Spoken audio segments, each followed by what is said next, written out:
Hey, everyone! If you enjoy my quantum audiobooks, you can support me by becoming a Patreon member. Your support helps me keep creating, and you'll get exclusive perks. You can also access my audiobooks directly through Google Drive. Check out the link in the description. Now, let's get started. In the Orange Islands, Ash and his three companions were riding Lapras to Sunburst Island. Compared to riding Pidgeot, which felt like a flash of passing by, the feeling of arriving at the destination in a flash. Riding Lapras, which was much slower, was obviously more in line with the mood of enjoying life during the trip. This feeling was not much worse than riding a luxury cruise ship, and even a little more comfortable. Although the comfort level was slightly insufficient, the actual difference was not big. Ash's Lapras was a normal Lapras size, and there was still more than enough space for 3 people to sit on it. It can only be said that Lapras is worthy of being recognized by the Orange Alliance as the most suitable marine transportation tool for the region environment. Sitting on the ice body that was permeated with a hint of coolness, feeling the sea breeze blowing in the face, it was simply too comfortable. When resting on the way, you can even send Pokémon to fight against wild Pokémon encountered at sea to increase the level. Ash's Lapras level was raised again by 1 level, reaching level IV.40. In this pleasant sailing life, Ash and his party have already approached the Ye Xuan Island. The outline of Sunburst Island can be seen on the sea level in the distance. Ash, according to the markings on the map, the 663rd side should be Sunburst Island. Misty gathered her hair that was blown by the sea breeze behind her ears. Her little hand was placed on her forehead, and her beautiful eyes looked into the distance. At the same time, she lowered her head and compared it with the map, and said to Ash, "Yeah, that's right." Ash nodded.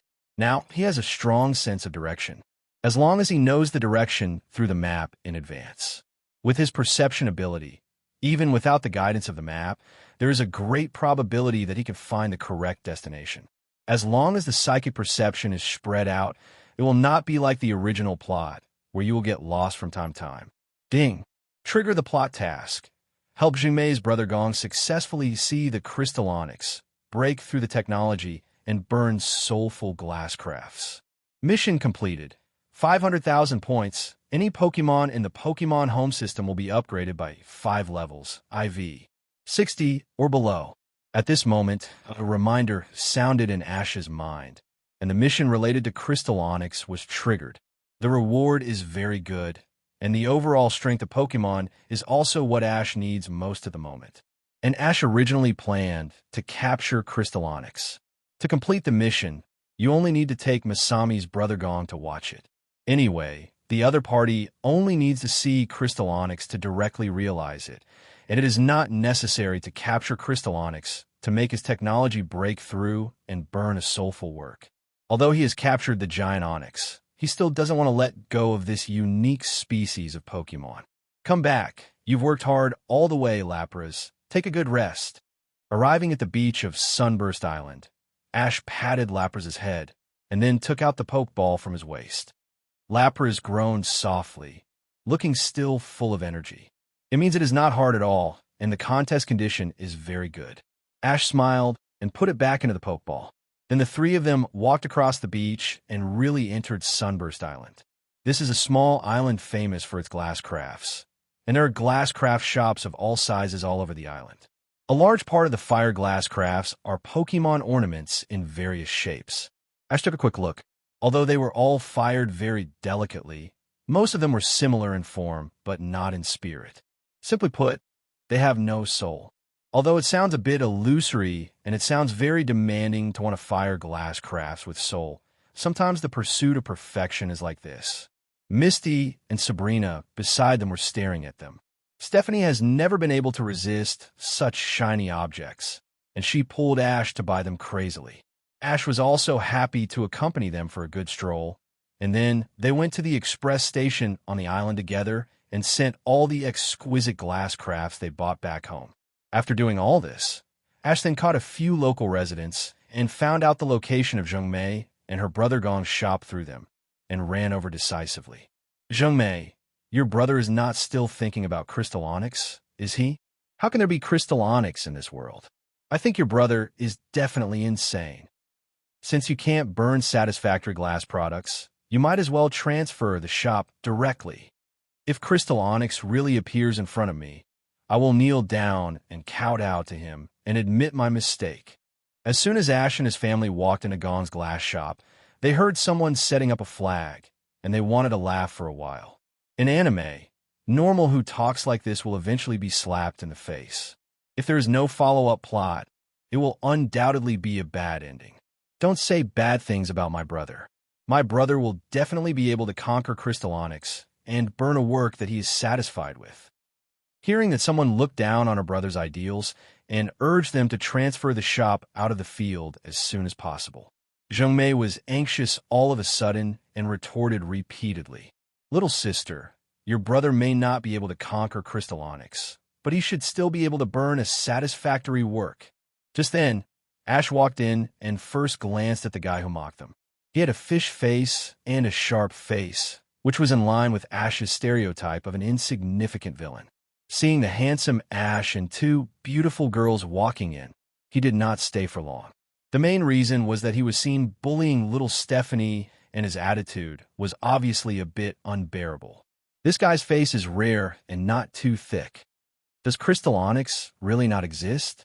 But Grandpa clearly said before that he had seen Crystal Onyx with his own eyes when he was young, and then he became the most powerful glass craftsman on the island. I know Grandpa is absolutely impossible to lie.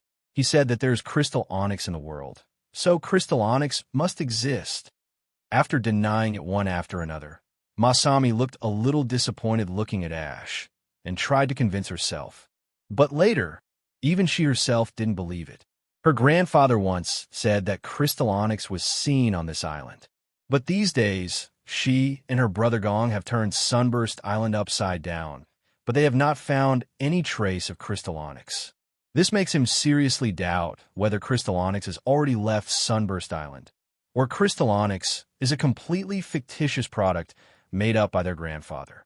In fact, there is no such Pokémon as Crystal Onyx. Little sister, you may have misunderstood what I meant. There is indeed a Crystal Onyx living on this island, but it is me who wants to conquer it. Hearing Ash's words, Zhengmei first showed a surprised expression and then became a little solemn. Big brother, my brother really wants to conquer Crystal Onyx. For this, he has been preparing to work hard for many years. Wrong. Your brother's goal is not Crystal Onyx, but to assist Crystal Onyx to inspire inspiration and improve the glass firing skills. That's very simple. I conquer Crystal Onyx and let your brother watch. Maybe it can inspire his inspiration. Won't everyone be happy then? Thinking about it, it seems to be the case. Zhengmei immediately showed a grateful look. Then, big brother, do you really know where Crystal Onyx is? Of course, I came here to help you this time. As he said, Ash took out Zhengmei's drift bottle from his pocket. Zhengmei took it and saw that it was really the drift bottle she had released at the beginning. She immediately believed that Ash knew the clues about Crystal Onyx. After all, there was no need for Ash to come all the way here just to deceive them. After figuring it out, she ran to the backyard and went to find his brother Gong. The crafts made by Gong look really good. They're no different from the ones we just bought in other stores. After Zhengmei left, only Ash and the other two were left in the shop.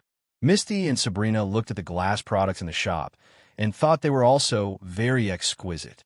I don't understand why Zhengmei's brother is so persistent. No, these are all defective products, all garbage. At this time, a voice came from the house. It was Gong who came out of the backyard workshop, led by his sister Zhengmei. All the glass crafts in the shop were made by him. Seeing all kinds of tangible but soulless glass crafts in the shop, Gong's eyes flashed with sadness. Then he took out a glass craft made by his grandfather and showed it to Ash and the others, and his tone suddenly became excited. This is a work with real soul. Ash and the others looked around, and even if they were not professional connoisseurs, they could quickly notice the difference between the crafts made by Agon's grandfather and Agon himself. In short, one is a commodity and the other is a work of art. They are two completely different concepts. If Agon had never seen such exquisite objects like other shop owners, he might be satisfied with his current top craftsmanship in the glass industry. Unfortunately, this is not the case. He has become worried because he cannot make satisfactory glass crafts with soul like his grandfather. Sir, my sister told me that you know where crystal onyx is, right? Putting down his grandfather's work, Gon looked at Ash with expectation. Just call me Ash. I really know where crystal onyx is. But I just told your sister that I am a Pokemon trainer, and I will definitely capture crystal onyx. Gong, if you're interested, you can watch the battle from the side and see if you can get some inspiration. Ash still said straight to the point. Enough, enough. Thank you, Mr. Ash. Thank you very much. Gong bowed to Ash repeatedly after hearing this. He is a pure craftsman who just wants to assist crystal onyx to break through his skill bottleneck. He hopes to be able to burn soulful glass crafts that satisfy him like his grandfather. That's all. It is not necessary to capture crystal onyx. Didn't his grandfather also capture it at the beginning? And he also became the first person to burn glass on Sunburst Island. He believes that he can do the same when it is his turn. Thank you, big brother. The delicate little girl, Zhengmei, smiled happily and thanked Ash with her brother Gong. You're welcome, let's go. The team expanded to 5 people. Gong temporarily closed the shop and left with Ash and his group to find the crystal onyx. Led by Ash, the group walked towards one side of Sunburst Island and finally arrived in front of a beach. Please give me flowers. Oh, what's wrong, Ash? Do we go the wrong way? Misty looked at Ash, who stopped with a puzzled look. No, we are almost there. Ash shook his head slightly, and immediately, including the 2 girls, Agon and Shu, are all water. We are almost there. What's going on? Is crystal onyx living on the beach? How is this possible? If so, crystal onyx would have been found by Agon and his sister long ago. Ash did not explain, because the changes taking place on the sea surface had already given the answer. As the tide gradually receded, a sand road connected to the next island appeared in front of him. 0. No wonder, that's it. Agon slapped his forehead fiercely, his face full of sudden enlightenment. No wonder his grandfather said that he met crystal onyx on this island. And he and Zhengmei have almost turned the entire Sunburst Island upside down in recent years. Not to mention crystal onyx. Even ordinary onyx has not been found. It turns out that crystal onyx actually appeared on another island that is across the sea from Sunburst Island and is only connected to it at low tide at a specific time. Crossing the sand road after the tide receded, Ash and his group came to another small island. Psychic perception quickly expanded, and it was easy to find the cave where the crystal onyx lived. Ash led everyone to kill directly. Wow, this is too beautiful. In the cave, there are many crystal clusters embedded in the stone wall, which are particularly attractive under the weak light. Not to mention Misty, Sabrina, and Zhengmei, who like shiny objects. Even Ash can't take his eyes away and decides to take all the crystals here after conquering the crystal onyx. Although he is not short of money, so many natural large crystals can be placed at home as decorations or made into crystal pendant necklaces. Give them to my mother, Sabrina, Misty as a present, and the future wives, Serena, Lily. They're all very good. Ash was thinking about how to use this batch of crystals while moving forward. Soon he came to the pool at the deepest part of the cave. If I remember correctly, the crystal onyx needs to be roasted with fire skills to make Agon realize it smoothly. Thinking of this, Ash reached out to touch the Pokeball belonging to Charizard on his waist. I just hope that the crystal onyx can withstand the attack of his own Charizard, and I hope that Agon's Charmeleon will not be scared to faint. Ash glanced at Charmeleon, who had been following Agon since entering the cave, with a slightly pitying look. Since embarking on a road to becoming a god, Charizard's kingly aura has an indescribable strong pressure on Pokémon of the same race. Besides, the level gap between the two is so great that it will increase the pressure. At the same time as 917, Agon also fell into deep thought. What kind of Pokémon will Ash use to capture Crystal Onyx? Since this Crystal Onyx has lived here since Grandpa was young, it must be of a very high level. I wonder if Ash can beat it. If it really doesn't work, he can lend Ash the cloister that he's specially breeder prepared to capture Crystal Onyx. Because Ash's young face is very deceptive, Agon couldn't help but worry in his heart. Charizard, it's your turn. Ash threw Charizard's Pokeball high. The domineering, kingly roar resounded throughout the cave and lasted for a long time. At the same time, Charmeleon, who was following Agon and was his assistant in firing glass crafts, turned pale. The originally strong legs were now limp like two boiled noodles. Charmeleon, what's wrong with you? Agon quickly noticed the change in Charmeleon and asked with concern. It was just as Ash expected. Ash's eyes flashed with a glimmer of understanding, and he waved his hand to unfold a psychic barrier. Only by separating Charizard's aura pressure from Charmeleon did Charmeleon gradually return to normal. After isolating the aura, its gaze towards Charizard became full of awe and fear. Seeing Charmeleon's expression become much more normal, Gong heaved a sigh of relief and followed its gaze, only to see the sturdy, wild, powerful, and majestic Charizard in front of Ash. His heart couldn't help but throb slightly. Compared with his old friend Charmeleon, who was trembling with fear, he couldn't help but feel embarrassed. Just now, he was thinking that if Ash couldn't handle Crystal Onix, he would help. Seeing Ash's Charizard at this moment, he felt a little ashamed. If such a powerful Charizard couldn't handle Rival, his Pokémon would be pure food. He couldn't help but feel a little frustrated. I didn't expect that there would be such a big gap between a life-oriented trainer like him and a traveling trainer like Ash. However, there were many trainers who came to Sunburst Island before, and most of them were not as strong as him. The only explanation is that Ash should be a special case. He should be a very powerful trainer in his hometown. Wow, such a big Charizard. Is this the evolution of my brother's Charmeleon? And the flame on the tail is a different color. Masami couldn't help but exclaim when she saw Charizard. His eyes were as round as copper bells, and his mouth was open into an O shape enough to fit an egg. Misty and Sabrina had seen it many times before, and they were not as surprised as the brother and sister. Could it be that Charizard scared him?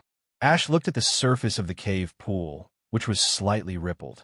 It was obvious that the Crystal Onix was inside, but it didn't show any intention of showing up. In that case, let's evolve Charizard Mage and put some pressure on Crystal Onix. Charizard's body glowed with colorful light. It evolved in a Mega Charizard Y in front of the surprised eyes of Agon and his sister. Flying into the air, the blazing flamethrower shot into the pool. The water in the entire pool suddenly boiled under the terrifying temperature of Charizard Y's enhanced flamethrower. Bubbles kept bubbling up. Crystal Onix hiding inside remained motionless, with no intention of coming out. The boiling water is only 100 degrees at most, and it can still withstand it if it grits its teeth. If it leaves the water, it will definitely not be able to compete with Charizard, who can use such powerful fire skills. But as Ash commanded Charizard to start to increase its strength, it immediately couldn't hold on. Most of the water in the pool was directly evaporated, and the power of such a terrifying move was only that of Charizard, a champion-level strength. Now Crystal Onix couldn't hide even if it wanted to. It immediately stood up, trying to make its huge body look as majestic as possible, trying to scare Ash and his group away. However, it did not make them retreat, but instead caused Misty, Sabrina, and Masami to shout. Wow, there really is a Crystal Onix, and its entire body is made of crystal. At this time, the eyes of several people were shining. Onix, whose entire body is made of crystal, looks like a perfect glass handicraft. But it shocked these Stephanie girls. After years of searching, Gong finally saw the Crystal Onix at first sight and was stunned. 0.1 His mind was completely attracted by the Crystal Onix. Seeing Gong's appearance, Ash decided to add fuel to the fire and commanded Charizard to shoot a flamethrower with the smallest power to burn the Crystal Onix. It was printed with a bit of the fiery red color of Citopolis. After a while, the Crystal Onix, which could not hold out for long even under the burning of Ember, which Charizard controlled deliberately, fell down. Understand, I know how to burn it. At this time, Gong shouted excitedly, as if he was crazy like Fangine, who passed the Imperial examination. Fortunately, he was still young and strong, so he should be fine. Otherwise, Ash should consider using Psychic to help him calm down, Looking at the crazy Gong, Ash's mouth twitched slightly, and then he took out a blank Pokeball from his waist and captured Crystal Onyx. At the same time, a sense of satisfaction rose in his heart. The giant Onyx, Crystal Onyx, the two most famous Onyx in the original plot, were both captured by him. Suppressing the slightly turbulent thoughts in his heart, Ash started to check the attribute panel of Crystal Onyx. Pokemon, Crystal Onyx. Level, IV.35. Potential, Red. Ability, Weakness Replacement. Fear of water becomes fear of fire. Skills, Stealth Rock, Dig, Iron Tail, Water Gun, Harden, and other skills. Carrying items, none. The attribute panel of Crystal Onyx looks ordinary. Only the ability of water and fire replacement can make people shine. But the actual practicality of the battle is not too high. It can only be used to sneak up on people when the opponent does not know the intelligence of the team and catch the opponent off guard. There is nothing outstanding about it. In fact, the significance of weakness replacement for Crystal Onyx is compared with ordinary Onyx. It can only be regarded as replacing the original water weakness with fire weakness. It is very rare and counterintuitive, but not very powerful. Strictly speaking, the current Crystal Onyx has one less ability than the normal Onyx.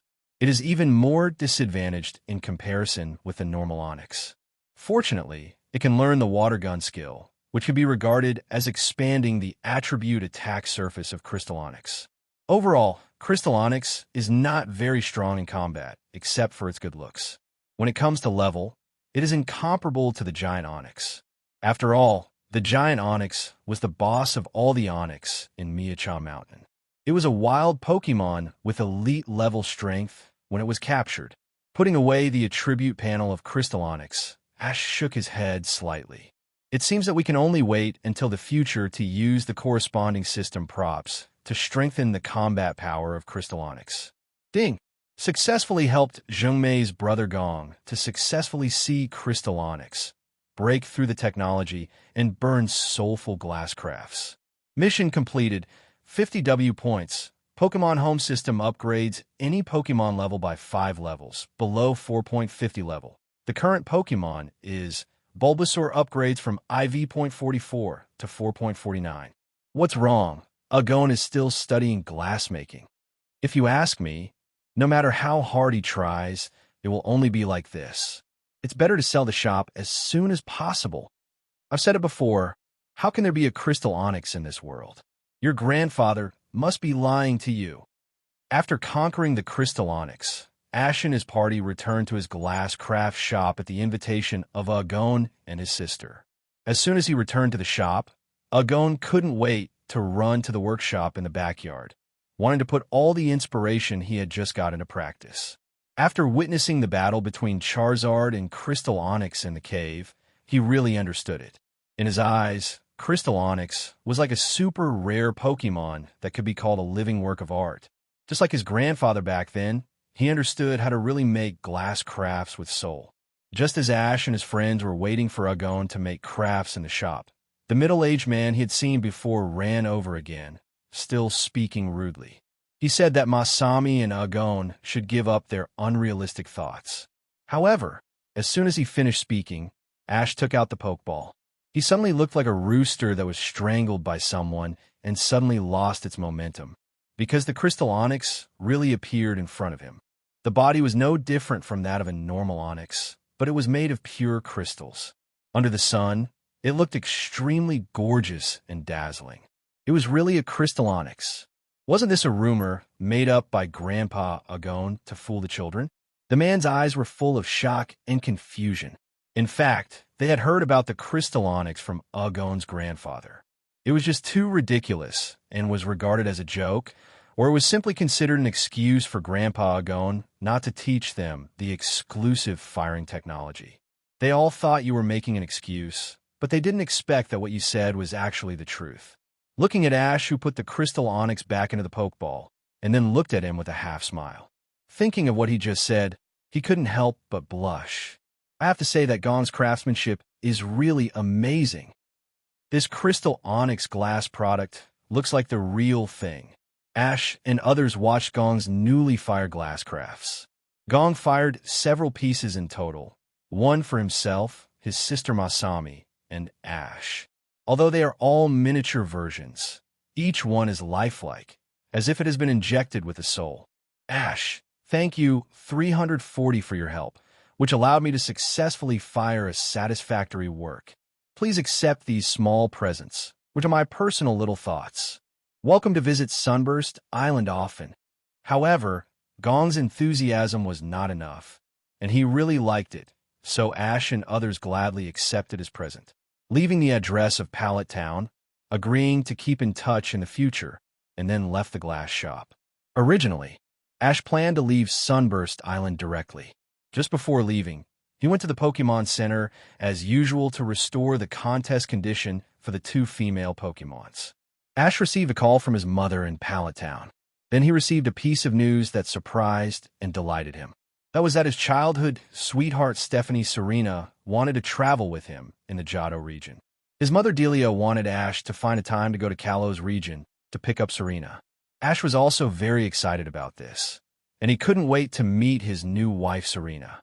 But before that, the matter of Rice Alliance had to be dealt with first. So he asked Delia to contact Serena's mother and tell Serena that he would go to Kalos region to pick her up after he dealt with the matter of Orange Alliance. After staying on Sunburst Island for another day or two, Ash and his 3 companions set off again. Exercise with Pokémon while playing. They passed through an island full of pink Pokémon and an island composed entirely of Kabuto. Helped a Pokémon Performance Troops Raichu and its trainer to reconnect. During this period, Ash's Bulbasaur successfully broke through the limit from IV.49 to 4.51 and reached the elite level. Other Pokémon were not so obvious because they invested less energy and their overall levels were all up. The 3 of them rode Lapras to the next destination, 7 Grapefruit Island. In the original plot, a Snorlax with an amazing appetite that can butterfly stroke will appear here. It is also a big daddy in Ash's team, although it often eats when hungry and sleeps after eating, and usually does not have much time smelling salts. But the few times it went into battle, there were extremely bright highlights.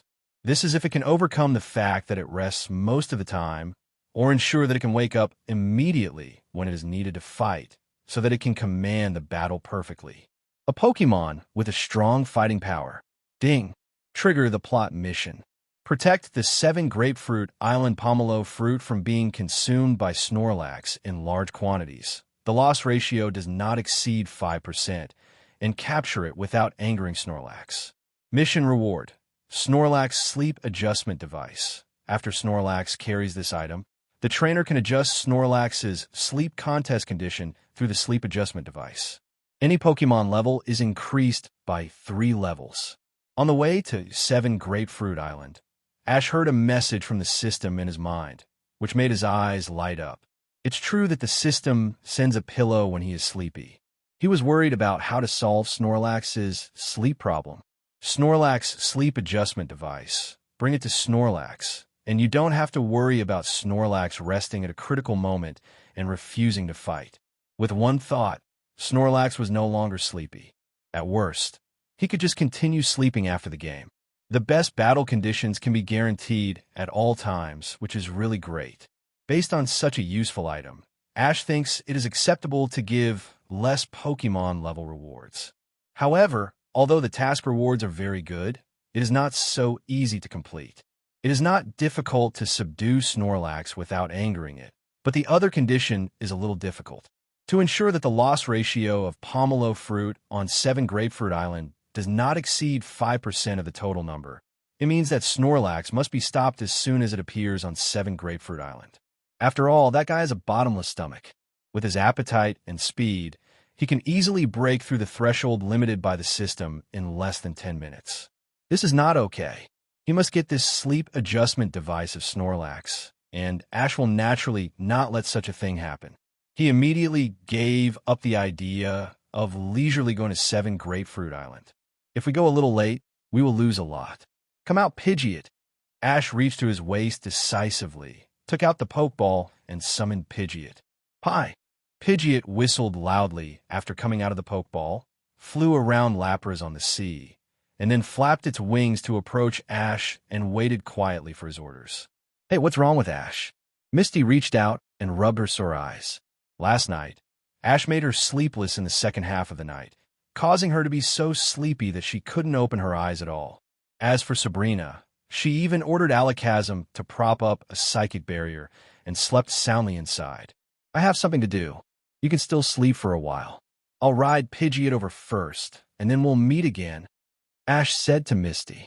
Yeah, well then, Ash, just be careful. I'm so sleepy. Misty yawned, then staggered toward the psychic barrier where Sabrina was. Alakazam saw this and immediately opened a door for her. Ash smiled bitterly and shook his head. He was the one who worked hard last night, but the two girls couldn't stand it. They still had to exercise. Alakazam, take care of them. Wake them up when Lapras arrives at the shore. After giving an order to Alakazam, Ash activated the teleport and got on Pidgeot's back, riding Pidgeot quickly to 7 Grapefruit Island. The journey that was originally scheduled to take most of the day took less than 10 minutes to reach the destination. Let's land here first, Pidgeot. After circling around 7 Grapefruit Island, he found that there were many buildings on the largest main island. It must be the manager of 7 Grapefruit Island. Ash immediately ordered Pidgeot to fly there and land. Casey is the owner of 7 Grapefruit Island, which is almost full of pomelo fruits. At this moment, she is looking at the pomelo trees that are about to mature, and her face is filled with a happy smile of the upcoming harvest. After a whole year of busy work, it is finally time to harvest. In order to rush the harvest, she will have to hire some workers from other islands to help pick them. In order to avoid missing the best time to go on the market, the loss will be too great. While she was thinking in her heart, suddenly a majestic bird suddenly landed in front of her. It was Pidgeot, such a big and powerful Pokémon. Although she's not a trainer, Casey, who knows a lot about Pokémon, recognized Pidgeot at the first time. Because of this, she was extremely surprised, because the size of the Pidgeot that appeared in front of her, Hao Zhao, was much larger than the normal Pidgeot, and the normal Pidgeot in front of this Pidgeot was just like the difference between Pidgeotto and Pidgeot. Even if she is not a professional trainer, Casey does not want to miss the opportunity to capture such a powerful wild Pokémon, just as she reached for the Pokeball at her waist. Sorry, excuse me. Due to the height difference, a cheerful boy's voice came from the back of Pidgeot, which was in Casey's blind spot. Casey, who was about to send Pokémon to capture Pidgeot, paused and felt extremely embarrassed. Ah, does this Pidgeot actually have an owner? To be able to train such a powerful Pidgeot, this trainer must be a very remarkable person. Casey has always longed for trainers since he was a child, but he had to inherit the 7 Fruit Islands at home due to life. He felt embarrassed and curious at the same time. Under Casey's curious gaze, the boy with a baseball cap and a clean face jumped off the Pidgeot with a cute Pikachu on his shoulder. Free and easy, handsome and confident. This brought a great psychological shock to Casey, who had been living a mediocre life as an island owner day after day. She almost wanted to sell her property, capture a few good Pokémon, and go on a spontaneous trip. Casey knew in her heart that it was impossible for her to suppress the throbbing in her heart and smiled sweetly. Hello, my name is Casey, the island leader of 7 Grapefruit Island.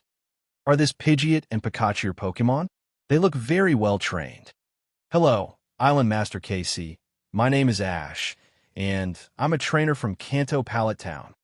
I traveled to the Orange Islands to pick up something and take a look at the scenery along the way. This Pidgeot is indeed my Pokémon, and my girlfriend is still behind us. We are tired from the journey, and we saw an island here, so we want to rest here for a while. I'm sorry to bother you with your sudden visit. Because Snorlax hadn't appeared yet, Ash didn't explain his goal and made up an excuse. After hearing this, Casey smiled slightly. 250. It turned out that he was here to stay for a while, which was not a problem. The key is that Ash is so young, and he can train a Pokémon as powerful as Pidgeot. I think he is an elite trainer in the outside world, and he should be the best among his peers. Thinking of this, Tulong's attitude became enthusiastic again. It doesn't necessarily mean flattery or currying favor. It's just that people who are excellent can always attract Stephanie. Casey is no exception. Is that so? Welcome to 7 Grapefruit Island, Ash. Are your friends coming soon? How about I arrange a place for you to stay? Just let me do my best to be a good host. Yeah, they should be here soon. I'll ask Pidgeot to hurry them up. As he said that, Ash told Pidgeot through telepathy to let it go back the way it came and let Lapras speed up. At this time, the two girls should have almost fallen asleep. Well, my girlfriend came here in Lapras because she was tired from the journey, so she was a little slower than me. BHDG. It's okay. We can wait here for a while. Half an hour later, Pidgeot came back and told Ash that Lapras was moving at full speed. He praised Pidgeot, fed it an energy cube, and put it back into the Pokeball. Ash and Casey sat on the beach and chatted, waiting. Casey, who grew up on the island, yearned for the outside world. This time, he caught up with Ash and asked him all kinds of questions. Ash was eloquent and had great social skills. After chatting, the little girl looked full of longing, as if she would agree to go out with him as long as he invited her. Another half an hour passed. A dazzling blue light attracted the attention of the two. On the sea, a Lapras kept spitting out blue beams from its mouth, freezing the water surface in front of it, and was approaching at high speed like skating. Hi, Ash, we are here. On the back of Lapras, Misty kept waving at Ash on the beach. This Lapras is also my Pokémon. They are Misty and Sabrina, both my girlfriends. I'm going to bother you next. Ash smiled and explained to Casey, who was surprised. Casey, who was already attracted by the handsome Lapras walking on ice, was stunned after hearing this. All of them are your girlfriends? You. At first, she was thinking that Ash only had one girlfriend. Good man, people outside the island are too good at playing. Well, is there any problem with this? Ash looked at her and asked as a matter of course. Although the mainstream of this world is monogamy, there is no clear law that stipulates that a trainer can only have one girlfriend or wife. In the original plot, didn't Gary go everywhere with a group of girlfriends cheering for him? The residents of Pallet Town were at most secretly amazed and did not blame him for anything. No problem. Suddenly, Casey, who also realized this, waved his hands hurriedly, thinking that he still had too little contact with the outside world, and it was a joke because he was surprised by the rare things. However, although there are many such examples in the outside world, the trainers who can have several girlfriends at the same time, all of them are the pride of heaven, well-known trainers, and at the very least, they must be rich and powerful. Ash not only has 2 girlfriends, but each of them is so beautiful and cute. It must be even more complicated. Misty, Sabrina, welcome to 7 Grapefruit Island. I'm Casey, a friend Ash just met. Casey, hello. My name is Misty, Ash's girlfriend. My name is Sabrina. By the way, the pomelo fruit on our 7 Grapefruit Island is ripe. This is a very popular fruit in the Orange Islands. You have come from afar, so you must taste it. Then I'd rather obey than be respectful. Thank you, Island. You're welcome. There are few people from outside here. It's a good opportunity for me to ask you more about things outside. Casey glanced at Ash and said to the 2 women with a smile. In this way, she took Ash and his group to a small wooden villa. Although no one had lived in this villa for a long time, it had always been cleaned very cleanly. Ash and his group were naturally very satisfied. After thanking Casey again, they temporarily stayed on 7 Grapefruit Island. Because he didn't know when Snorlax would come, Ash spent the past few days training Pokemon near the beach and also enjoyed the treatment of a top guest. Of course, Ash wouldn't eat and live for free. When Casey refused to accept the Pokemon coins, he gave her some crystal bracelets that he had just brought from Sunburst Island. They were all natural crystals from the Crystal Onyx Cave. Stephanie liked shiny things, and Casey was no exception. She was very happy to receive Ash's gift. She became more enthusiastic towards the others. In short, the guests and hosts had a great time these days. During this period, Ash did not forget the main purpose of his visit to 7 Grapefruit Island. Butterfree and Pidgeot took turns to be on duty, circling in the sky of 7 Grapefruit Island, monitoring every move around at all times. On this day, Ash and the other two were sitting in front of Courtney with Casey and other residents of her island, eating barbecue. Suddenly, Pidgeot flew in front of Ash, flapping its wings, and the frequency of growl was much faster than usual. Through telepathy, Ash understood what Pidgeot wanted to say. It found Snorlax swimming in the sea in the waters around another island far away from the main island. Thinking of Ash's instructions, it immediately flew back. Snorlax finally came. "Thank you for your hard work. Come back, Pidgeot." Ash's eyes flashed with joy when he heard the news. Then he took Pidgeot, who had been on duty for half a day, back into the Pokeball. Let it return to the home system connected to the Pokeball to rest. "What happened, Ash?" Casey asked curiously. Misty, who heard this, also cast a puzzled look at him.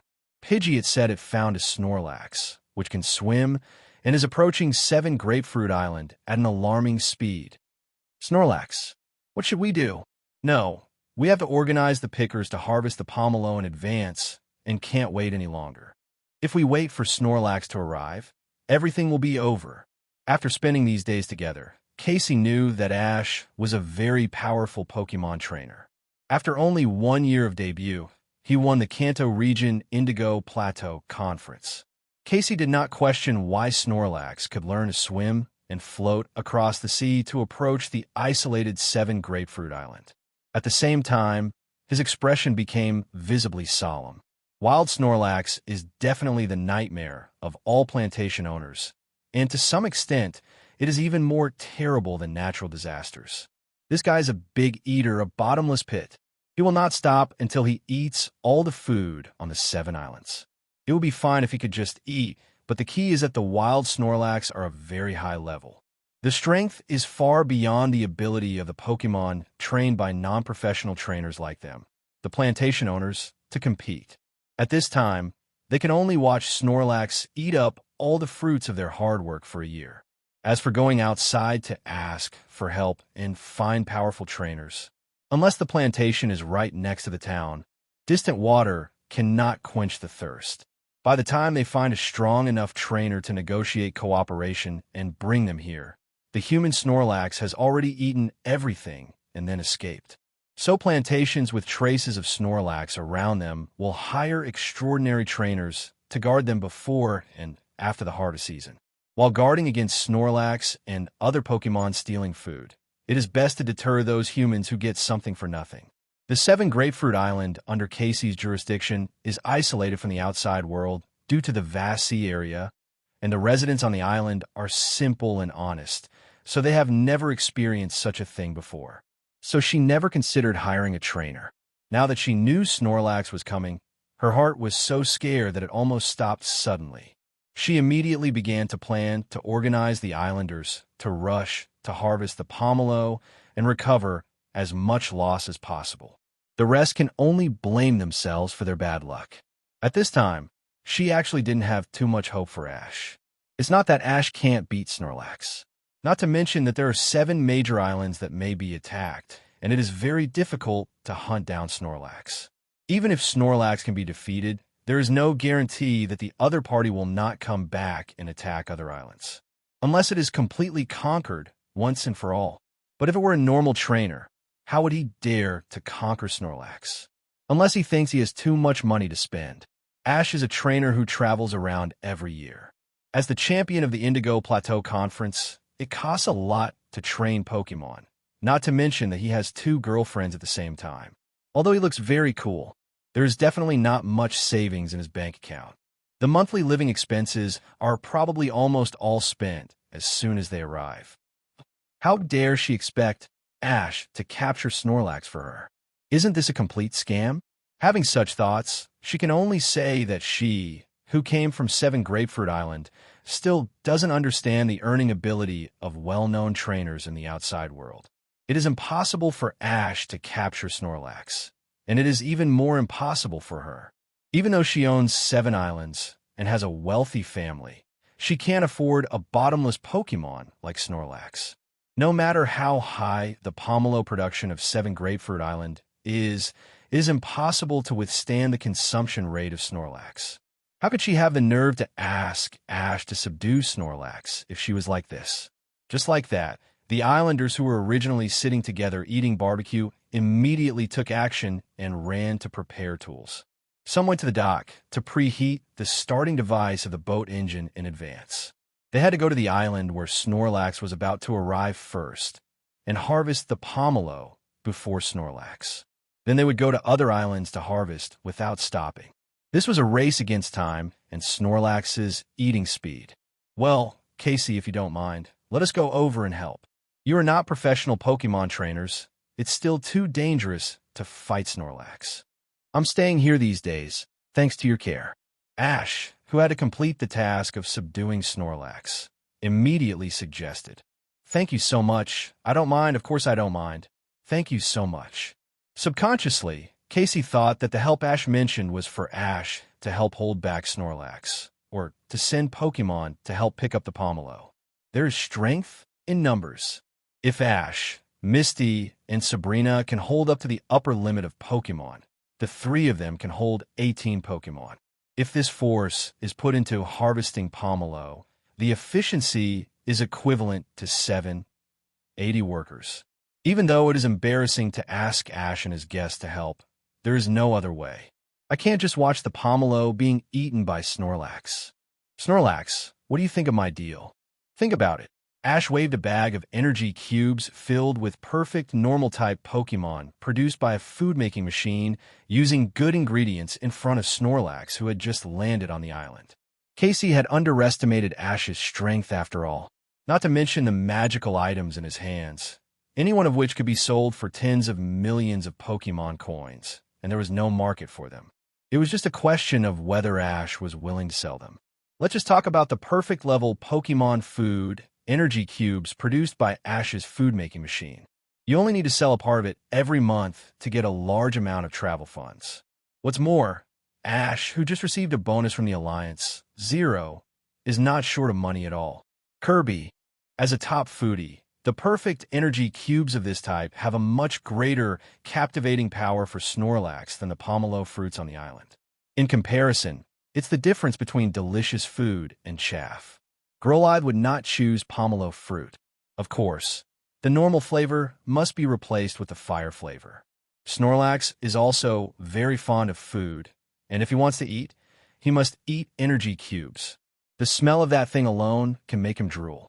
If he can eat a few pieces, swimming for such a long time is nothing. For such a top foodie, there is no reason to disagree. His eyes, which were originally narrowed into a slit, miraculously widened, and he treated the future sponsor, Ash, very kindly. He nodded repeatedly, and his round body tried to bow to Ash in a funny way. It is hard to imagine that the perfect energy cube actually directly pierced through his servile mentality under his honest appearance. I can only say that life is not easy, sighed the monk. As long as he can eat such a delicious energy cube, let alone bow to Ash, he will have no problem taking care of him in his old age. Anyway, the lifespan of most Pokemon is far better than that of humans. Seeing Snorlax's actions at this time, Ash's mouth corners slightly raised, knowing that it had made a choice. Before leaving for the Orange Islands, he had specially spent a lot of money to prepare enough ingredients to make many perfect normal-type energy cubes. It was specially prepared for today because of Snorlax. Moreover, the food made by the food-making machine has always been more delicious than the food of the same rating on the market. Sabrina and Misty, who have tasted all kinds of delicious food with the machine, should have a say in this. Are you afraid that you can't control the top foodie Snorlax? Not to mention Snorlax, who is known as the most greedy, even ordinary normal-type Pokemon can't resist this captivate. Very good, take it and eat it, Snorlax.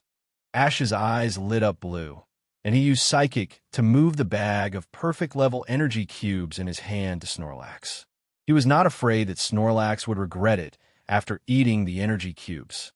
For a top foodie like Snorlax, this stuff is no less than rock candy meeting an addict. As long as Snorlax is not really stupid, he will definitely be able to tell the difference between a full meal and a full meal.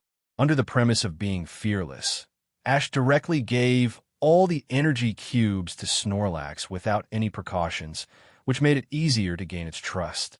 The fat man Snorlax couldn't wait to take the bag, and then couldn't wait to open it and stuffed it. The energy cube just entered his mouth and chewed it slightly, and it turned into a belly full of energy, leaving a lingering fragrance on his lips and teeth. Snorlax's eyes narrowed into happy gaps again. Delicious, really delicious. Compared with this energy cube, the things it ate before are not worth mentioning.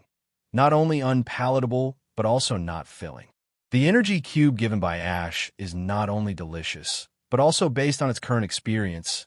It is estimated that eating 1 or 2 pieces can be equivalent to a whole meal, and the kind that won't be hungry for a long time. The bag Ash gave it was enough for it to eat for a whole month. It decided that it must hold Ash's thigh tightly in the future. It was also a Pokemon with a trainer. That is, it would not leave even if Ash chased it with a stick. If anyone dared to go against Ash, then they would have to ask its fist if it agreed. Now Ash was its breadwinner. Since Snorlax had not eaten for a long time, it was very hungry at this time, and its appetite was much higher than usual. It threw energy cubes into its mouth one by one, and it ate 8 cubes before stopping. Casey was stunned by the sight.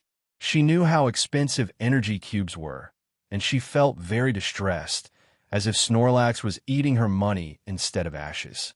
That immersive expression was very wonderful. In fact, it seemed very luxurious for Ash to feed Snorlax perfect-grade energy cubes directly. But from his point of view, it was definitely more convenient and cost-effective than feeding it tons of other ordinary food. In the original story, Snorlax ate several islands of Pomelo, but was finally hypnotized by Jigglypuff and stopped destroying Casey's other fruit islands. The total value is actually much greater than Ash's 8 perfect energy cubes. The principle is also very simple. The perfect energy cubes Ash gave Snorlax have a very high absorption rate. All the energy enters Snorlax's body, and there is basically no possibility of waste.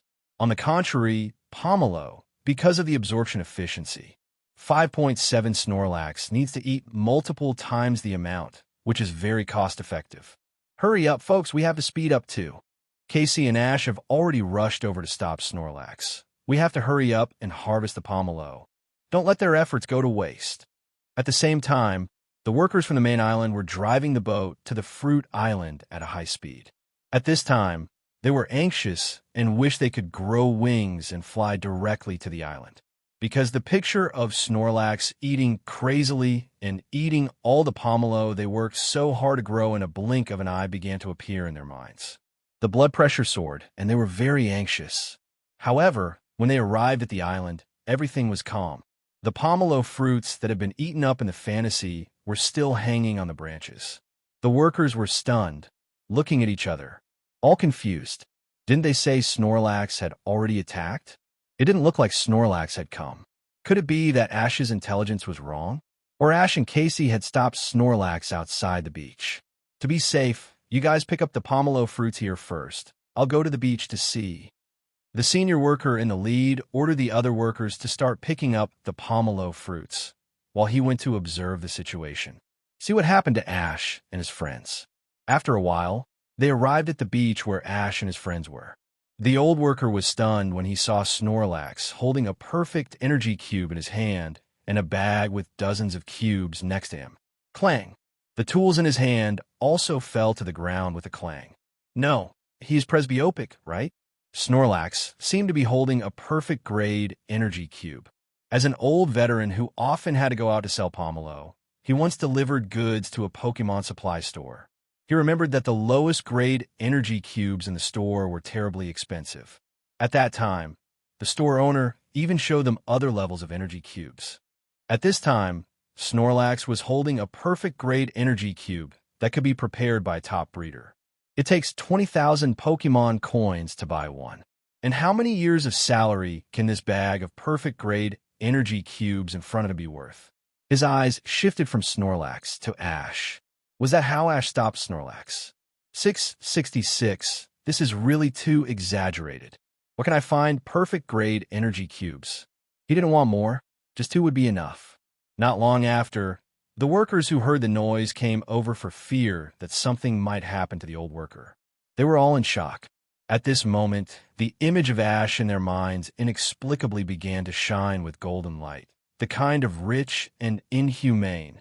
Seeing the reactions of her own employees, Casey felt a little more balanced. It seems that it is not that she is not knowledgeable, but that Ash's hand pole is really amazing. Aren't perfect energy cubes usually strategic level supplies? How can they be given to Pokémon to eat directly? It's not that perfect energy cubes have any disadvantages. On the contrary, the nutritional content is much higher than Pokémon food, except that the taste may be a little simple. It is definitely beneficial to Pokémon. The only thing that is not friendly is definitely to the trainer's wallet. Such strategic level Pokémon supplies will definitely be difficult to popularize in a short period of time. On the other side, Snorlax held his swollen belly, swallowed the last perfect energy cube with difficulty, and resisted sleepiness. With his eyelids that kept fighting, he staggered to Ash and stretched out his hand to him. The meaning is very clear. Take your Pokeball and capture me. It's not easy to meet such a generous and rich breadwinner like Ash, so I have to hold his thigh tightly. Even if I am very sleepy now, I can't fall asleep. Only after entering the Pokeball and confirming that I've been captured by Ash can I close my eyes. Otherwise, what if I wake up and find that my breadwinner is gone? Then go back to wandering around, running around small islands, risking being beaten by islanders, and living a life with no food to eat? Seeing Snorlax trying to resist sleepiness and actively entering the Pokeball, Ash suppressed a smile, took out a blank Pokeball from his waist, and gently tapped it on Snorlax's belly. Then the Pokeball bounced open. Snorlax turned into a red light and was collected in the Spirit Ball, and was directly teleported to the Pokémon home system. He really captured it? He is indeed a rich man. If his family does not have a few large mines, how can he afford to raise Snorlax without money? And Ash gave it a perfect energy cube right after he captured it, so he might be more picky in the future. It is not enough to just eat enough, you have to eat well. It is said that it is easy to go from simple to luxurious, but difficult to go from luxurious to simple. Can Snorlax, with such a high starting point, tolerate the demotion of deliciousness in the future? Can Ash, who is so rich, keep feeding it perfect energy cubes? Casey and many workers around him cast admiring glances when they saw Ash capture Snorlax. Ash did not think it was a big deal. It is understandable that a Pokémon as powerful as Snorlax eats more. This is not its fault. It can only be said that most trainers are too poor and cannot afford to raise it. So you should raise Pokémon of your level. For ordinary trainers with little money, it is enough to raise common Pokémon, such as Beedrill and Butterfree. Besides, it is not impossible to become an excellent trainer by raising such Pokémon. It can only be said that Bug-type Pokémon are relatively easy to raise, and their honey phosphorus powder is good stuff, and it can be sold for a lot of money in the market. It is simply the best choice for ordinary trainers. And Ash has no such troubles. Naturally, he just wants to raise whatever he wants and give it the best. It is easy to raise a mere Snorlax. In the future, you can eat perfect energy cubes as snacks every meal. But this thing tastes too bad after all. In the future, you have to mix more normal flavored perfect Pokémon food. Ding. Story mission completed. Protect the 7 grapefruit island pomelo fruit from being consumed by Snorlax in large quantities. The loss ratio does not exceed 5%, and capture it without angering Snorlax. Reward: Snorlax Sleep Adjustment Device. After Snorlax carries this item, the trainer can use the sleep adjustment device to adjust Snorlax's sleep contest condition. Select a random Pokémon to upgrade the level of Pidgeot from level 4.49 to level 1.52. Ash was delighted when he heard the system prompt. Snorlax's sleep problem has been solved, and Pidgeot has also entered the elite level. It can be said that it is a double happiness. After checking the quest rewards, Ash immediately called out Snorlax's attribute panel. Pokémon, Snorlax. Attribute, Normal. Qualification, Gold. Level, 4.55. Ability, Thick Fat. Pokémon with this ability will receive half the damage of Fire and Dual Attribute skills. Skills: Ice Punch, Fire Punch, Hyper Beam, Body Slam, arm hammer, belly drum, stockpile, heavy slam, rest, sleep talk, etc. Carrying items, none. Snorlax, with 4.55 level and gold qualification, is a type of Pokemon Ash has captured with a high level and qualification when he first captured it. What makes him happier is the gold level superb qualification. In the original plot, although Snorlax often rests, there have been many scenes with extremely bright appearances, so it is reasonable that he has the potential of gold level superb. Ability Thick Fat. The damage of ice and fire dual type skills is halved, a very practical defensive attribute. Compared with the glutton and immune abilities, it is more practical, and Ash likes it more. Its skill library is also very luxurious, with 3 attribute boxing skills, rest and sleep talk linkage skills, and even mega moves like Hyper Beam. It is worth mentioning that because Ash promised to provide food and accommodation, Snorlax's intimacy with him was directly maxed out. This is also in line with Snorlax's mega foodie personality. Ash and his group, who originally wanted to stay at 7 Grapefruit Island for a few days, couldn't stand the surprised looks from Casey and her workers from time to time. So they simply found an excuse and rode Pidgeot to the rare big city metropolis in the Orange Islands. On the way, they rescued the big Bulbasaur abandoned by the mayor in the sewer. The mayor's ugly face was exposed, and his fantasy of continuing to be re-elected became a bubble, and he was directly sentenced to several years in prison. When Ash settled the Bulbasaur, it was already night. Ash and his party randomly found a restaurant, had some Orange Island specialties, and then booked a hotel to rest. After all, they had been traveling all day, and both women were very tired. Originally, this was just a small episode of Ash's travel. When he saw a bullied Pokemon, he would definitely take action. Scum like the mayor should also receive the punishment he deserved. However, all this was seen by Mewtwo, who hated humans very much. Although he lived in the Pokemon home system, he could still know everything that happened in the outside world through Psychic. After this period of travel, his favorability towards Ash was also increasing rapidly over time. It also learned that humans were divided into good and evil, including the simple workers of 7 Grapefruit Island and the hospitable island owner Casey.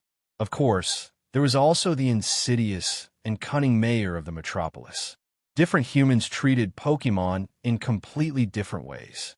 Mewtwo had an extreme disgust for humans in his heart, and his idea that Pokemon were enslaved by following trainers was gradually changing. Now he occasionally talks to Ash and asks him about some knowledge about human society that he cannot understand. Ash is very happy to see Mewtwo start to try to understand humans and the friendly coexistence between humans and Pokemon. Naturally, he patiently answers various questions for it. He believes that it will not be long before Mewtwo completely recognizes him. Hey, have you heard? 2 days later, the Ice Elite Master Lorelei will have an exhibition match in Little Orange Island. Brother, do you want to go and see it together? Lorelei Elite? Of course we have to go together. Ash and his 3 companions quickly blended into the crowd after landing at the harbor pier of Little Orange Island. There are many tourists and trainers who have just arrived in Little Orange Island in the crowd. After learning about this news that has been widely circulated in Little Orange Island, they have decided to change their travel itinerary, staying in Little Orange Island for a few more days. Lorelei is one of the famous Kanto Elite Four, a veritable ice Pokémon Master. Even if you can't learn much from her performance, it is unparalleled from the perspective of viewing. Don't miss it. Lorelei Elite is too popular.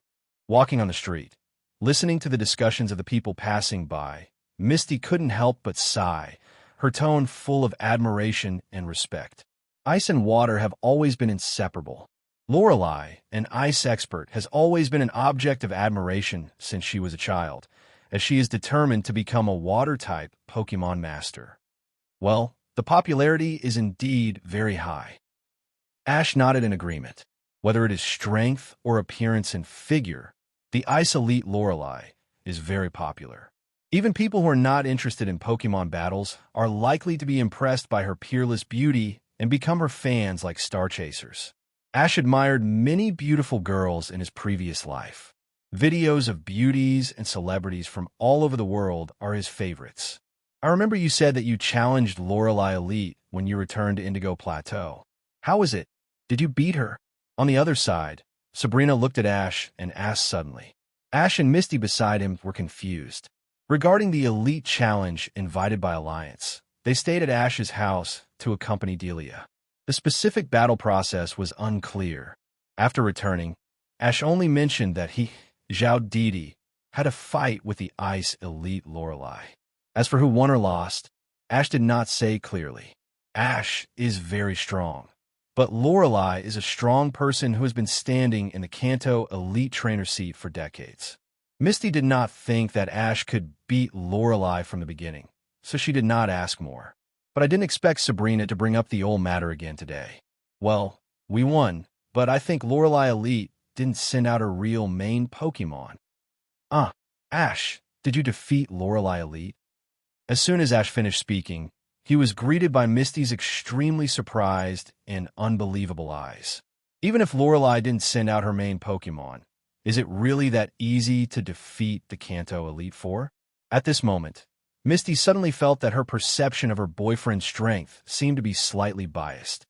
After finding a few passers-by and asking where the police station was, Ash led the two women to kill. After finding Officer Jenny of the police station, he successfully contacted Miss Lorelei with his closeness to Jenny's family and obtained the address of her residence on Little Orange Island with Lorelei's consent. Although the Orange Alliance is an independent alliance in name, it actually exists as a vassal of the Kanto Alliance. It only has autonomy to a certain extent. Without the Elite Four and the Champion, the top Alliance combat power seems a little weak in front of the Rocket Team. It's no wonder that Giovanni ordered a lot of people to go to the Johto Region Alliance, and they don't like the Orange Alliance. A place as big as several islands is really not worth much. On Little Orange Island, the temporary residence arranged by the Orange Alliance for Lorelei is a sea view villa. At the door of the villa, there are two female staff members wearing Alliance uniforms. Seeing Ash and his three people walking straight towards this side, he immediately stretched out his hand with a vigilant look to stop them. Sorry, this is a private area. No approaching. Sorry, we are here to find Lorelei Elite. Please go in and inform us. 280. I am Ash from Pallet Town. Looking at the handsome and beautiful Ash and the other two, the staff were a little suspicious, but they did not dare to neglect them. Please wait a moment. I will go in and ask Lorelei Elite for instructions. As she said, she winked at her companion, signaling her companion to keep an eye on Ash and the others, and then turned and pushed the door in. After a while, the staff who had just entered came out again, and their attitude became much more respectful. Mr. Ash and the two ladies, please come in. Lorelei Elite is waiting for you inside. Ash, long time no see. After entering the villa, I followed the staff all the way to the terrace to enjoy the sea view. Lorelei was sitting there leisurely tasting coffee, and her two slender legs and black stockings were elegantly overlapped. The absolute area between black stockings and short skirts was looming, making people want to find out. Hey, Ash and me, Yu Deng Jiaozi. Seeing Ash indulging in her sister's beauty, Yu Deng Jiaozi, who had spent 2 hours putting on makeup, pouted her lips so much that she could hang a soy sauce bottle. Hello, Miss Yu Deng. After exchanging pleasantries, Ash and the other two sat down. Lorelei cast a scrutinizing gaze on Ash. Ash, to be honest, the original intention of my cousin and I to come to Orange Alliance this time was actually to see you. Ah, cousin, didn't you say you had a job here? How can I let you take the bait otherwise?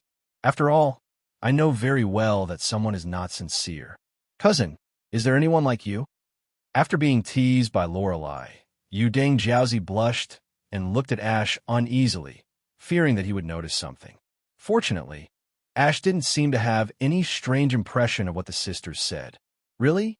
I'm really honored. I'm so honored to have the Kanto Ice Elite make a special trip for me. Ash looked away from the black silk legs and looked at Lorelei, who was looking at him with a slightly scrutinizing look. Lorelei smiled softly with her hands covering her mouth. Although she was an iceberg beauty, Her movements were particularly attractive, and her every move was full of femininity. Ash, I wonder if you're interested in playing an exhibition match with me, your senior? The time is in 2 days. I will notify the organizer to add another match. The kind with a bet. The loser must accept a request from the winner. What do you think? After sitting down and chatting for a while, Lorelei suddenly made an invitation.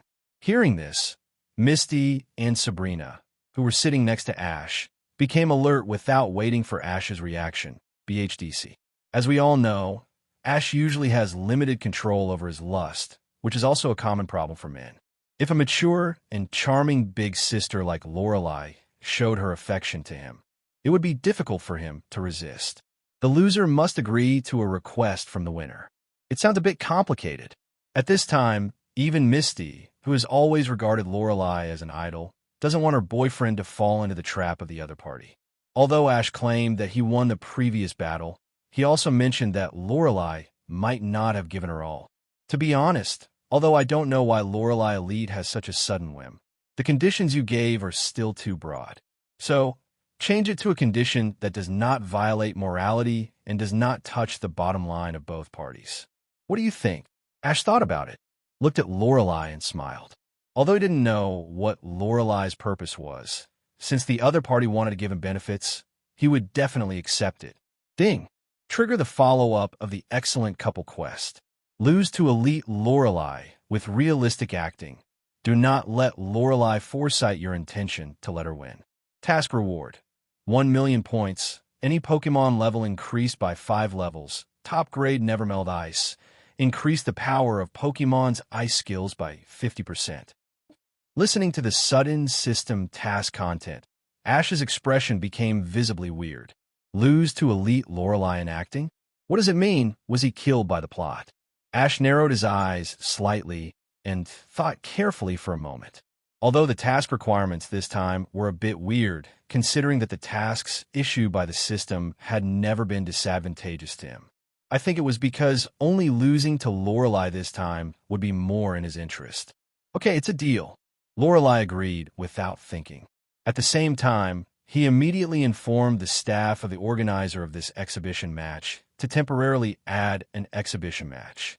After learning that Ash was the champion of this Indigo Plateau Conference, the organizer was very happy. Adding an exhibition match is a good thing. The audience came from far away to watch the performance of Lorelei Elite.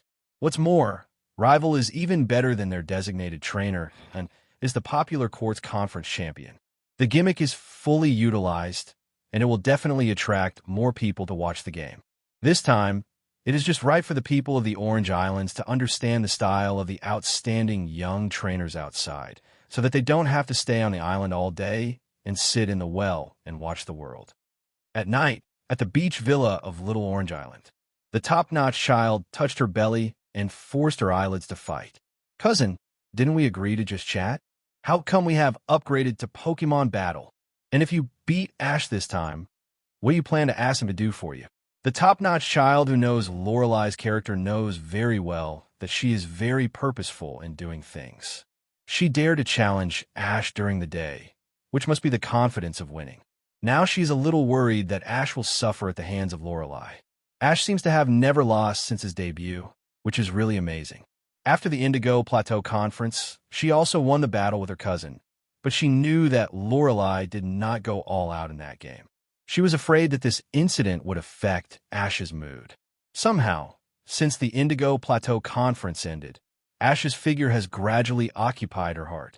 The cousin who she admired the most before can only retreat to the second line, and her importance in front of Ash has slightly decreased.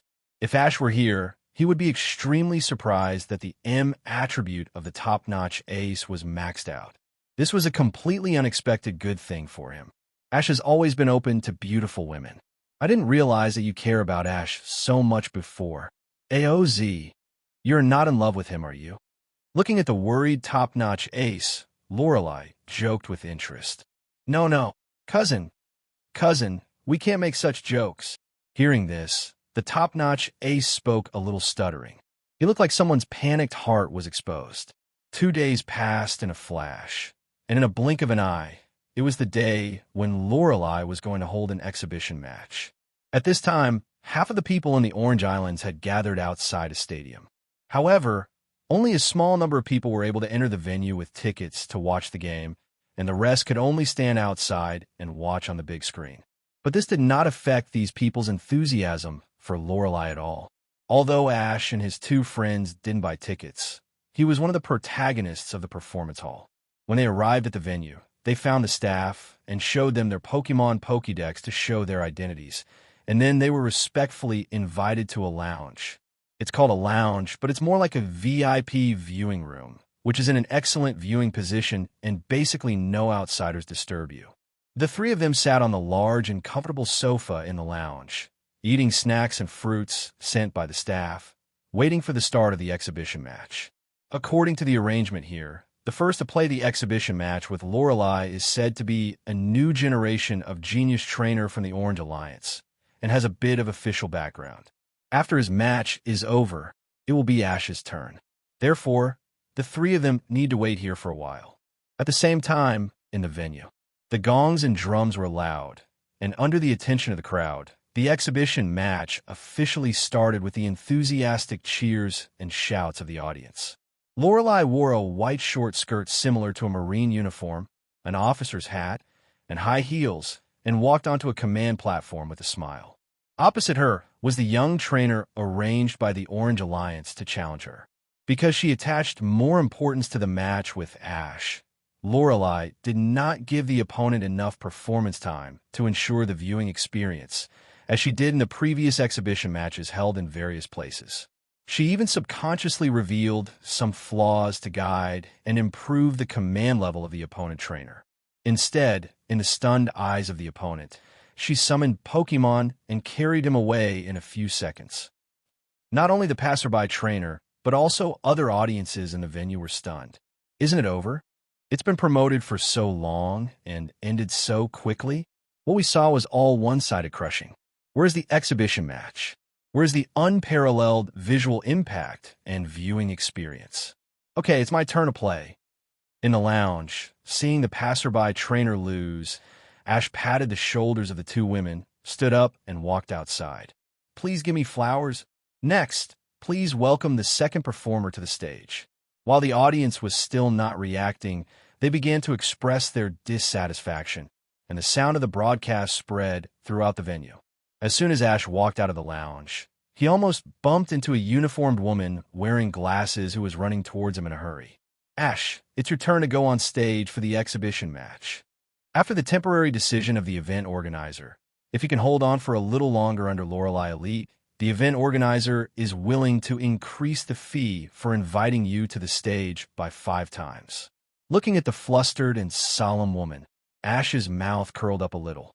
From the woman's expression, he immediately realized that it might be the poor performance of the passerby trainer in front of him, who didn't satisfy the audience who bought tickets to the scene at all. Don't worry. Let your people prepare the money. It's still easy to just play a wonderful match without guaranteeing a win. Ash waved his hand and then walked towards the player channel. In the field, facing the increasingly disappointed audience, the referee commentator hurriedly began to save the situation. Next, let's invite the second Lorelei Elite exhibition match, rival, the last court's conference champion, Ash, to the stage. The commentary on this broadcast was obviously more lively. The audience, who were originally sullen, immediately became excited when they heard this. They were not unfamiliar with the Kanto Alliance, which was a name only the Orange Alliance, but was actually the real big brother. The exhibition match between the champion of the last Indigo Plateau Conference in the Kanto region and Lorelei, one of the Kanto Elite Four, was really a heavyweight match. The weight of this kind of match is probably only slightly inferior to the exhibition match between the Elite Four. Yes, the regional champion may still be a little behind the Elite, but at least you are much stronger than the so-called genius trainer whose name they have forgotten before. Besides, your so-called strength is still based on the small piece of land of the Orange Alliance. Of course, they had never thought of Ash defeating Lorelei directly. Although one is the champion and the other is the elite, The champion of the Indigo Plateau Conference cannot represent the champion of the entire Kanto region. The former is just a symbol of the young generation of strong people, and cannot even be called the strongest among the young generation. After all, the gold content of the annual championship is far less than that of the region elite. Not to mention that the Elite Four of the Kanto region even have the strength to be the regional champion if placed in other parts of the regional alliance. They just want this game to be more exciting so that they can enjoy it, and at the same time, it would be better if they can learn some battle knowledge from it. Only in this way can it be considered worth the ticket. Facing the long-lost cheers and shouts after the Indigo Plateau Conference, Ash smiled and walked out of the player channel, stepped onto the Command 830 platform, and looked at Lorelei opposite. The closer distance allowed him to observe Lorelei more carefully at this time. I have to say that this outfit really appeals to Ash. The deep blue soul in his heart has begun to burn, enough to make all men interested in maritime affairs attack at full speed. Although Lorelei is still single until now, she is mature after all. Her dressing taste is naturally needless to say. Turning his eyes away from Lorelei's plump and slender thighs, Ash quietly waited for the next step. Dear audience, now you can see my exhibition match guest, the court's conference champion player Ash, who has stepped onto the battle command platform. He is very young, and he has won such a heavy honor as the court's conference champion in just 1 year. He is a truly talented trainer. As the commentator revealed Ash's resume, the audience in the field became more and more excited. The combination of the two words genius and rookie always gives people a sense of self-confidence, unbridled freedom, and uninhibitedness. When you just become a Pokémon trainer and are about to set off from your hometown to travel, who hasn't imagined Ash's life and the scene of being watched by thousands of people? Even if it is definitely impossible in reality, it is also very good to substitute it. So, among the voices that all support Lorelei, many more people turn to Ash's side. Although they knew that he could not defeat the powerful Lorelei, it did not prevent them from supporting Ash. The rules of the exhibition match are 3v3, and the Lorelei Elite will release Pokémon first, and the challenger Ash can change during the period Pokémon. If all 3 Pokémon on either side lose their combat capability, they will be considered defeated. So the battle begins now. Lorelei reached out and pushed the glasses on the tip of her nose, and the lens reflected a shrewd look. Unlike the last battle with Ash, and even more unlike the passerby trainer before Ash, who only sent out the second team of Pokémon, she decisively chose to send out the main force. Come out, Walrein. A pale blue, fat Diahai appeared in front of Lorelei. Pokémon, Walrein qualification, gold, level, 4.72. Ash's eyes flickered slightly. Sure enough, Lorelei sent out her main Pokémon without any martial ethics.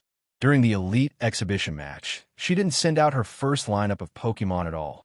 In this way, combined with the request she made 2 days ago, it is very likely that she has something to ask of me. The key is that her request may still be the kind that is good for me. Thinking of this, Ash raised his eyebrows slightly. Just rush Lorelei's serious attitude this time. The system really gave him a big step by giving him such a task. To put it bluntly, if only Walrein's strength has reached this level, then Lorelei's trump card Pokemon Jinx is likely to be above level IV.76. Even Zapdos is probably not its rival. Ash estimated that he had to send Mewtwo to firmly grasp Lorelei and control the victory. After all, Pokemon above level IV.76 or even higher are no less inferior to legendary Pokemon to a certain extent, and the only difference is the lack of innate talent. For this obvious gap in strength, Ash has nothing to deny. Although he has been working hard since he set out on the journey, coupled with his excellent talent, the advantage of past life memories, and the deep development of the brain by awakening psychic. At this stage, his command level is definitely not inferior to or even higher than Lorelei, who is actually a champion trainer. But if we really compare them horizontally, Ash still suffers from his age. It takes time to improve the level of Pokemon. If he waits for a while and waits for all his Pokemon to grow up, he will definitely be able to beat her. But at this point in time, he is bound to be at a disadvantage. As one of the Elite Four, each of Ash's main Pokémon is very recognizable. He often participates in the Elite exhibition games held in region. Even if he has several Dugong and Walrein, the audience still recognizes that the one on the field is the main Pokémon of Lorelai's team. This also means that he has real championship-level strength. There are also some knowledgeable trainers present. After realizing this, they immediately cast a pitying look at Ash. This boy is in trouble. I don't know what happened to Lorelai Elite today. She suddenly became so angry. In the last exhibition game, she directly commanded the second team Pokémon to kill all the opponents without mercy. When it was Ash's turn this time, he even put all the main Pokémon on the field. What about the teaching exhibition game? Level crushing, they can't learn this thing. There are already many people at the scene who are attracted by Ash's handsome and sunny face, as well as the genius rookie trainer's identity captured. The little girl who is secretly in love with him couldn't help but reach out to catch her eyes. This will undoubtedly be a 5.6 match without suspense, and it may become more boring than the previous match. It's your turn to perform on stage, Pikachu. Pika. Pikachu jumped off Ash's shoulder and jumped into the battlefield. It's still a Pikachu. This time it's completely over. No suspense, it will be beaten badly. The audience who saw this scene shook their heads and sighed. They still know what level Pikachu is. Although it looks very cute, it is a Pokémon that is everywhere in Kanto and the Orange Islands, and even civilian trainers rarely train it as a main force. Ash didn't choose to surrender directly when he saw Lorelai fighting him seriously. Now, the tickets they bought at a high price are completely lost. Facing Walrein of Lorelai Elite, our Ash chose to send out Pikachu. Pikachu of the electrical attribute has a certain advantage in the attribute against Walrein of the water and ice type. It seems that our Ash is well prepared. It is worth mentioning that according to the information, this Pikachu is also Ash's Earl Dervish Pokémon partner. Not only is it cute, but it is also extremely powerful. It performed very well at the last Indigo Plateau conference. For Ash, when Lorelai applied for the exhibition match for him, the organizer immediately began to collect his relevant information. Naturally, it is not like the audience who knows nothing. Just because the Pokémon Ash sent out is Pikachu, he asserted that he was giving away attribute restraint. The idea is quite good. Standing on the opposite command platform, Lorelai nodded slightly, and then showed a faint smile. The idea of attribute restraint is definitely correct, but when the gap in the level and strength of Pokémon reaches a certain level 17, the slight advantage that attribute restraint can bring can basically be ignored.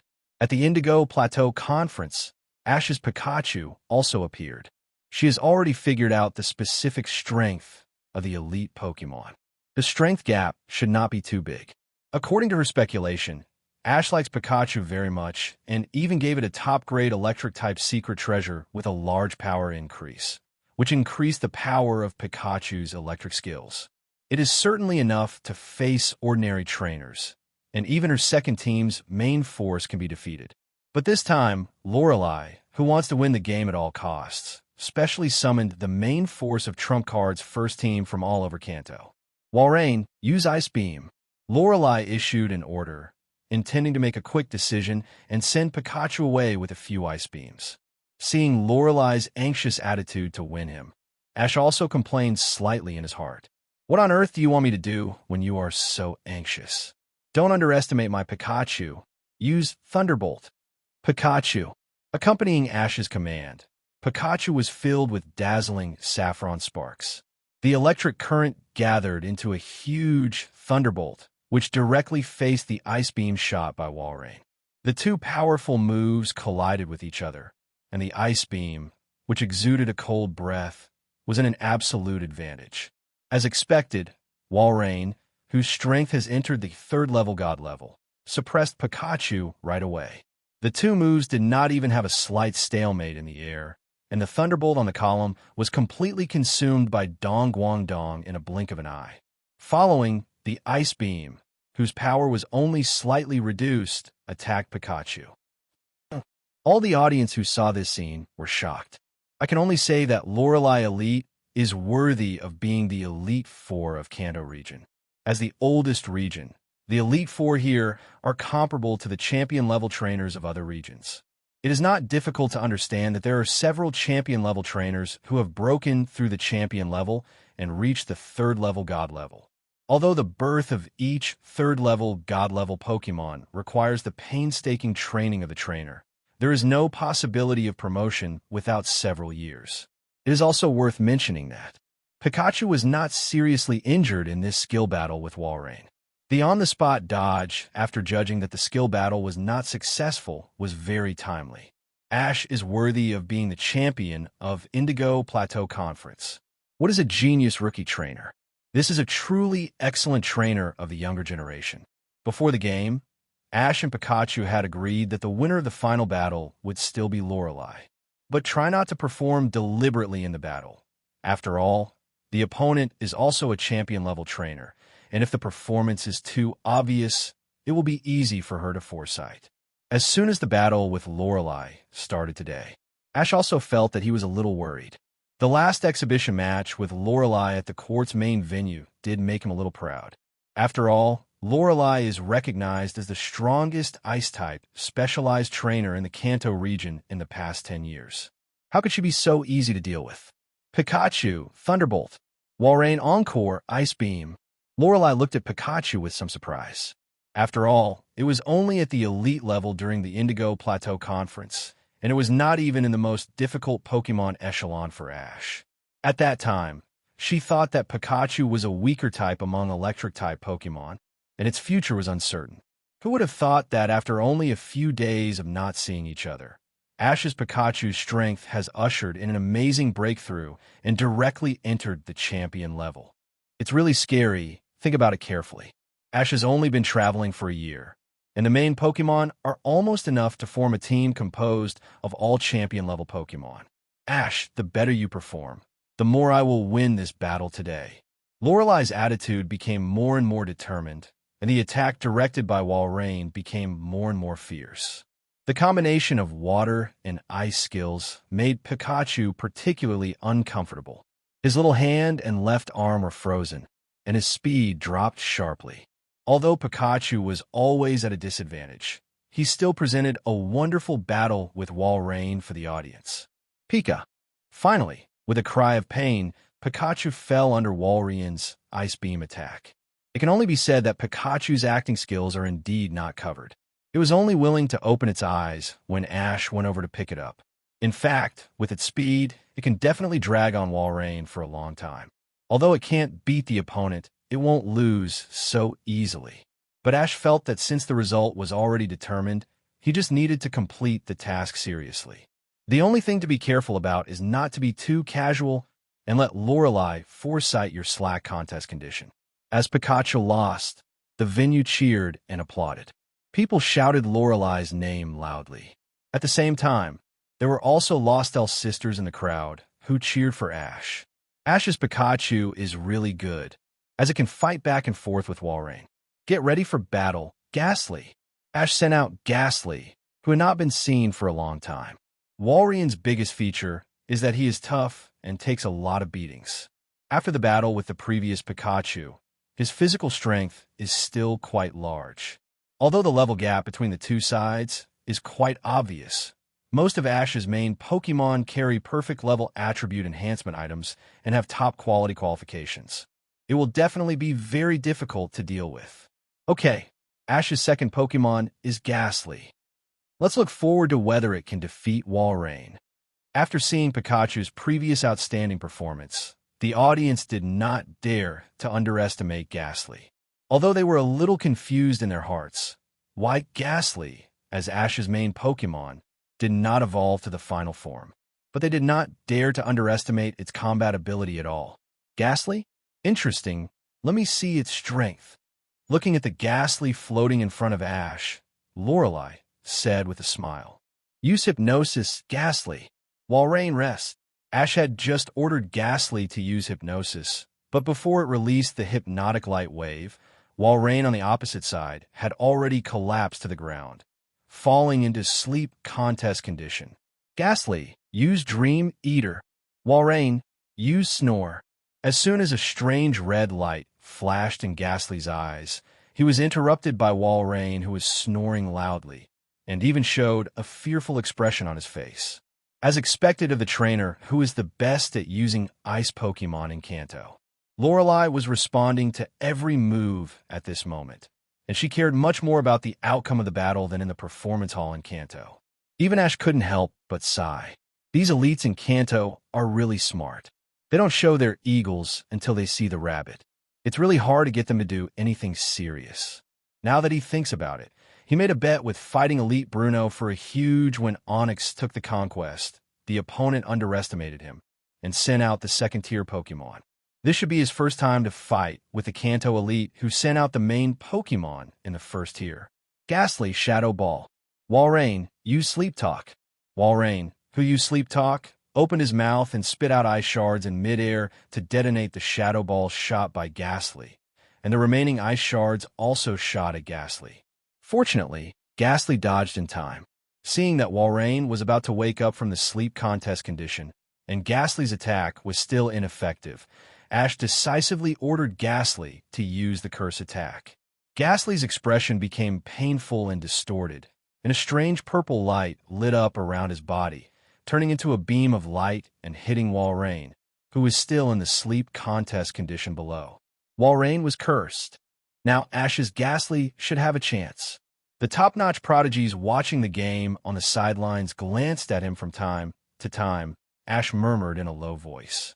It turned out that his cousin's elbow had already turned towards Ash. If Lorelei heard her whisper, she would definitely laugh and cry. After being cursed, even though it was still in the sleep contest condition, DSC Master still showed a painful expression.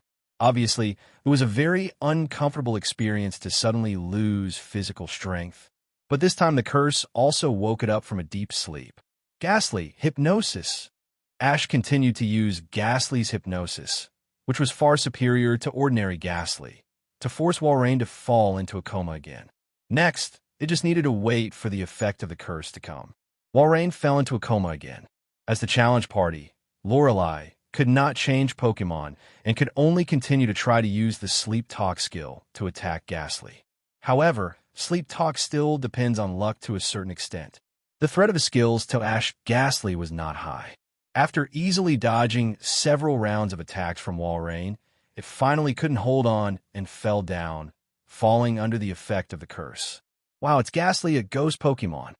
Even Walrein, the elite of Lorelei, was helpless against its attack and was killed in his sleep. The audience was excited to see Walrein lose. At the same time, they also realized the difference between Ash and the so-called Orange Alliance Genius Trainer. When Lorelei faced him, she didn't send out her main force, and she defeated him in no time. Now it's Ash's turn. While Pikachu is performing brilliantly, Ghastly has directly taken down Walrein, the main Pokemon of Lorelei, with his tricky and hard-to-defend ghost skills. The gap between the two is obvious at a glance. Combat Walrein. Retracting Walrein, Lorelei looked at Ash and exclaimed, Ash, you are indeed the best rookie trainer I have ever seen, but to win this battle, I must take 89. Get ready for battle, Jinx. With a flash of light, the exaggerated and shocking Jinx appeared in front of Lorelei, exuding an extremely powerful aura.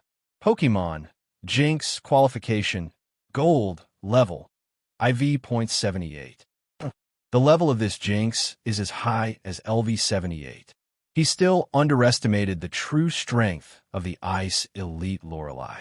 Originally, he thought that if Zapdos was sent out, there would be some suspense.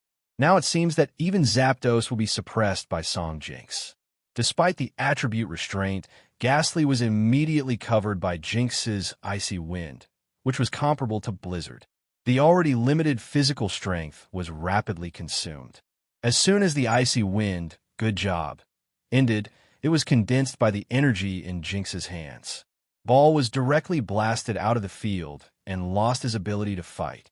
Ghastly lost his ability to fight. Jinx won. Looking at the plain-looking Jinx, the audience fell silent.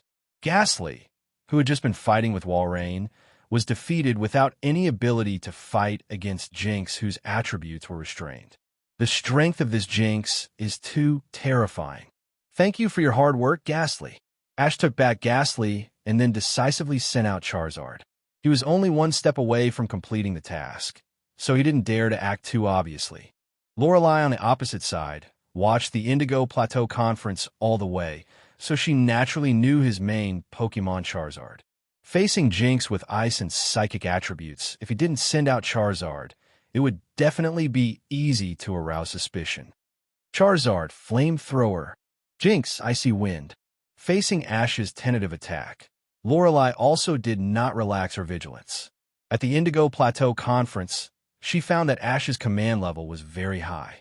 He was particularly good at suppressing rival at the beginning and then launching a fierce attack like Hurricane.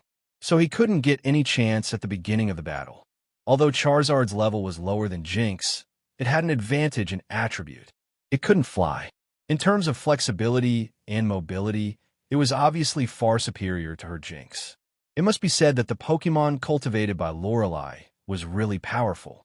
The Icy Wind released by Jinx could tie with Charizard's Flamethrower. The two ultimate moves of Ice and Fire were tackled together, canceling each other out and turning into a steaming mist all over the field. The entire battle area suddenly became misty and extremely humid.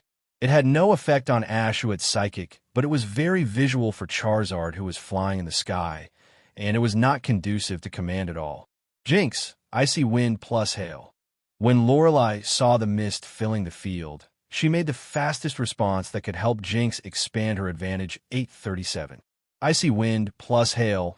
The fierce ice wind wrapped Hail indiscriminately hit everything in the entire battle sea except Jinx. Accompanied by the rich mist, Charizard's figure was looming.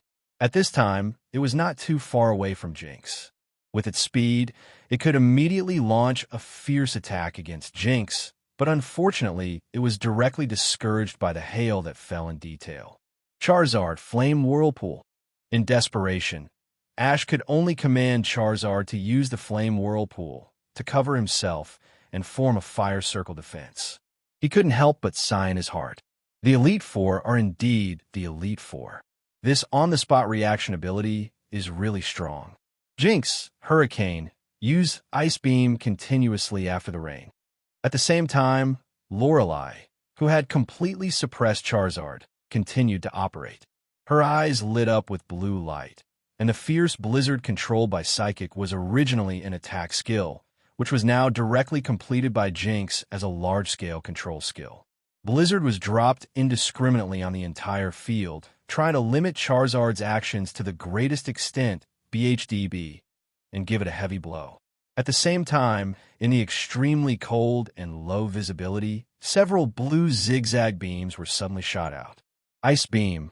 The freezing probability is greatly increased.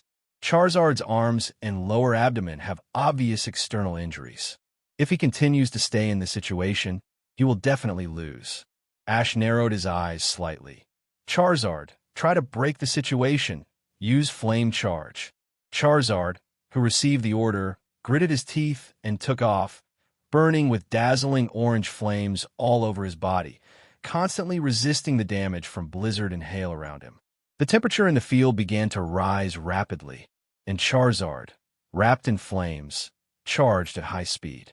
During the charge, the power of the flame extinguisher was constantly weakened. Lorelei calmly gave orders. Now protect, and then use Psychic to get rid of Charizard. When Charizard Flame Charge rushed to the front, it was completely in her hands. Previously, Hail and Blizzard series of attacks forced Ash to give up Charizard's mobility as an air unit and turn to close combat. At this time, Charizard, covered with thick flames, slammed into Jinx fiercely, but was perfectly blocked by the cyan energy raised by the Protect barrier. Immediately following was the strong Psychic wave. Psychic gave Charizard, who was already in poor contest condition, the final blow, smashing it into the field. When everything calmed down, Charizard seemed to have lost his ability to fight. What a pity, Charizard's performance was already very good. Lorelei Elite is worthy of being the Elite Four of the Kanto region. Such a record is already very good. Ash is definitely the best Pokemon trainer in the younger generation. The audience expressed regret for Charizard's defeat. The aftermath of the final battle between Charizard and Jinx directly caused the several Pidgeotos responsible for filming to lose their combat capabilities. Fortunately, the photography tools they carried on their bodies just captured all the wonderful shots and transmitted the shocking battle scenes. All the audience who were able to enjoy this wonderful battle through the broadcast were stunned. The battle between Charizard and Jinx was even more exciting than the previous Pikachu versus Walrein. "Thank you for your hard work, Charizard." "Taking back Charizard," Ash said sincerely. Lorelai's Jinx is very strong, and Blizzard and Hail have a certain degree of psychic control. It almost formed an amazing permafrost field. Jinx's level is much higher than Charizard. Under the contest conditions, without evolving to Mega Charizard, it is already its limit to be able to fight like this. Ding! Complete the follow-up of the Elite Couple Quest. Lost to the Ice Elite Lorelei with a relatively realistic acting. No intention of being let down by Lorelei Foresight. Quest reward: 1 million points. Any Pokemon's level is increased by 5 levels of the best Never Melt Ice. Increase the power of the carried item's refined ice skills by 50%. Select a random Pokemon as Dragonair and increase its level from IV.47 to 4.52. Listening to the system's voice, Ash's helpless mood of losing to Lorelei was completely dissipated. The training cycle of Dragon Pokemon is very long, but Dratini has been following him since the Wild Wilderness area for less than half a year. From today on, the level has completely surpassed its mother and entered the elite level.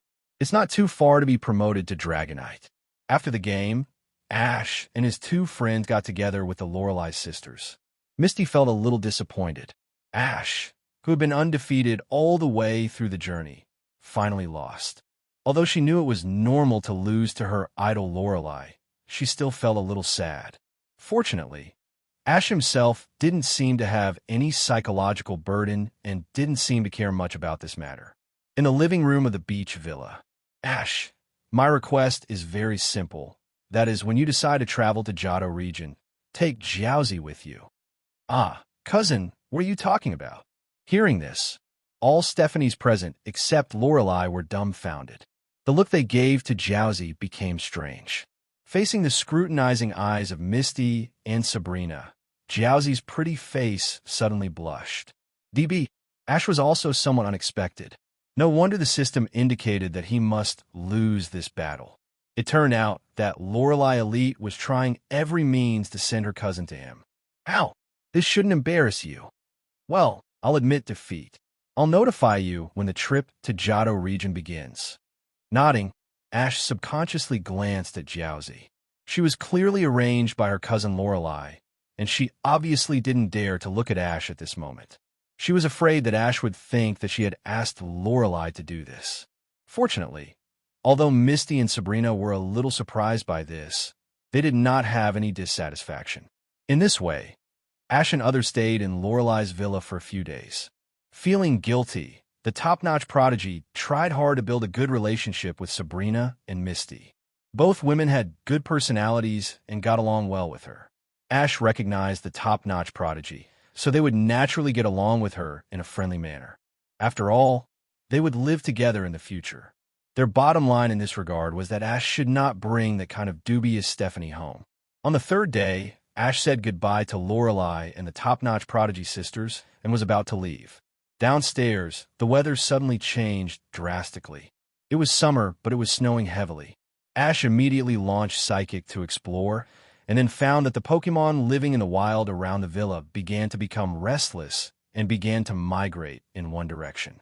Could it be? Ash's heart trembled, and his role changed slightly. He immediately told Misty beside him that the destination had changed. Next, set off for Shamudi Island.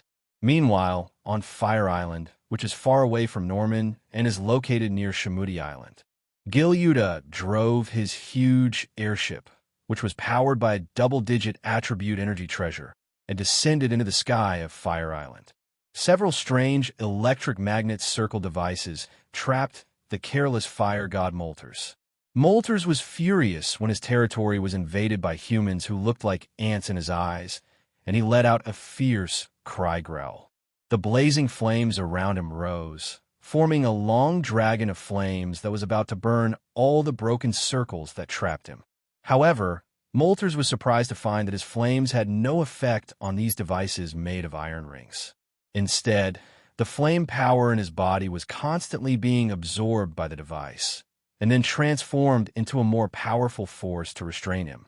This also led to the fact that the more it struggled, the stronger the energy it received. It can be said that it was completely trapped in a jar because it failed to break the device's restraints the first time and basically had nowhere to escape. As the resistance became more and more intense, his strength was constantly weakened. Until the end, his physical strength was exhausted and he completely lost the ability to resist. He was controlled by Gilyuda and taken back into the huge airship. This device was specially made by Gilyuda for the powerful and extraordinary divine beast race. As long as you are careless and controlled by the device, you will not be able to burst out the strongest force to break free in the first time. If you want to break free from it by your own strength, it is obviously impossible. Of course, such a powerful device cannot be without flaws. The biggest weakness of this device is that the external defense is too weak. There is no need for legendary Pokémon. Ordinary Pokémon that is slightly better cultivated can break it through superpower. Inside the airship, facing Moltres, the legendary god of fire in the Kanto region, Gilyuda's eyes are full of intoxication and fanaticism. The divine bird is really a perfect collection. No, it's not perfect just like this. The legendary sea god Lugia, who can invite the anger of the three divine birds. You are the most perfect and valuable collection. Ask for flowers. God of fire, god of thunder, god of ice. You are just the bait I threw to lure out Lugia. When I think of the legendary sea god with the power to destroy the world, Lugia can also become one of his collections, and the most perfect one. Gilu was so excited that the enthusiasm in his eyes became more and more obvious. Ash, are we in such a hurry to go? And the weather and the contest conditions of wild Pokémon don't look normal. Ash and his three companions rode on the back of Pidgeot, assisting Sabrina to hold up the psychic barrier to separate the wind and snow from the airflow outside. Zero. Misty couldn't help asking Ash. The weather outside and the behavior of wild Pokémon are too abnormal. Combined with Ash's hurried farewell to the Lorelei sisters, he took them on the back of Pidgeot without saying anything and flew straight in one direction at high speed. They knew that Ash must know something inside. Otherwise, he would not have reacted immediately when he saw the abnormal phenomenon. Compared with Misty, Sabrina seemed much calmer. Sometimes she really couldn't see through Ash's behavior, but the choices he made were basically correct. Including the most dangerous action on the new island, she always believed Ash can solve the problem. This time is no exception. Nothing, just an ignorant and arrogant Pokémon collector intends to extend his claws to the legendary beasts. These anomalies are the consequences of his fantasy being put into action. We are now going to Shamudi Island. The three islands of ice, fire, and thunder around this island are inhabited by the real three legendary birds in the Kanto region. The god of fire, the god of ice, and the god of thunder, who have the power to change the world's climate together. Ash explained to the two women in a concise manner, which immediately shocked the two of them. They didn't expect that the Pokémon collector was so bold as to set his sights on the three legendary birds. Is he really not afraid of angering the three legendary birds and ending up with a death without a burial place? If Gilyuda were here, he would definitely say confidently that he was not afraid, and the three birds were just a bonus. His real target was the first-level god Lugia. Looking at the current climate change, even if his conspiracy did not succeed completely, it must have aroused the anger of the three birds. Once the anger of the three birds is left unquenched, the consequences will be disastrous. Ash, can we stop them now? After all, They're the legendary 3 birds. Even if your Zapdos can resist one of the birds, what about the remaining 2 birds? The key is that there is a bad guy hiding in the dark. If it doesn't work, notify Lorelei Elite. She should be able to help you share the pressure of 980 exclamation point. Misty said to Ash with a worried look. It's okay, don't call her. In fact, even if she is called over, it will be difficult to fight one of the 3 birds. Ash shook his head and replied. The highest level Jinx at Lorelei's hand is only IV.78, standing in the realm of the 3rd level god. The gap between them and the 3 mythical birds that have already entered the realm of the 2nd level gods and held the divine power is really a bit ridiculous. Even the 3 mythical birds weakened by the Gilyuda device cannot beat them, and they're just sending food to them. In this real Pokemon world, the main force of the battle between the 2nd level gods and above legendary Pokemon must be the same strength of the mythical beasts or high precision and cutting-edge offensive technology. What should we do? Then we're also sending food to them. Before she said the word die, Misty glanced at Sabrina, who looked unusually calm, and suddenly thought of something. Yes, after the battle on the new island, Ash was accompanied by a Mewtwo with terrifying strength. Although she didn't know how strong it was definitely more powerful than the 3 mythical birds, just because it could confront Mew. And after following Ash for so long, she was used to Ash's style of acting after careful planning and never putting himself in danger. The reason for the urgency this time was mainly because of the reputation of the 3 gods birds and the doomsday-like scene around them. On the other hand, Lorelei, who was just about to return to the Kanto region with the excellent pride, also discovered the strangeness of the weather and wild Pokemon at this time. It was her sudden idea to let her cousin, the excellent pride, travel with Ash. Ash had settled this, and then she had to go to her cousin's family to persuade the elders of the family. But now it seems that they can't go back for the time being. In the villa, Lorelei immediately used her Kanto elite authority to ask the Orange Alliance to cooperate in the investigation. The researchers on the Alliance side analyzed the weather and the migration path of wild Pokemon and finally came to a bad conclusion. The source of the problem came from Shamudi Island. Legend has it that the 3 gods birds live around Shamudi Island, but few people can see them. Because once the ship approaches the 3 small islands around Shamudi Island, they will be silent for various reasons. Over time, the nearby islanders stay away from them, making the 3 small islands shrouded in mystery. Now it seems that the legend of Shamudi Island is true. There should be 3 sacred birds with magical powers that control the weather. The movement at this moment must be related to them. Think of Ash's strange behavior when he and his friends left. Lorelei, who reacted, didn't care about returning to Kanto and took the excellent pride directly to board the speedboat to West Island. This kid must know something inside. It's too reckless to run over there quietly. Due to Pidgeot's terrifying manned flying speed, Ash and his party can already see the outline of Shamudi Island in the distance. As they approached Shamudi Island, the climate outside the psychic barrier became more and more extreme and severe. There were lightning and thunder and soaring in the sky, and the sea was rough. There were also many water-type Pokemon who migrated here frantically with their families. At this time, the festival being held on Shamudi Island was also forced to stop because of this sudden and terrifying change. The residents of the entire Shamudi Island fell into panic. They who have lived here for generations know better than anyone what such an extreme scene means.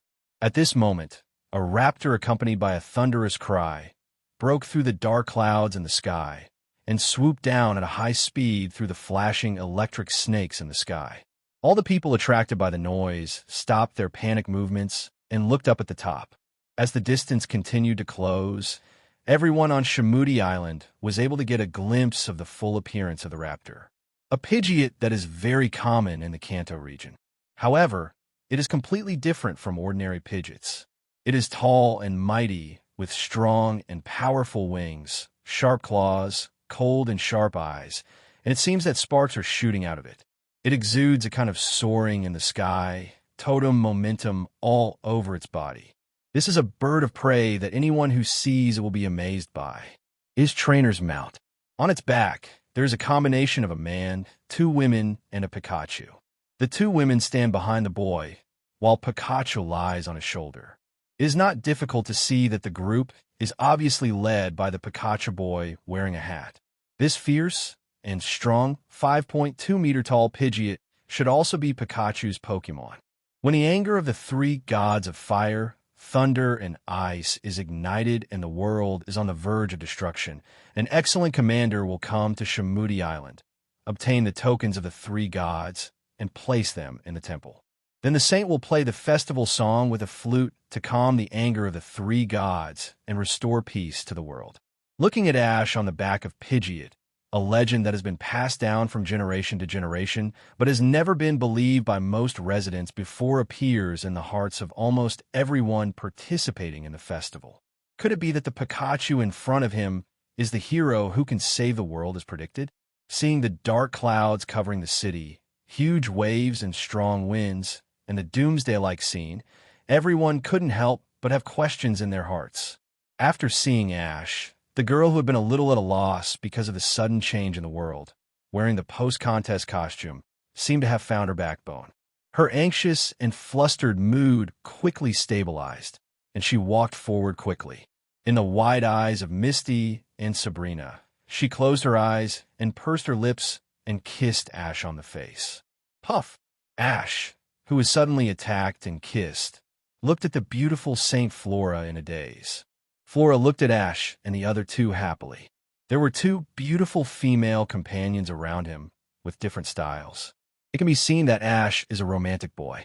Although Misty and Sabrina are both beautiful, she is still very confident in her appearance.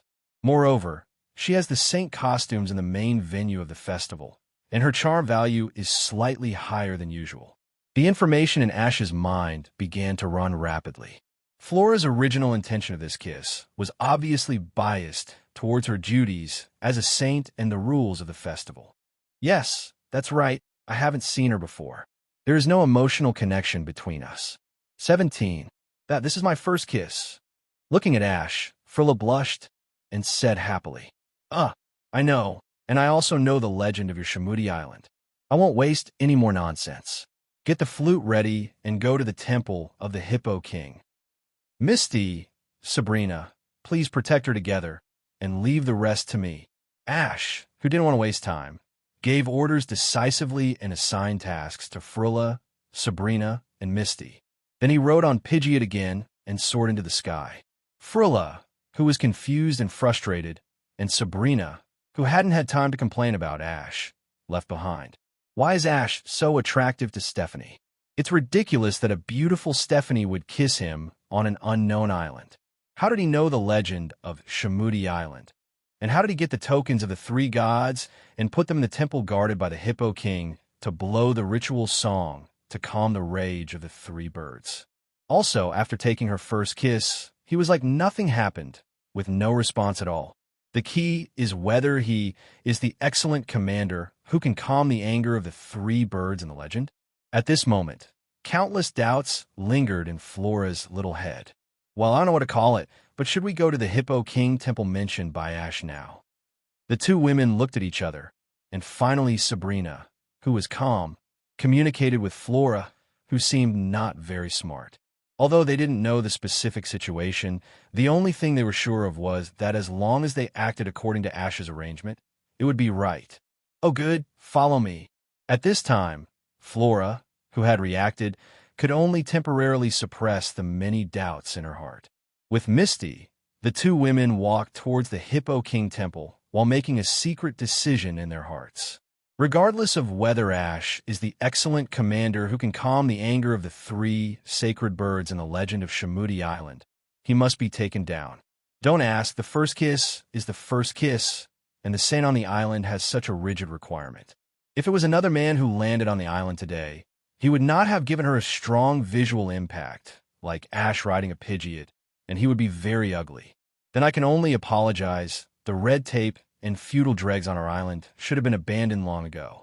How can a New Age woman casually offer her first kiss to a stranger for the sake of legends and rules? This saint can only be said to be inappropriate. On the other side, Lorelei, who was quite anxious and wanted to get to Shamudi Island as soon as possible, used her Elite Four privileges to get a mega flying device. The speed is several times that of an ordinary helicopter. She and her cousin Yudang Jiaozi took a helicopter together, braved the extremely bad weather and hurricane showers, and ventured to fly at high speed towards Shamudi Island. Prepare for battle, Zapdos, Charizard. Come back, Pidgeot. After leaving Shamudi Island, Ash took back Pidgeot, who had just entered the elite level. The difficulty level of the next action was too high, and Pidgeot was not suitable for participating in other activities, even if it was just a flying mount. Ash switched to Charizard, with Pikachu standing on his shoulder, and rushed to Fire Island under the escort of Zapdos. As a psychic, Ash first propped up a blue psychic barrier to isolate the wind pressure. Then he tried to communicate with Mutwo, who lived in the Pokémon home system, through telepathy. Mutwo, I may encounter some trouble this time. Oh, so, can you help me when I need your help? Yes. Faced with Ash's tentative question, Mutwo's response was unexpectedly refreshing. After this period of travel, Mutwo was very satisfied with what Ash did as a human trainer 137. Of course, Ash doesn't rate it very high, mainly because Mutwo only cares about how Ash gets along with Pokémon and has no interest in how many girlfriends he has. Ash was relieved to get Mutwo's affirmative answer on Charizard's back. If Lugia, the main C in the original plot, hadn't been accidentally let out in advance because of Galuda's reckless operation, it is very likely that it will not be awakened until the three sacred objects of the three islands of fire, thunder, and ice are all placed in the temple of the Hippo King, and then the song of the festival is played by Flora's flute. Now Ash doesn't plan to bet whether Lugia will come out in advance during the operation. Directly turn Mutwo, the ultimate bodyguard, into his trump card. After all, if he is not careful, he will face Galuda's technological airship or the three sacred birds. If Mutwo is not there, Ash is more or less a little scared. As long as he is not 100% sure, it is unstable. Ash never puts himself in a dangerous situation. Of course, if Mutwo doesn't agree to his request, he can also switch to a less direct second plan and carefully stop the violent three birds. With Mutwo's reply, Ash was completely confident and directed Charizard to go straight to Fire Island. At this time, because Moltres had been captured by the collector Gilyuda, Fire Island temporarily became a no-man's land. After thousands of years of fighting, Zapdos, who had always been thinking about the territories of the other two islands, would naturally not miss such a good opportunity. At this moment, it had quietly flown to Fire Island and landed in the center of Fire Island, releasing its electricity to the outside. It wanted to clear all the breath left by Moltres here, leaving a symbol of its territory and declaring its sovereignty over Fire Island. Seeing Ash's sudden visit, Zapdos, who was already very sensitive, felt that his territory was invaded and immediately issued a warning-like fierce cry. Then a golden thunderbolt struck the ground in front of Ash. It directly blasted a 10-meter-wide, bottomless pit on the ground, and the surrounding area was charred black land scorched by the high temperature of lightning. Ash rolled his eyes at this. There is indeed a reason why the three sacred birds are called the three stupid birds. The IQ of these three guys is really worrying. The old neighbor Moltres suddenly disappeared, and Zapdos did not realize the danger, and ran to occupy Moltres' territory without finding out where he was. You are so impatient. At least you can wait for 2 more days. See if Moltres will return to Fire Island. If it comes back, won't everything you have done be in vain? This IQ is far lower than that of normal humans, and even some Pokémon that are smarter than humans. Even those beasts that Ash has seen in his previous life are slightly inferior. It is not wrong to be called the three stupid birds. Feeling the terrifying power contained in the huge golden thunder just taken, Zapdos beside Ash trembled slightly, but his eyes were shining with longing. This is the powerful power of Zapdos, the strongest of the Zapdos family, who controls the priesthood. Obviously, his potential has stopped at the 3rd-level god, and it is difficult for his strength to increase again. It is a level of power that he can only dream of. Pika. Unlike Zapdos, who is in a state of aging, Pikachu, standing on Ash's shoulder, is also a little excited. It vaguely feels that although the priesthood Zapdos is powerful, it is not unattainable. As a Paishun with the aura of the protagonist, although it is not clear where this inflated self-confidence comes from, it is confident that it can turn Zhongyan to the ground with thunder in the near future. Pikachu's cheeks are faintly flashing with spark, and his eyes are full of fighting spirit when staring at Zapdos. Cry! After a thunder warning, it was found that Ash and his party did not retreat, but moved towards the center of Fire Island. Even the Pikachu on the shoulder of this human boy sent a taunt to it. How could it tolerate this? Priest Zapdos immediately made a fierce cry, but this time it did not carry a warning meaning. Several sparks that were no weaker than the previous ones bombarded Ash riding Charizard, and were determined to turn Ash and others who dared to taunt it into dust. As for the fact that there was a Zapdos of the same species among the targets it attacked, what did it have to do with it? Any intruder who dared to step into its territory should be cleansed by thunder.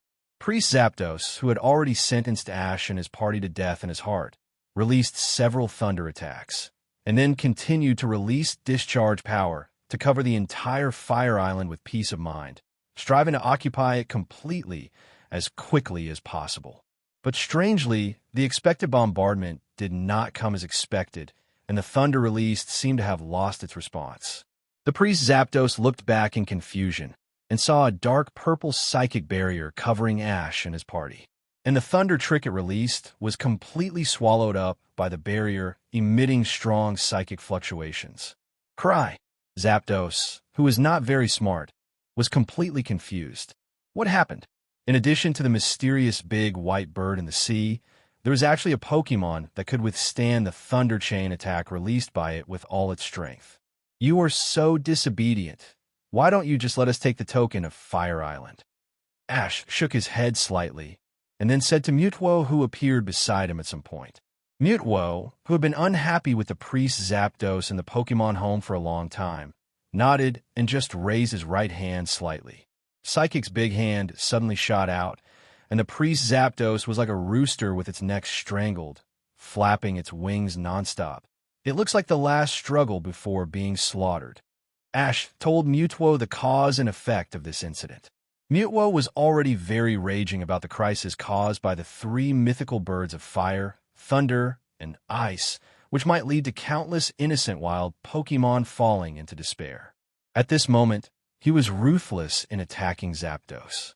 Seeing that the priest Zapdos, who looked exactly like him but was much stronger than him, dared to resist and was carried by Mutwo. Ash's Zapdos couldn't help but shrink his neck, subconsciously leaned behind Ash. Li, Master, this Pokémon is too fierce. Pika, Wong Li Hao, of course it's Mutwo. Pikachu nodded in agreement. It was almost killed when it was on the new island. If it weren't for Ash, it might have been gone. Mutwo, the big boss, suddenly turned around and gave a look to the second pet, which scared them so much that they immediately shut their mouths and sweated on their foreheads. Pikachu even waved his claws to act cute. In his heart, he was secretly planning how long he would have to train to electrocute this guy. Even the priest Zapdos didn't put so much pressure on him. He had encountered Mutwo twice, but whether in the new island or at this moment, he felt that Mutwo might be able to crush him to death with just one finger. This gap is really too exaggerated. Woo!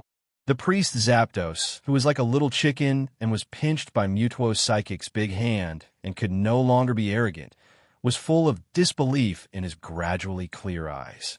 In his cognition, even though he had spent a lot of energy to dispel the aura of molters that had remained on Fire Island for many years.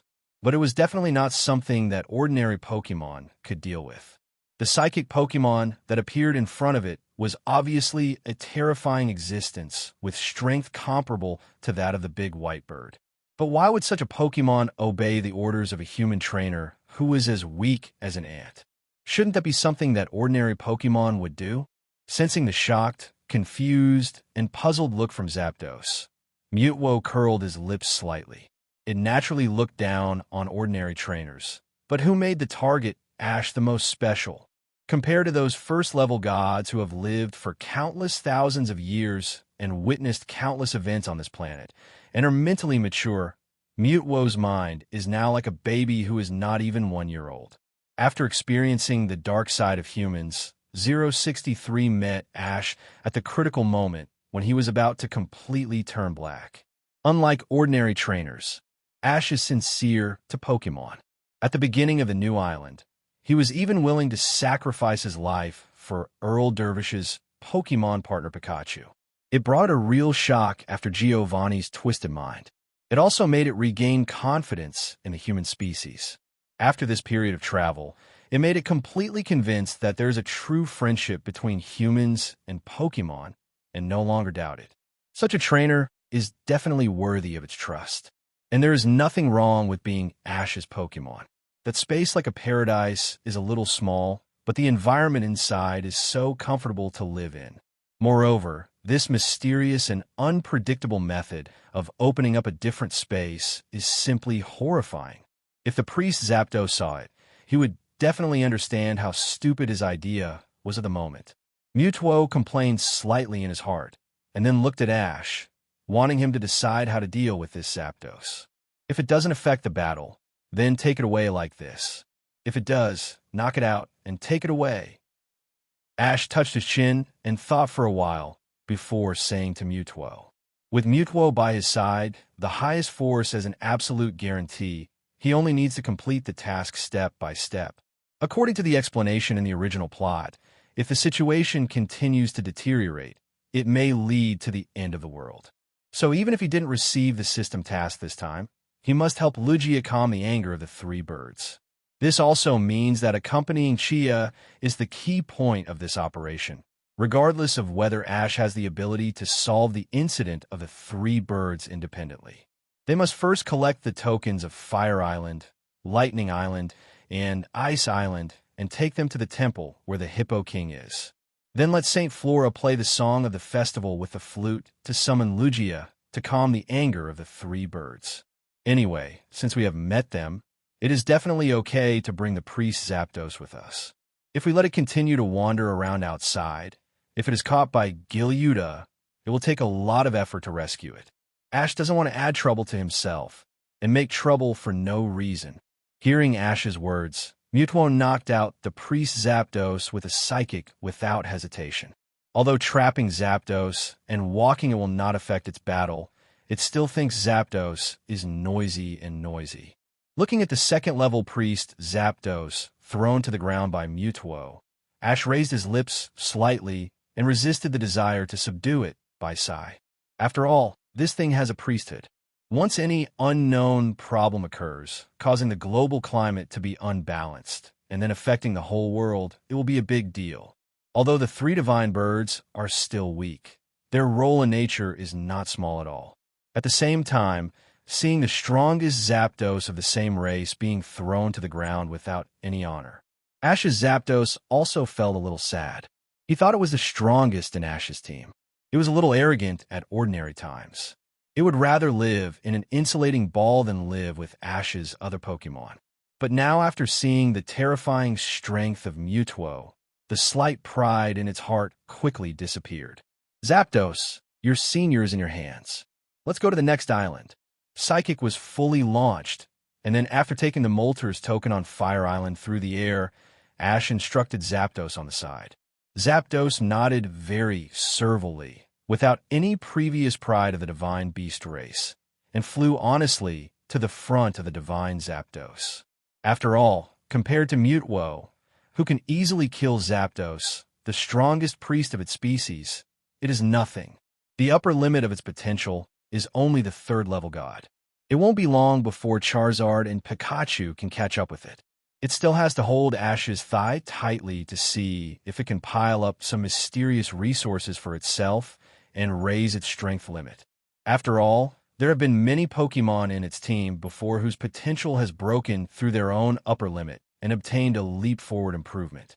Although the starting threshold of her talent at the level of a mythical beast is high, it is probably difficult for Ash to come up with good things, but dreams are always there.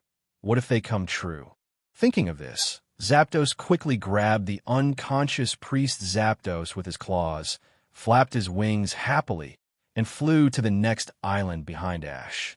On the other side, lightning and thunder roared, and the waves surged.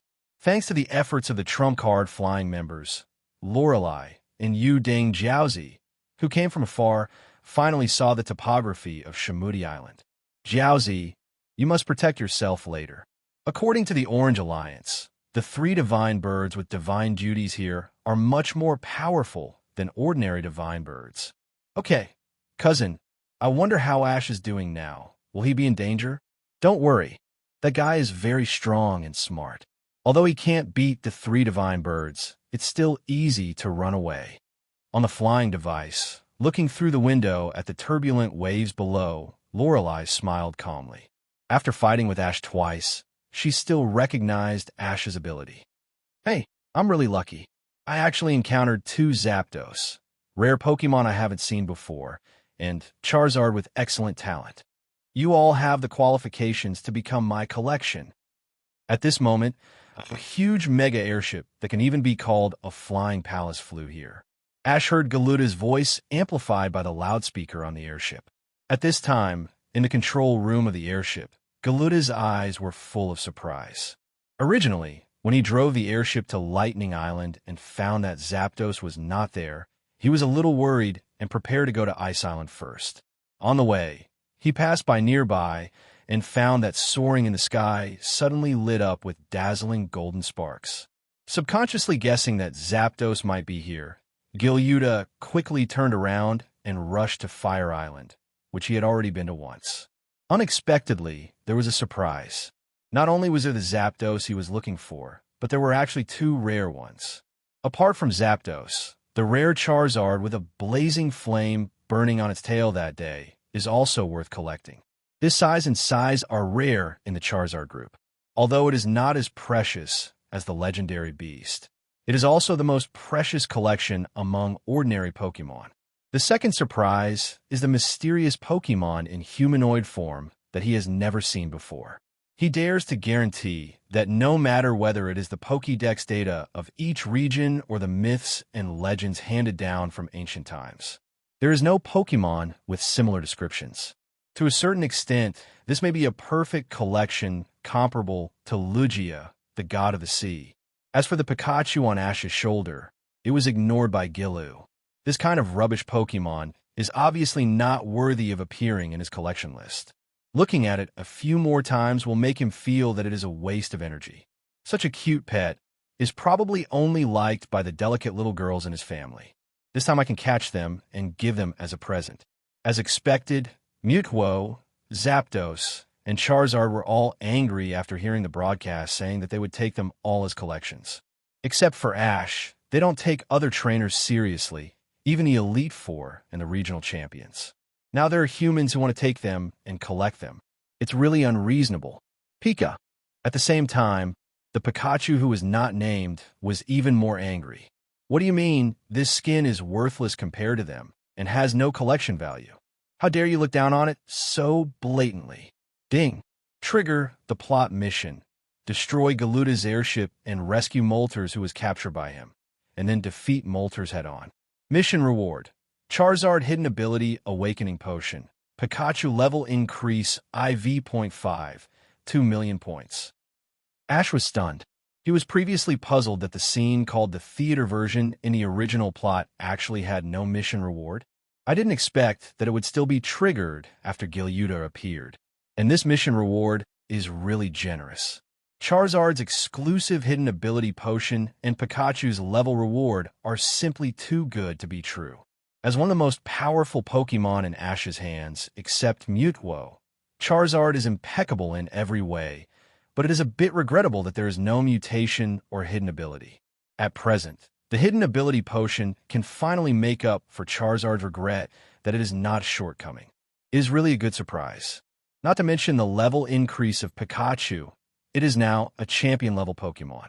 Without relying on mission rewards, it is only through daily training and fighting with wild Pokemon. I don't know how long it will take to upgrade to a level. This will save Ash and Pikachu several months of hard training, which is quite nice. Then there is the usual point reward for the mission, and 200W is also an amazing point reward. And the difficulty of this mission is not too great. Just destroy Gilroda's airship. In the process, pay a little attention to the device used by the other party to capture Molters. Please give flowers? Oh, it is not difficult to rescue Molters. After all, it is easy to destroy this device from the outside. The only difficulty is to defeat Molters later. This is definitely difficult to achieve with the strength of Pikachu, Charizard, and even Zapdos alone. To deal with it, you have to rely on Mutwo's dimensionality reduction attack. At the same time, Ash wanted to see if he could complete the first part of Charizard's transformation mission. This mission required Charizard to defeat a legendary Pokémon. As a reward, Charizard would perfectly fuse the Mega Evolution emblem and be able to switch between the two evolution forms X and Y in battle.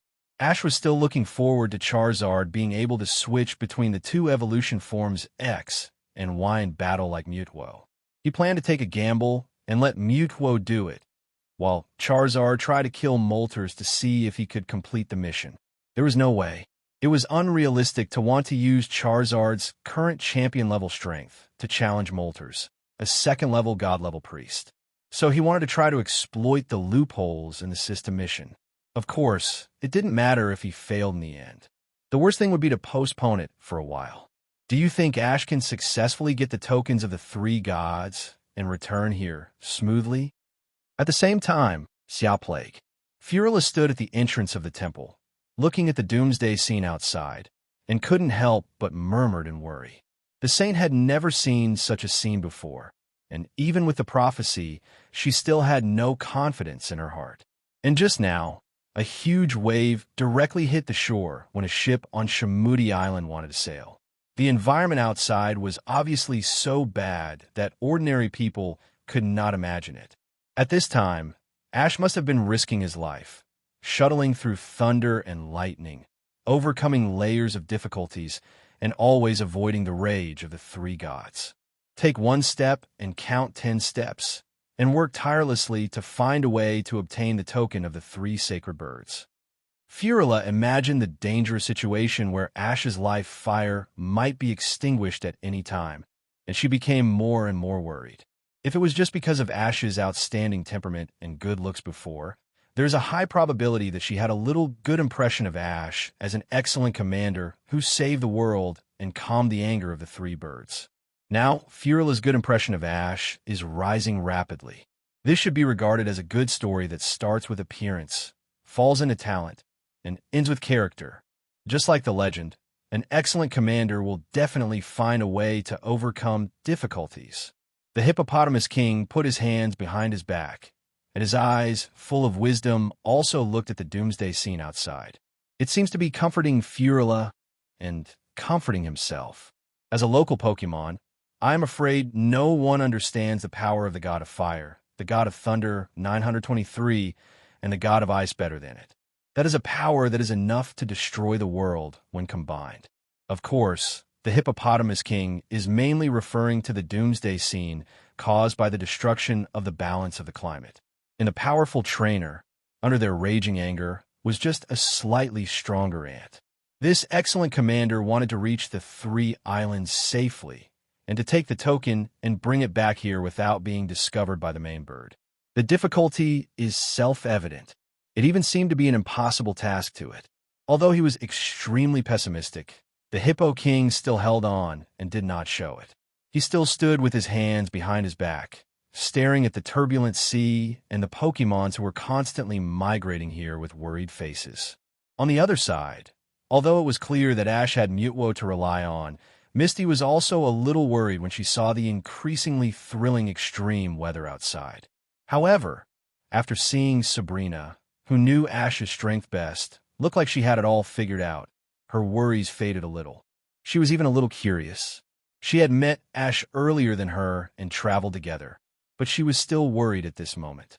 What did Sabrina discover with her powerful psychic that made her still worried in such a situation?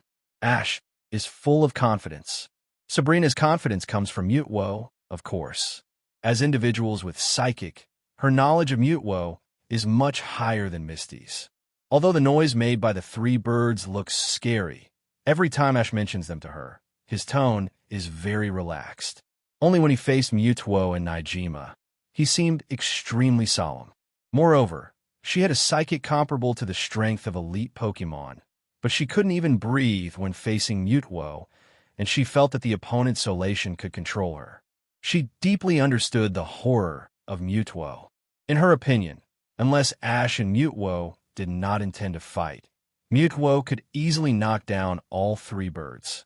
With Mewtwo, there is nothing to worry about. At this moment, Sabrina was already thinking about how to reward Ash for his hard work tonight. On the other side, on Fire Island, Pokémon collector Gilroda finally started his performance. Several devices similar to the electric magnet circles that had easily imprisoned Molters who underestimated the enemy were fired from the airship and flew towards Ash, Mewtwo, and other Pokémon. Mewtwo, please help me solve these troublesome things and leave the battle to other Pokémon. Ash said to Mewtwo, who couldn't help but want to beat up Gilruda for his outrageous words. Mewtwo looked at the other angry Pokémon around him and immediately understood what Ash meant. He was quite grateful and moved, and at the same time, he was a little envious of them for being Ash's Pokémon. He nodded, and Chowdai shot out an aura sphere and easily destroyed all the devices flying in the air. Bang, bang, bang. The black smoke filled the air, and all the electric magnet circles were not spared. This thing is almost impossible to trap even a champion-level Pokémon under the command of a trainer if they are prepared in advance. This time, the title of the three idiots has become more valuable. It can only be said that they are too stupid. I remember that in the original plot, Lugia was distracted by the three idiots before being attacked successfully. Despite this, Lugia still broke it open in a short time. At the same time, the cockpit of the airship. Gilruda watched his secret weapon being easily destroyed by Mewtwo, and the fanaticism in his eyes became even stronger. This is the perfect collection he is looking for. Hey, this is his Pokémon? This kid is not trying to destroy my airship with Zapdos and Pikachu. At this time, Gilruda found that Mewtwo did not make the next move after destroying all the Iron Ring devices. Not only that, there is also Charizard under Ash. Only after throwing the priest Zapdos onto a pumice stone, carrying Pikachu, the eyes are like Lock on Sky, the huge airship like Sky Fortress. Seeing this, Gilruda couldn't help but sneer. Zapdos, who has no priesthood, plus a pet Pikachu, wants to challenge me. It's simply overestimating yourself. You know, Gilruda doesn't even care about the god of fire, Celestic god of ice and thunder. The god of fire has been imprisoned in his collection room. At present, among all the Pokémon on Ash's side, the only one he cares about is the mysterious, unknown humanoid Pokémon that just destroyed all the Iron Ring devices with a slight move. Then there's his real target of this trip, the big white bird Lugia, who may still be 5.0 hiding deep in the sea. Zapdos, Pikachu, use Thunderbolt at the same time. On Charizard's back, Ash decisively commanded the two Pokémon to use Thunderbolt attacks. Two thick golden sparks attacked Gilruda's airship, like a thunder dragon with bared fangs and claws. Boom! A huge sound was stirred up with smoke and dust. But when the smoke cleared, what was revealed was Gilruda's intact airship. How could the airship Gilruda had spent countless money and years to build in order to attack the three sacred birds, and even the sea god Lugia, be so easily damaged? Pikachu's full-strength Thunderbolt was basically no different from Tickle. As for Zapdos, it only blasted out a white mark. Champion level. Zapdos is fine, but I didn't expect this Pikachu to have champion level strength. When will Pikachu be able to be trained to the champion level? In the airship, although Pikachu's Thunderbolt did not penetrate the airship, and even failed to cause the airship to cause seemingly effective damage, it inevitably surprised Gilruda. He never thought that a Pokémon like Pikachu could be promoted to the champion level. He admitted that he had underestimated Pikachu before, and this Pikachu was also qualified to be one of his collections. During this trip, he has encountered many qualified and even amazing collections. How lucky he is! looking at Ash and his Pokémon on Fire Island below through the observation equipment. Galuta's eyes became more and more fiery, and a smile that looked elegant but was actually sinister appeared on his face. In the air, Ash saw the belly of the airship above slowly open and a thick gun muzzle poked out. At the muzzle, violent energy is gathering rapidly. Because the capture device of the Gyuda airship in the original plot was too effective, it did not show its real killer move. Ash's face darkened slightly, and then he looked at Mutwo decisively. Use teleport, Mutwo. As soon as the words fell, Mutwo's eyes lit up with a deep psychic blue light, and before the muzzle energy blasted out, he took Ash and his party to the cabin of Galuta's airship through teleport. Rumble. At the same time, the terrifying energy column blasted by the airship just passed by them and hit Fire Island directly. In an instant, almost half of Fire Island was shattered by the terrifying power of this attack. The soil, trees, and even rock sea water that were touched by the energy column would be instantly evaporated. It is hard to imagine what the consequences would be if a person or Pokémon was hit by such a terrifying weapon. The dazzling degree of this terrifying energy beam was so dazzling that other islands in the Orange Islands hundreds of kilometers away could feel the instant brightness. The rolling sound waves spread in all directions, and the huge roar could be heard in almost the entire Shamudi Island. Oh no, the three gods are angry, and the real doomsday is finally coming. An old man on Shamudi Island who grew up listening to local myths passed down by his elders looked at the huge beam of light in the distance, listened to the roar in his ears, and couldn't help muttering to himself. The whole person also knelt on the ground subconsciously, his body trembling and crawling, constantly reciting unknown scriptures in his heart, trying to calm the anger of the three gods. The old man's move also led many other panicked islanders around him to follow his example, crawling on the ground and reciting scriptures to the sky. That seems to be the direction of Fire Island. Is Ash there? He is looking for the token. Looking at this movement, it is very likely that the god of fire has been angered. Is even the legendary excellent commander going to fail? Shamudi Island will no longer exist. In the temple, Furila's eyes were shocked. The hippopotamus king shook his head helplessly, no longer stopped at the seaside, and returned to the temple with his hands behind his back with a calm expression. He sat down in his usual place and slowly closed his eyes, waiting for the arrival of the last moment with a resigned attitude. Impossible. Ash will never fail. Misty rejected Furila's concerns and said with great confidence. Sabrina seemed even calmer. She always believed that with Mutwo by her side, Ash would never have an accident. No matter how bad the situation is, it could be easily reversed. In the control room of Galuta's airship, Ash and the Pokémon who appeared here through teleport stared at Gyuda, and the atmosphere was unusually quiet and weird. Gil Terrace obviously did not expect that his carefully built aerial mobile fortress would be breached so easily, and in such an easy way. This airship is completely different from the Iron Ring electromagnetic device. The former is as fragile as thin paper on the outside, while the latter has no defense inside. The reason for this design is mainly because Gil Terrace firmly believes that ordinary Pokémon can never invade the airship. For a moment, Gil Terrace, who was at a loss, was stunned on the spot. It was not that he had no idea of resistance in his heart, but after comparing the strength of both sides, he chose to give up very wisely. As a Pokémon collector, he trusted the high-tech weapons and captured Pokémon as his collection, and there was not a single one used for battle. In the case of being close to the Air Fortress airship and losing its protection, how could Way2 withstand the attack of Ash Pokémon?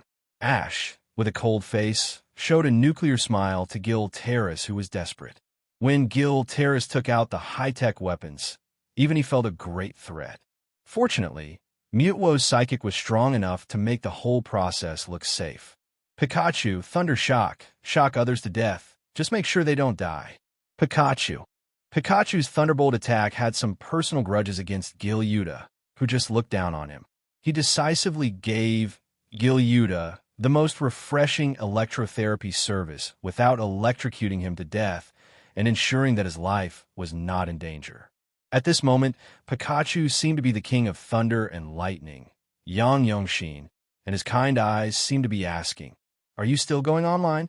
After receiving the electrocution, Gilyuda turned into an afro. His whole body was charred, and he looked like a West Coast rap enthusiast. Even the rhythm of his whole body twitching was very regular. After handing Gilyuda over to Mutwo for control, Ash took Pikachu to visit the airship. As the richest man in the Pokémon world, the famous Pokémon collector Gilyuda invested nearly half of his wealth in this mega airship. According to Ash's guess, if it were any other first-level god, it would definitely take a lot of time to break through his airship. Unfortunately, although this thing has an absurdly high physical resistance, it has no resistance to magic attacks. Inside the airship, I can only say that the collector has great taste. Although this airship has a very high technological content, Decorate has a retro aesthetic. Temporarily ignoring the priest Moltres who was controlled by a strange device, he came to the energy power cabin. Ash's mouth twitched slightly, his face darkened, and he resisted the urge to swear. He said, how could Galuda's airship be so powerful? Not only could it capture Moltres, who has a priesthood, even if it was only the 3 divine birds at the second-level god level. It can also fire energy cannons that are not inferior to the level of divine beasts. It turns out that this guy's energy power drive directly uses more than 2-digit attribute secret treasures as the driving core. This thing is very rare in the world. I didn't expect Gilyuda to use it so extravagantly. At this time, these attribute secret treasures have been consumed by more than half, and several of the remaining half have already dimmed. It can be seen from this that the terrifying energy cannon that almost destroyed half of Fire Island must have consumed the energy of many attribute secret treasures in one breath. Using the attribute secret treasure that can greatly enhance the power of Pokémon as the energy source of the airship is simply a waste of resources. The eyes lit up with psychic blue light, piercing the power device. Ash put away the remaining 6 attribute secret treasures with intact energy with a dark face. Pikachu, do whatever you want next. This thing is a big threat to most Pokémon and must be destroyed. Pikachu, since the attribute secret treasure has been taken away, this airship is not of much value, and he still needs to complete the mission. Ash immediately commanded Pikachu to completely destroy the airship with a high-intensity thunderbolt from the inside. Following that, including Gilyuda and the trapped priest Moltres, Ash and his Pokémon, they were all brought back to the remaining Fire Island by Mutwo using teleport. Ash commanded Pikachu to release the trapped Moltres in the surprised and ashen eyes of Moltres and Gilyuda. However, Moltres, who regained his freedom, immediately turned hostile, and after a loud cry, he launched an indiscriminate attack on the surroundings. Ash, its benefactor, and his group were also within its attack range.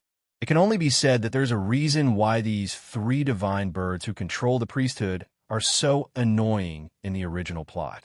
In comparison, Lugia, whose actual experience is even higher than theirs, is much more reasonable. Ash's eyes were slightly cold. You asked for it, Mutwo, psychic.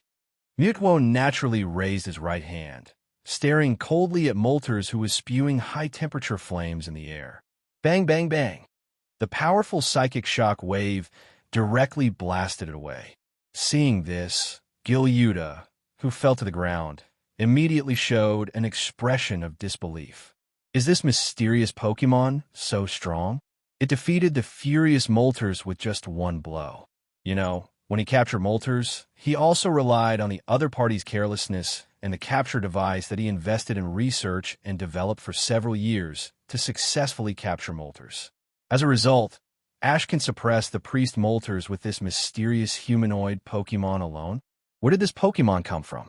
Thinking of this, Galuda's curiosity and desire to collect slowly rose unprecedentedly. Pikachu that can reach the champion level is rare enough, but it is just enough to make him excited and can be used as a collection. And the one that can easily suppress the priest Molter's Pokémon, is simply a priceless treasure. He didn't expect that he could encounter so many super rare collectibles that made him excited in one action, and even the captivation power was not inferior to that of the sea god Lugia. If he hadn't been Ash's prisoner at this moment, he would have taken action. Feeling the constant numbness all over his body, he couldn't lift a finger even if he tried his best. Gilyuda sighed slightly in his heart, and finally had to choose to bear the pain and give up. This time he definitely didn't resist. He would pay more assets later. As long as he could get through Ash, he would definitely create more powerful weapons and capture devices when he returned, and capture all the rare Pokémon of Mewtwo, Pikachu, and Ash. However, I don't know if it was an illusion. Gilyuda just had such a thought in his heart. He saw Ash glanced at him calmly, and his cold eyes made him shiver unconsciously. Mewtwo's psychic directly gave Molter's cried out in pain, and his dignity as a divine beast was also severely hit. Lie. Molter's looked at Mewtwo, who was emitting a terrifying aura and had cold eyes. His poor brain capacity was obviously not enough. He could only make a fierce cry, and then opened his mouth to launch a powerful flamethrower. Take some time off its muscles, Psybeam. With a flash of light in his eyes, Mewtwo raised his hand and blasted out a rainbow psychic beam directly at Molter's flamethrower. The two powerful attacks collided with each other and stalemated in the air for only 2 seconds. Psybeam defeated the flamethrower with overwhelming force and exploded after hitting Molter's. It formed a huge rainbow energy ball with a diameter of about 50 meters. The psychic aftermath was mixed with fire, and the momentum was particularly great. Ash and his party were unscathed under the protection of Zapdos. After this ultimate attack, Mewtwo's expression remained unchanged, while Molter's, who had been drained of his physical strength by Galuda's capture device and had not yet fully recovered, looked exhausted. Mewtwo, psychic with half the power. Seeing this, Ash continued to command. If he didn't seize such a good opportunity to reduce blood and help Charizard complete the task, it would be a shame for Galuda's previous full efforts. Molter's, who was attacked by Psychic again, was already at the end of his strength. Charizard, it's time. Prepare to finish off. Use Seismic Toss after Dragon Claw. Roar. Accompanied by a loud roar, Charizard's body flashed with colorful light while flapping his wings. When he rushed to Molter's, his whole body turned gray and black, evolving into Mega Charizard X. Dragon Claw hit Molter's head hard. Ouch! After a painful cry, Molter's had no time to react before Charizard's clamped a pair of wings and hit it hard with a Seismic Toss. After a series of combined punches, Molter's was exhausted and lost his ability to fight. Molter's defeated by noon? On the ground, looking at Molter's, who was smashed into a huge pit by Charizard's Seismic Toss, Galuda's pupils shrank violently. Ding! Plot mission completed. Destroy Galuda's airship to successfully rescue Molter's, who was captured by him, and defeat Molter's head-on. Mission reward. Charizard Hidden Ability Awakening Potion. Pikachu level increased by IV.5, 2 million points. Pokémon. Pikachu level. IV.61. IV.66. After Charizard defeated the Priest Molter's, Pikachu's level ushered in a big wave of improvement. This is a full 5-level leap to the champion level. Normal combat training will take at least half a year or even longer. This is Ash's Pikachu, a top-notch talent. As expected, if you want to quickly improve the level of Pokémon, you have to rely on completing the tasks issued by the system. Is it over? However, the prompt sound of Charizard's related tasks that Ash has been looking forward to for a long time did not sound. It seems that there can't be too many tricks in the battle with legendary Pokémon. The system probably detected that Molter's defeat was basically caused by Mewtwo. At the same time, Gilyuda was confused again. No, it was so easy to win. Are you kidding? He was already very shocked when he found out that Mewtwo could suppress Molter's, who is called the God of Fire. However, suppression and complete defeat are completely different concepts, especially for the mythical beast that can easily burst out amazing power when in desperate situations. Unexpectedly, Mutwo not only suppressed Moltres easily, but also solved it in a few moves. It was really outrageous. As a Pokemon collector, Gilyuda boasted that he was well-informed, but it was the first time he had seen so many outrageous scenes like today. And all this was caused by the boy in front of him. At this moment, the stock price of Mutwo, which was originally only equal to Lugia in his heart, soared. In the blink of an eye, it has become the most perfect collection in his heart. It is foreseeable that if he can get out of Ash's hands this time, he will directly become a villain who is more obsessed with Mutwo than Giovanni of the Rocket Team in the original plot. However, Galuda's rapidly rising malice caused Ash and Mutwo to frown at the same time. Mutwo, he is in your hands. Yes, no problem. Ash gave Mutwo a look, and the other nodded.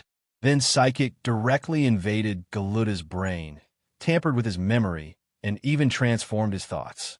Only Mutwo can accomplish such a complex and precise use of Psychic without harming the human body. The junior Psychic Ash can't even dream of it. Another senior Psychic Sabrina can only savagely turn people into puppets. And what Ash saw now is just the tip of the iceberg of Mutwo's powerful Psychic. Today's Mutwo is growing rapidly. When it followed Giovanni in the Tokiwa gym, it was like a newborn baby, and it only knew how to rush around and use violent Psychic to overwhelm everything. Now, it is completely different. With Ash's help and the integration of X and Y evolution stones, its use and understanding of Psychic is skyrocketing. It can be seen with the naked eye that even though it became Ash's prisoner, Ferluda, who was still arrogant, has made a 180-degree turn in his attitude. It's a bit like the fanatical respect of a servant to his master. It can only be said that Mutwo's transformation of him was effective immediately. My wise master, do you have any instructions? Okay, you find a way to go back by yourself. I still have to clean up the mess you left behind. Ash waved his hand, complained slightly, and sent Jigaruda away directly. Originally, he was more inclined to erase Jigaruda's memory directly and hand him over to the local officer Jenny. But if you think about it carefully, Jigaruda can create a high-tech airship to capture the second-level god. This weapon shows that his personal ability is quite good. If he is brainwashed and used directly for his own use, he may not feel anything now, but maybe he will be of great use in the future. Take Moltres and Zapdos. We should go. The mission was completed, and Ash did not rush to give the key reward items to Charizard. These things will not run away, so it's not too late to talk about it later. The most important thing at present is to get the remaining priesthoods of the 3 sacred birds. Articuno was dealt with. A family must be neat and tidy.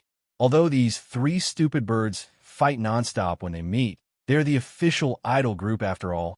With 2 second-level gods who were knocked unconscious, Ash and his party left the devastated Fire Island. Referring to Zapdos's outrageous behavior of occupying Moltres' territory, they went directly to Lightning Island. As expected, Articuno, who found that Zapdos's breath disappeared on Lightning Island, also launched a home-stealing operation against him. Ash didn't say much nonsense and directly commanded Mutwo to knock it out with a Psychic Ultimate move, and then took the token of Zapdos on Lightning Island. The last place to run was Ice Island, where Articuno's token was easily taken away. Looking at the increasingly extreme weather around because of the imbalance of the power of the 3 stupid birds, Ash didn't delay and commanded Charizard to fly directly to the Hippo King Temple on Shamudi Island. At the same time, in the Hippo King Temple, Furula looked at the increasingly bad weather outside, and then turned to look at the Hippo King who had given up the struggle and was sitting in the temple with his eyes closed, quietly waiting for the final moment. She seemed to realize something, but walked to the Hippo King with some reluctance to believe. Hippo King, Ash will definitely succeed, right? Her question awakened the Hippo King, who was waiting for the last moment. He opened his eyes and looked at Furula with a complicated expression, whose beautiful eyes were already filled with tears. You have the answer in your heart, right? No, Hippo King. I want you to tell me in person. Legend has it that an excellent commander will successfully find the three gods' tokens and calm their anger, right? Legends are just legends after all, and not everything in the prophecy will happen smoothly. And maybe that boy is not necessarily the excellent commander in the prophecy. Maybe he just came here by chance and made the same decision as the excellent commander in the prophecy. For the future of Shamudi Island, the Hippo King has a very infinite attitude. In the sea area near Shamudi Island, an alliance plane was approaching Shamudi Island in the storm. As the location of the incident, the closer to Shamudi Island, the more extreme the weather became, and the whole plane was shaking. No, Lorelei Elite, this is already the limit. If we continue to approach Shamudi Island, we will definitely crash and die. At this time, the Alliance flying member who was operating the plane tried hard to hold the joystick, turned his head, and said to Lorelei with a serious face, "Steady the body and keep moving forward. I promise there will be no problem." Lorelei, who is usually easy to talk to, also took out the majesty and aura of the Kanto elite for at this moment. No buts. The incident on Shamudi Island concerns the whole world.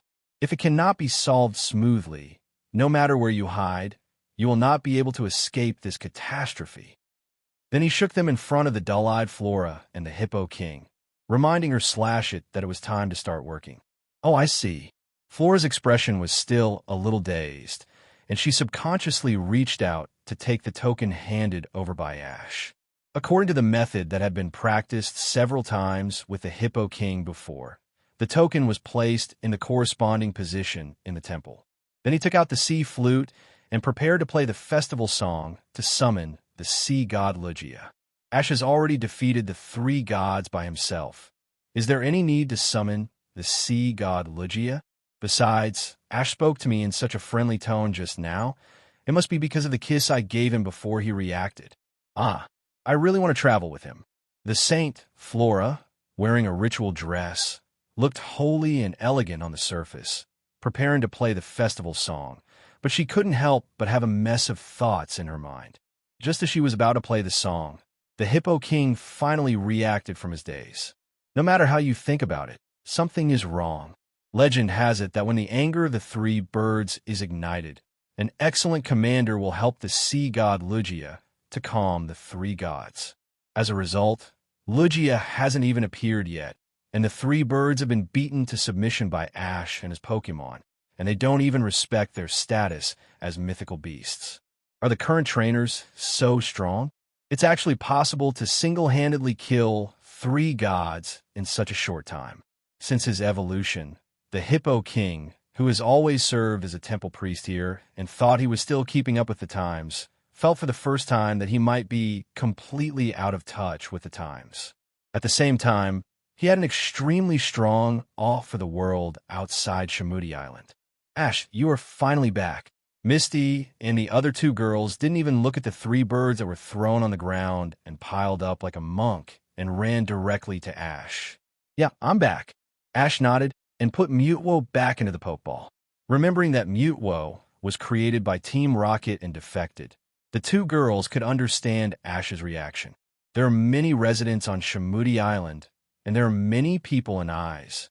It is best not to show Mutwo in front of the world. If Team Rocket gets to know the news at that time, it will cause them and Mutwo a lot of trouble. Although Mutwo is already very powerful, who knows whether Team Rocket, which has the ability to create Mutwo through Mugenes, can still research more powerful high-tech weapons to target Mutwo. As an organization that knows Mutwo best, it is reasonable for Team Rocket to find a way to deal with it. On the other side, as Flora played the festival song, the melodious flute sounded slowly, as if lingering in the ears of everyone on Shamudi Island. Following that, Ash, who possessed Psychic, immediately sensed that a mysterious and powerful breath was reviving in the deep sea ahead. Pika, feeling the terrifying breath that was extremely threatening and even faintly superior to the normal form of Mutwo. Pikachu jumped off Ash's shoulder and stared at the turbulent sea water in front of him with full vigilance as the breath revived. Although it knew that it was definitely not the opponent's opponent, it still stood in front of Ash at the first time. Charizard also gathered around Ash, ready to participate in the battle or protect Ash from leaving here at any time. Don't worry, this time it's a friend, not an enemy. Ash patted Pikachu and Charizard on the head one by one, indicating that they didn't need to be so nervous and could relax appropriately. Pikachu and Charizard, comforted by Ash, seemed to relax a little, but they still stood by Ash's side. A warm current rose in Ash's heart. Pokémon are so simple-minded. As long as you treat them well, they will return your 100% loyalty and affection, even including their precious lives. Even Mutwo, who once claimed to be extremely noble and disdained a relationship between humans and Pokémon, is now impressed by the feelings between Ash and Pokémon. Misty, whose eyes were fixed on the sea water surging wildly around Shamudi Island. Another powerful psychic wave. Unlike Mutwo's violent and fierce, this psychic is more tolerant and warm. Sabrina whispered in a low voice with blue light flashing in her beautiful eyes. Lugia, the hippopotamus king, stood on the reef, looking like he was reminiscing and seemed to be very emotional, and Sun Chin murmured. As the sound of the flute came to an end, a huge waterspout appeared in the sea around Shamudi Island. It rose from the sea and rushed straight into the sky. After a while, the waterspout dissipated, and an elegant and divine bird-shaped Pokémon appeared in front of everyone. It was Lugia, the god of the sea. However, this was only the name given by people on nearby islands. Psychic and flying-type Lugia had no great connection with the god of the sea. It was mainly because it was kind by nature and often suppressed the turbulent sea on hurricane-rainy nights to save the people trapped in the ships. It was only after a long time that it was called the god of the sea. In fact, there's another person who is the real god of the sea. Kyogre among the three gods of Fengyuan is the god of the sea who truly created the ocean. Especially after its primal reversion, no matter its attribute, ability, or fighting method, it is worthy of the title of the god of the sea. 17 Pokémon. Lugia, level IV.99. Subconsciously, Ash looked up Lugia's information.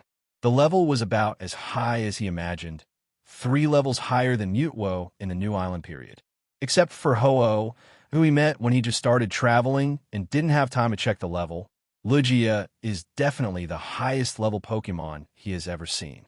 In the original plot, Lugia is kind by nature and always gives in to the 3 stupid birds. Otherwise, if he really gets angry, he will definitely beat the 3 stupid birds. Is this the legendary sea god? This is too beautiful and elegant. At this time, including Furula, who subconsciously put down the flute, the 3 girls looked up and stared at the sea god Lugia, who stretched out his perfect figure in the air and murmured in their hearts. Luo. After Lugia appeared, he made a low cry, and looking at the scene around him that seemed like the end of the world, he immediately understood what happened. Knowing that it would have to appease the anger of the 3 unlucky neighbors, it subconsciously looked around. It tried to find the 3 divine birds that had been fighting each other in the past. However, after looking for a long time, it didn't even see the shadow of one of the 3 divine birds in the sky. Its eyes unconsciously fell downwards and finally stopped in front of the Hippo King Temple and was slightly stunned. Focus on the familiar figures piled up together. Hey, aren't these its old neighbors? The 3 divine birds are known as the god of fire, the god of thunder, and the god of ice. But how did they fall into this situation and behave so embarrassingly? According to its understanding of these 3, although they usually run around in the sky and fight each other, if other enemies break in, they will immediately unite to attack the outside. So what is the situation now? At this time, even Lugia, who has lived for tens of thousands of years, feels that his brain is not enough. After meeting Lugia, Ash decisively manipulated Psychic to make a teleport and appeared in front of Lugia, using telepathy to communicate with him. He quickly told Lugia what happened on the 3 islands in a relatively simple and easy-to-understand way. After listening, Lugia nodded as if he understood. Although he didn't know how this trainer, named Ash, managed to beat down all 3 old neighbors. But now that it has been called, it must go through the process again, wake up the 3 old friends, and then beat them down again with only 1/10 of their combat power left, and throw them back to their own territory. Anyway, after the fight, the human Saint Frula of Shamudi Island can play the festival song to appease the emotions of the 3 old neighbors. This is much more effective than persuading with great effort. Through telepathic communication, Lugia can also sense Ash's naked enthusiasm for Pokémon. The first impression of him is simply too good, and the favorability can be said to be rising rapidly. At the entrance of the Hippo King's temple, Furula watched Ash teleport to the sea god Lugia and wondered what they were talking about. But it seemed that the man and the god were talking happily. Suddenly, she looked puzzled. Ash's psychic is so powerful. Teleport. Maybe he can also telepathize. This is too cool. He is talking directly to the sea god Lugia. However, thinking that Ash had just knocked out the 3 sacred birds and brought them back, it didn't seem so exaggerated that he was talking happily with the sea god Lugia at this moment. Of course, this kind of thing would be too amazing for an ordinary trainer. Which trainer can be as high-spirited as Ash? Even those trainers with strong abilities, do they really dare to come up and get close to Lugia like Ash? At this moment, Furula only felt that Ash had an unrestrained spirit of freedom. This is especially precious to Furula, who has been a saint since childhood and doesn't like to be bound by rules and regulations. After Ash and Lugia reached a deal, the 3 birds that were stacked up at the entrance of the Hippo King Temple finally woke up.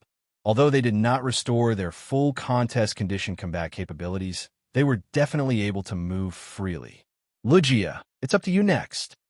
Lugia screamed, and Psychic shot the 3 birds that had just woken up and felt humiliated.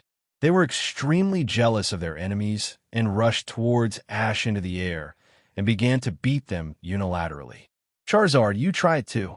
Ash hurriedly called Charizard to join Lugia's beating, trying to see if he could fish in troubled waters and complete the task. Although the possibility is very low, the experience points of defeating the 3 birds are extremely rich, and it is worth a try. What a miserable 3 birds. On the ground, Misty, Sabrina, and Flora, including the Hippo King, stared at the beaten 3 birds in amazement. This is really too tragic. The 3 divine birds, whose power is unbalanced enough to affect or even destroy the world, have no status in front of Ash. It would be fine if they were knocked out and brought back, but they were beaten up again after Furula's flute attracted Lugia. No matter from which aspect, they can't be called the 3 gods with full status in Kanto mythology. On the contrary, they're like punching bags, angry bags, and they're punished immediately after making trouble, just as the 3 girls were impressed by Ash's strength. A flying machine flew through the dark clouds and staggered to Shamudi Island. They just happened to see Lugia acting as the main C, leading Ash's Charizard to beat up the 3 birds. The pilot was stunned when he saw this scene and even forgot to operate his hands. The entire flying machine passed through the worst weather, but lost power just before arriving at Shamudi Island and fell directly into the sea. After much effort, with the help of Lorelei's Lapras, they successfully stood on the sea and stood on Lapra's back. They looked up and stared at everything that happened. Even Lorelei, who was always calm, could not hide her shock. If I am not mistaken, Ash is riding on Lugia's back. That is a legendary Pokémon that ordinary people will never see in their lifetime, the sea god Lugia. Ash can actually ride on its back, and he listens to his command. What's going on? Could it be that he even subdued Lugia? No, absolutely impossible. Letting the strong sea breeze blow her hair, Lorelei's heart was a little confused. Even for her, as a Kanto elite, the scene in front of her is rare. This is the legendary sea god active in Shamudi Island, a real mega combat power at the level of the first god. Well-informed Lorelei is like this, not to mention the top student next to her. After all, she is a young person of the same generation as Ash, and they have competed before. At this moment, she is looking at Ash riding on Lugia's back and soaring in the sky, commanding Zapdos and Lugia to fight against the three birds and save the world. Top student is like Lostel's sister, with stars surging in her beautiful eyes. What an excellent Pokémon trainer. At this moment, Ash has brought her not just a simple shock and astonishment, but a gap like a natural moat. Fortunately, she changed her mind early and decisively gave up the idea of catching up with Ash after the Indigo Plateau Conference. Now she is more looking forward to embarking on a new region trip with Ash in the future. In the cave, assist Charizard's tail flames started to burn and help Lorelei and others burn their bodies. Lorelei, top student, how did you get here? Misty asked curiously when she saw Lorelei and the others appearing here. The climate around the world is out of balance now. We learned from the Orange Alliance that there was a problem on Shamudi Island, so we came to see if we can stop the crisis. But it seems that we are no longer needed. By the way, who is this? Lorelei smiled slightly, and then looked at Flora. After hearing this, the attention of the top-notch prodigy was also shifted to Flora, and his eyes immediately became alert. What's going on? Could it be Ash's new girlfriend? Flora, don't stand there. Continue playing the festival song, and mark this incident for a month. There's only one last link left to complete the Shamudi Island plot, which is to appease the three sacred birds and let them return to their respective territories. The world's climate can only return to normal if the unbalanced forces are restored to balance. Of course, at this time, they have been beaten several times in a row, and what has calmed down is not anger, but resentment. While Ash urged Frilla to complete her work, he also briefly told Lorelei and the sisters who came later what happened on Shamudi Island and introduced Frilla. Ah, is she the saint here? Frilla exclaimed. He was secretly happy in his heart. Fortunately, she was not Ash's new girlfriend. Normally, saints like Frilla should not be very free, and they certainly can't run around with Ash. On the other hand, Frilla was annoyed when she was reminded by Ash that she was so focused on watching the show that she forgot her job. After all, the longer she delayed, the more the main bird was praised. How could she forget such an important thing? Not daring to delay any longer, she picked up the peculiarly shaped flute and played the festival song immediately. The melodious and ethereal flute sound resounded throughout Shamudi Island again, and was heard by the three birds who were constantly being beaten passively. The festival song has the power to soothe emotions, and normally it should soothe the anger in the hearts of the three birds. After all, that's what was written in the prophecy. However, because of Ash's operation, the festival song became a psychological trauma comfort song for the three birds. Miserable. Woo. Seeing that the emotions of the three birds had finally calmed down, it was expected that they would not fight for a long time, and Lugia also stopped unilaterally beating the elementary school students. The three birds who finally escaped the disaster did not care about settling the resentment, and resentment accumulated between each other for thousands of years, and just felt that they were all suffering brothers. They flew away from this sad place with each other's wings. They returned to the island and decided not to go out again. They were beaten twice every time they came out, and they could not find anyone to reason with. Of course, the most unlucky one was the priest Moltres. After returning to his territory, he found that the entire Fire Island was actually broken into a small part. He could only pinch his nose and accept it. Besides, this matter itself had little to do with Ash. At least he did not do it on purpose. It's all because Gilu was too extreme. He has to take the blame. Fortunately, the size of Fire Island will not affect the balance of power between the three birds. It's just that for the priest Moltres, it's the biggest loss. Nearly half of his house was demolished, but the homes of the two key enemies were safe and sound. Ash can imagine the depression in the priest Moltres' heart at this moment. Cry! As the three birds returned to their respective positions, the three elemental forces of ice, fire, and thunder regained their balance. The extreme climate change in the whole world also began to gradually calm down at this moment. Soaring in the sky no longer fell ice cirrus from time to time. The wind gradually stopped, the clouds were cleared, and the sun fell on the ground again. The sea was no longer turbulent, but became quiet. At the same time, The wild Pokémon that migrated here seemed to have sensed something and began to turn around and return to the original route in an orderly manner. The world has returned to peace again. With a loud cry, Lugia put Ash back in front of the temple. Then it took off and plunged into the sea and disappeared. Under the invisible sea surface, Lugia was flying away from Shamudi Island in a certain direction until it disappeared. The blue light in his eyes disappeared, and Ash looked at the sea surface where Lugia disappeared with a little regret. No, just left like that? As a first-level god, we just had a pleasant cooperation, so at least give me some benefits. If it really doesn't work, it would be nice to give me a little Lugia to subdue and help you train it into the future champion of Johto Region Conference. His protagonist Halo is still not dazzling enough. Having said that, Ash did not seem too disappointed. Although he has the title of the divine bee succubus, he did not expect that Lugia would be able to entrust his offspring to him for training just by meeting him once. At this point, Ash in the original plot could not do either. And just in terms of his sincere heart for Pokemon, Ash is confident that he is better than most people in the Pokemon world. But there is still a gap compared to Ash in the original plot. The fool is really willing to sacrifice his life for Pokemon, and Ash thinks he can't do that. Of course, he won't let this happen. There are still many beautiful things in this world that he hasn't enjoyed yet. He hasn't seen the future heroines yet, so he has to keep his useful body. However, as his strength grows, the dangers he encounters will naturally become less and less. When he is truly invincible in the Pokemon world, it will be the time when the sky is high and the birds fly freely and the sea is wide and the fish jump freely.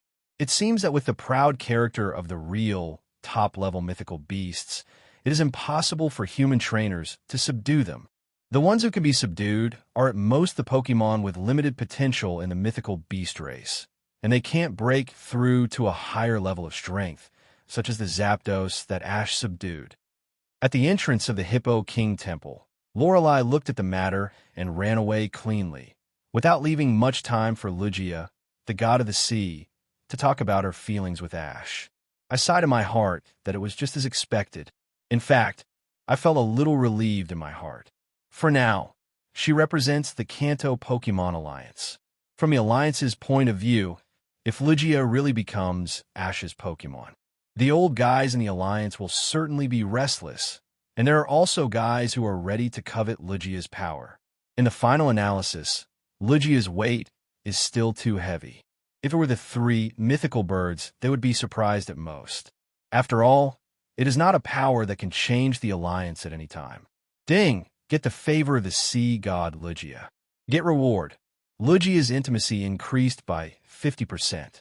Ding! Defeat the three mythical birds. Charizard level increased from 4.65 to 4.68. Receiving the sudden reward prompt, Ash couldn't help but show a few traces of joy between his eyebrows.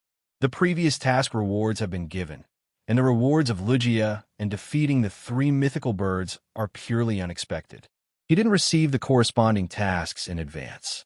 I think it was probably an extra reward from the system for his outstanding performance in preventing the disaster on Shamudi Island. Sister Lorelei, long time no see, Jiaozi. Ash was free now. Well, we came here just to see if we can help. Now that the problem has been solved, we still need Midong. After some greetings, seeing that the problem on Shamudi Island was solved, Lorelei mentioned to Ash that Jiaozi and Ash were traveling together, and then said goodbye and left. Tailwind all the way. Farewell to Lorelei and her cousins who had to take the ship back the same way because the flying device was in poor condition. At this time, only Ash and Misty were left at the entrance of the Hippo King Temple. No, there was also a Hippo King who had been shattered by Ash's 3 views and was now doubting his life. Flula saw that there were no outsiders at the scene, and Ash was chatting with Misty and the other 2 Ka. She clenched her fists slightly, blushing and doing the same thing she did when Ash just arrived at Shamudi Island. If it was love at first sight last time, this time her love for Ash has gone deep into her bones. Especially after witnessing Ash descending from heaven to save all the people of Shamudi Island and even the people of the world as a savior. Ash, who had long sensed Flora's strong and passionate emotions through psychic, also seemed to be more proactive this time. The soft and moist touch made him intoxicated. Flora, who boldly took the initiative to kiss, obviously did not expect Ash's initiative this time, and was as uneasy as a frightened little rabbit. However, as a pair of slender and strong arms wrapped around her slender waist, she was fully embraced. Then Flora felt even more passionate emotions. The strangeness on her lips made Flora's eyes widen when she realized what happened. She didn't understand what happened. Compared with the previous underestimation, this time's reaction might be much more enthusiastic. It even seemed that there was a further intention. At the same time, Misty and Sabrina seemed relatively calm. After all, Ash has always been a philanthropist in this regard. But somehow, they just don't get angry. Maybe the Stephanie Ash found was the excellent Stephanie they recognized. Facing the gazes of the three women, Ash calmly looked at the blushing Furula. I am very domineering. Since we have kissed, you will be mine from now on. Both women are smart people. When Ash said this, it meant what he meant. Furula blushed and said him softly, knowing that it was not a dream. Nor was Ash teasing her on purpose. Furula, relieved, buried her head in Ash's chest. Although they had met for less than a day and had not experienced much.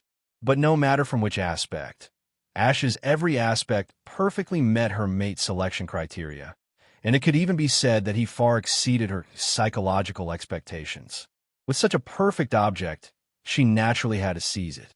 After all, after seeing such a stunning person, those who originally seemed pretty good might no longer be in her eyes. All of them were ugly. Then she might end up alone in the future.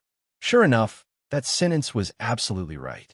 When you are young, you really can't meet someone too amazing. Otherwise, if you can't get married with him, you may regret it for the rest of your life, or even die alone. Fortunately, her story does not have such regrets. In Furula's opinion, the only thing that makes people feel a little bit uncomfortable about Ash is that he is too philanthropic and has a little too many girlfriends. And from the perspective of the top picks, there may be a trend of further increase in the future. But as the saying goes, there's a cause and an effect. If Ash had not been so philanthropic, she would not have had the chance to be with him. After all, Ash now has 2 real girlfriends, and they're standing by and watching. If Ash is loyal enough to love only one person, then it is impossible for her to have a turn. What she is more worried about is whether his body can bear it as his girlfriends increase in number. Don't let your body exhaust and collapse at such a young age. What will you do in the future? It seems that we should prepare more tonics now to strengthen his body and prevent Ash from collapsing in the future. They can only prepare props for self-entertainment. At this moment, Ash and even the 2 girls naturally cannot know these strange ideas in Furula's mind that are completely inconsistent with her status as a saint, and they will definitely be surprised. However, Flora did not like to be bound by rules. The status of a saint was more like a forbidden thing for her, so her temperament was somewhat rebellious. Sabrina had no reaction to Flora's joining. Misty was accustomed to such scenes. Although her temperament had not changed much, she knew that everything had a limit. After all, she was the first Stephanie who was with Ash and helped Ash complete the transformation from a boy to a man. In many cases, shouldn't she be more generous and show her magnanimity as a senior? Of course, in certain specific situations, it would be okay to show charm to Ash and complain. And she found that every time she complained, Ash seemed to enjoy it. I think Ash didn't want them to change their original personality for him. It must be said that Ash's love for others looked very bad, but he was absolutely good to his own people. He was truly respecting his girlfriend in all aspects. Misty thought so in her little head. That night, Misty and Sabrina gave Ash to Flora. Immediately afterwards, Flora regretted her outrageous idea of giving Ash a boost. What a joke!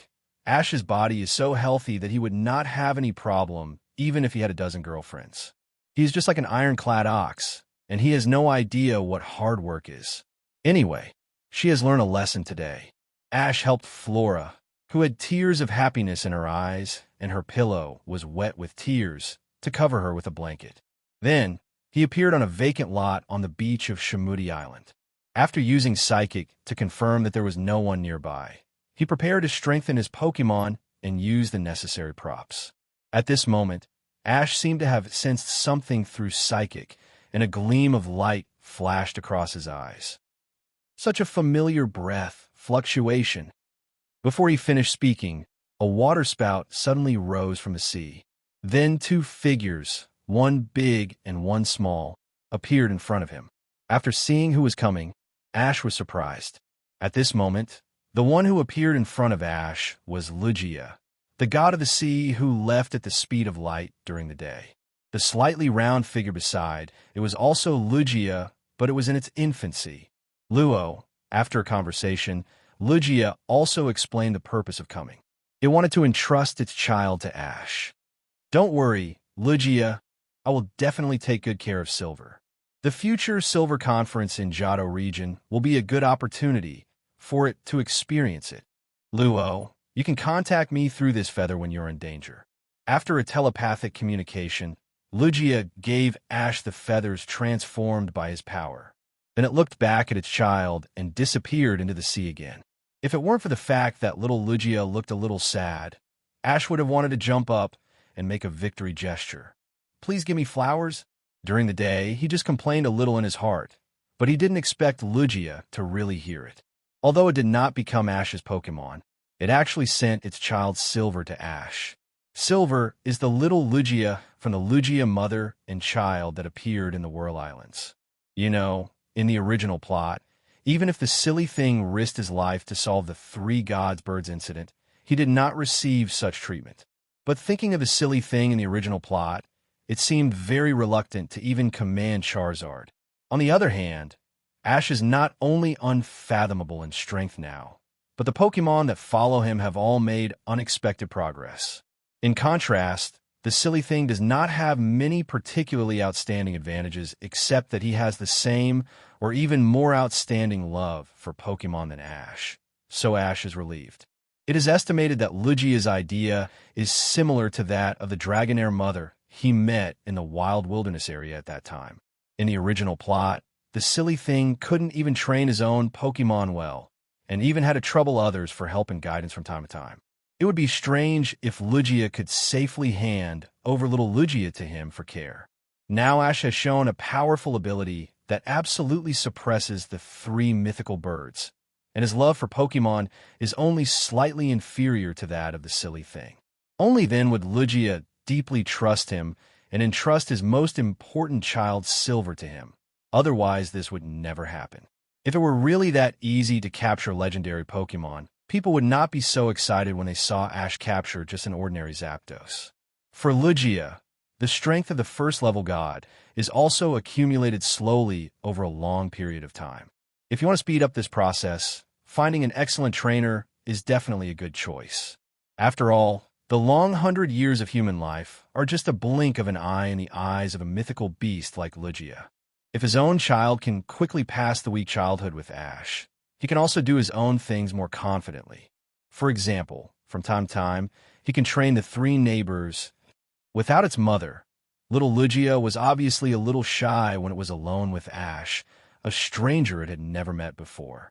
It had been living well with its family in Whirl Islands, but its mother suddenly came and brought it here, saying that she was going to find an excellent trainer for it, help it improve its abilities quickly. Before it even agreed, it was brought here by its mother without knowing what was going on. The mother simply talked to its next trainer for a few words, explained the situation, and then ran away. It once doubted whether it was a biological child. Hello, Silver. I will be your trainer from now on. Please take care of each other. Looking at the timid little Lugia, Ash tried to show a more friendly smile, and at the same time, 870 extended his hand to the little Lugia. With an aura of affinity, and the fact that Ash was a trainer recognized by its mother Lugia, Ash easily gained the trust of little Lugia. Since it has come, it should make the best of it. Now it can only follow Ash. Nodding, Silver hesitated for a moment and took the initiative to put his wings in Ash's palm. With Silver's trust and recognition, Ash then took out one of the three Master Balls that had completed the task before. Considering the special nature of the first-level god, the Master Ball is still suitable for little Lugia. In addition to showing normal curiosity about the Master Ball, Silver did not resist at all and took the initiative to enter the Master Ball. After a while, Silver, who had expanded his horizons in the Pokémon home and got along well with the Pokémon inside, came out of the Master Ball and looked very excited. After all, Silver is just a child after all, and the Pokémon home is fun and has many friends, so it naturally praises it. Pokémon Lugia. Attribute: Psychic Flying. Level: IV.45. Qualification: Ability: Multiple scales. Skills: Gust, Whirlwind, Ancient Power, Weather Ball, Mist, Safeguard, Extrasensory, Recover, Hydro Pump, Future Sight, Sky Attack, etc. Carrying items: None. Touching the head of little Lugia, Ash checked its panel attributes. The level is not too high, only IV.45, but considering its age as a juvenile, it is already very powerful, and, of course, it is also the object that needs to be taken care of in the future. However, the higher the qualification, the more powerful the legendary beast race is, the more difficult it is to upgrade the level.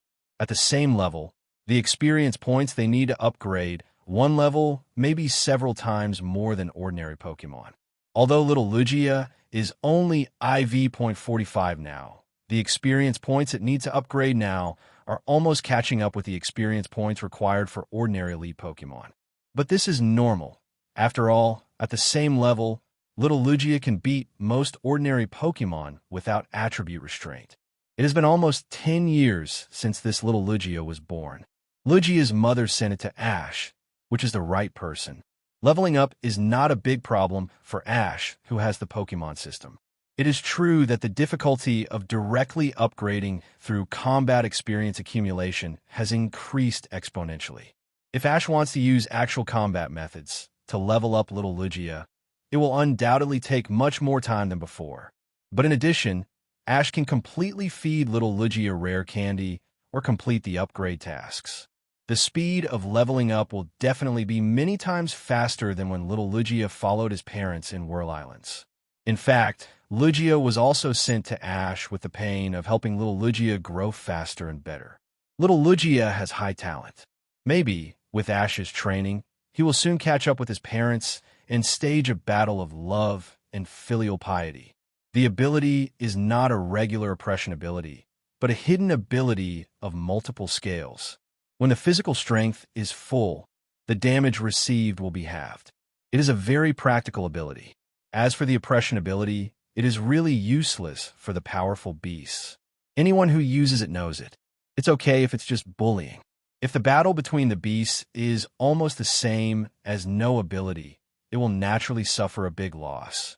For the beasts of the same level, any factor that affects the combat power will become an important factor in the balance. Take the Holy Pillar Regigigas sleeping in the Glacier Temple in the original plot as an example. As a first-level god, because of the full activation ability like a debuff, the attack and speed will be halved within a certain round.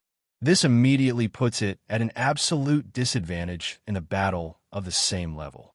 When everyone discusses the first-level god combat power, most people will just turn their heads when mentioning Regigigas. So multi-scale is still useful. It's not that this ability is so powerful, but it is likely to come in handy in every battle. There are also many skill bars. Except for Lugia's exclusive skill Aeroblast, which has not yet been learned, the other skills that should be mastered have basically been mastered. The intimacy is also very good, 200 points, which has exceeded the basic intimacy of many wild Pokémon that have just been captured. Its mother also played a big role in it. In the future, you just need to cultivate more feelings, and it will definitely not be difficult to reach the maximum value. Come out, Charizard! After playing with little Lugia for a while with joy, he took it back to the Pokémon home connected to the Pokeball. Ash then released Charizard.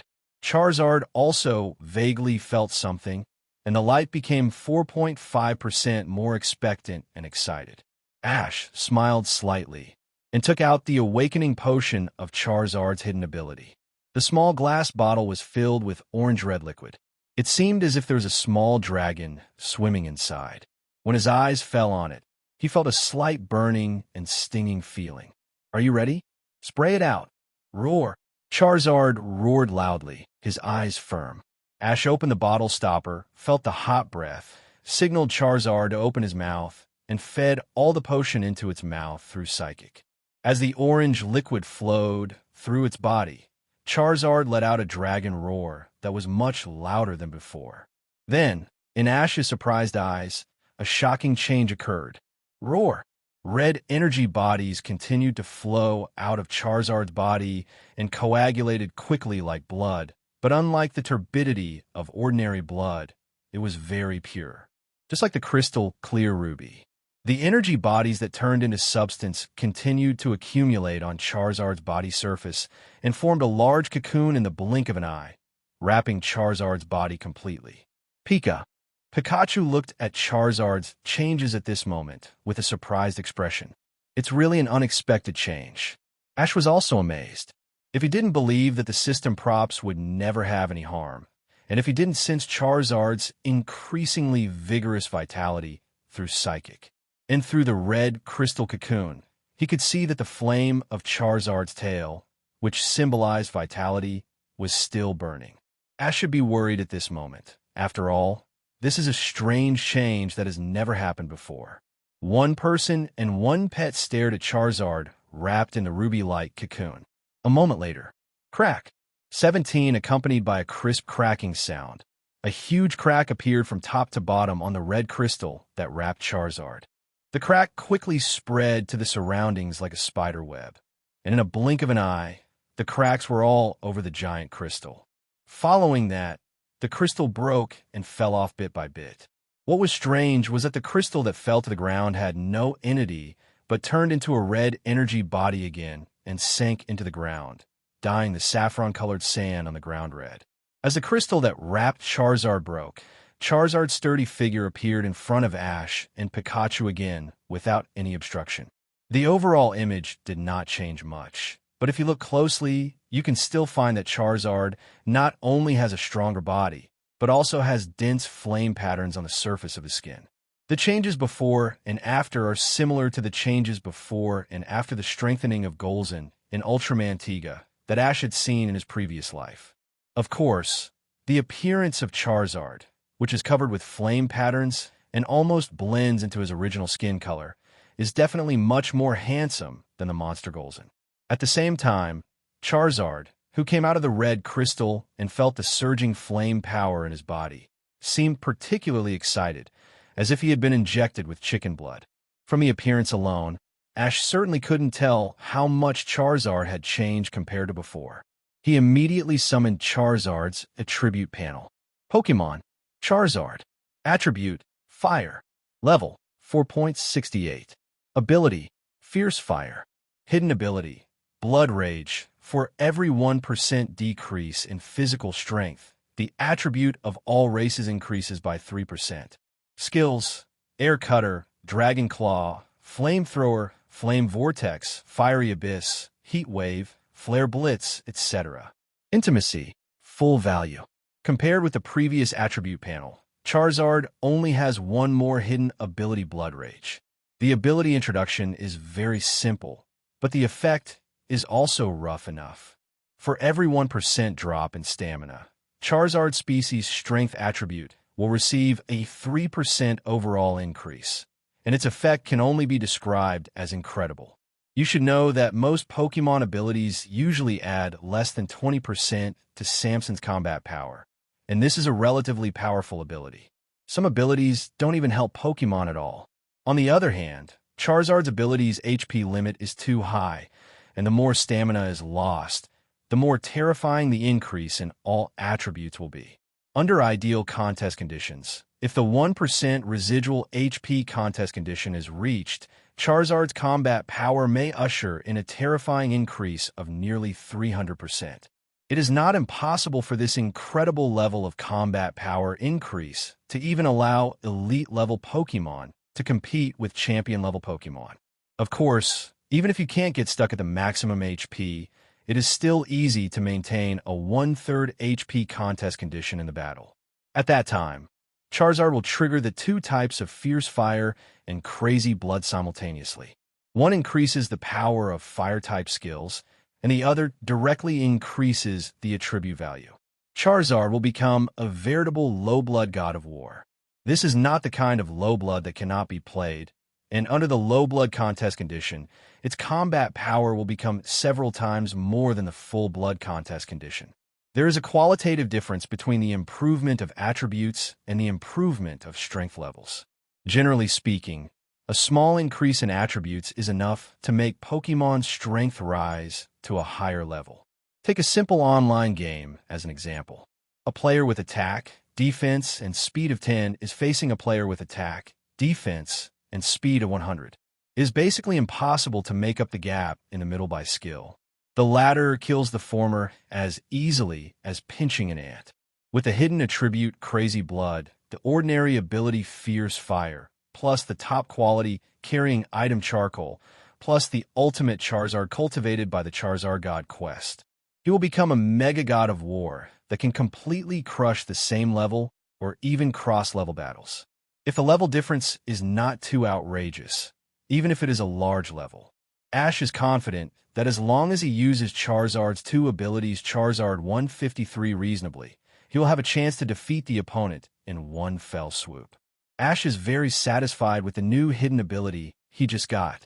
Although it is not as unreasonable as Jigglypuff's Singer ability, it is definitely a top-level hidden ability from a certain perspective. In the future, under the same level, Charizard will definitely become the strongest combat force of Ash's team. Even the little Lugia or Mutwo who grow up in the future will not be able to say anything against it. Especially after Ash completes Charizard's mission on the road to godhood, Charizard will completely ascend to godhood.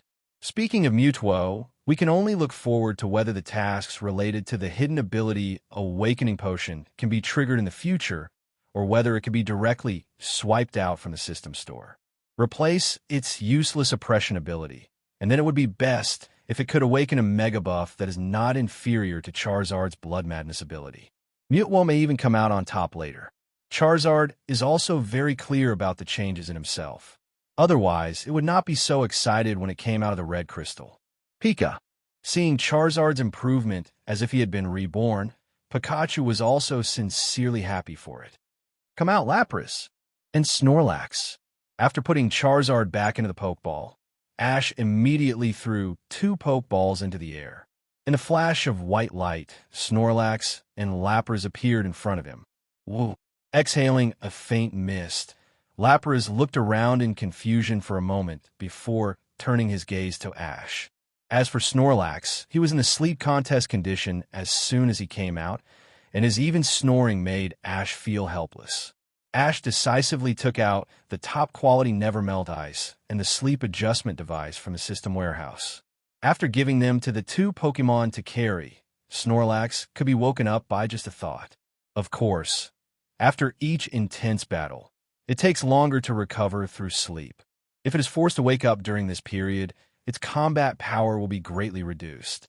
On the contrary, if Snorlax keeps a full sleep contest condition, it will exert its absolute peak combat power. If it just stays in the Pokeball, it may take longer to recover through sleep, but it will be greatly shortened in the Pokemon home. In most cases, Snorlax can maintain full combat power. After mutating into the form of Ice Emperor, Lapras, who once again merged with Never-Melt Ice, also achieved a leap-forward improvement in combat power. However, the level strength of IV.40 is still a bit embarrassing. During this period, Lapras mostly serves as their marine transportation.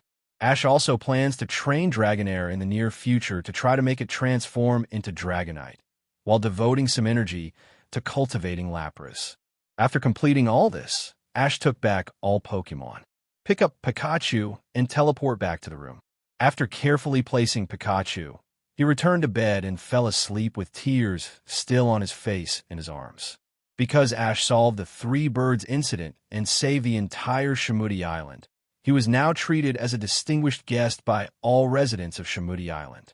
He lived in the most luxurious residence on the island, a single-family villa near the city's commercial street.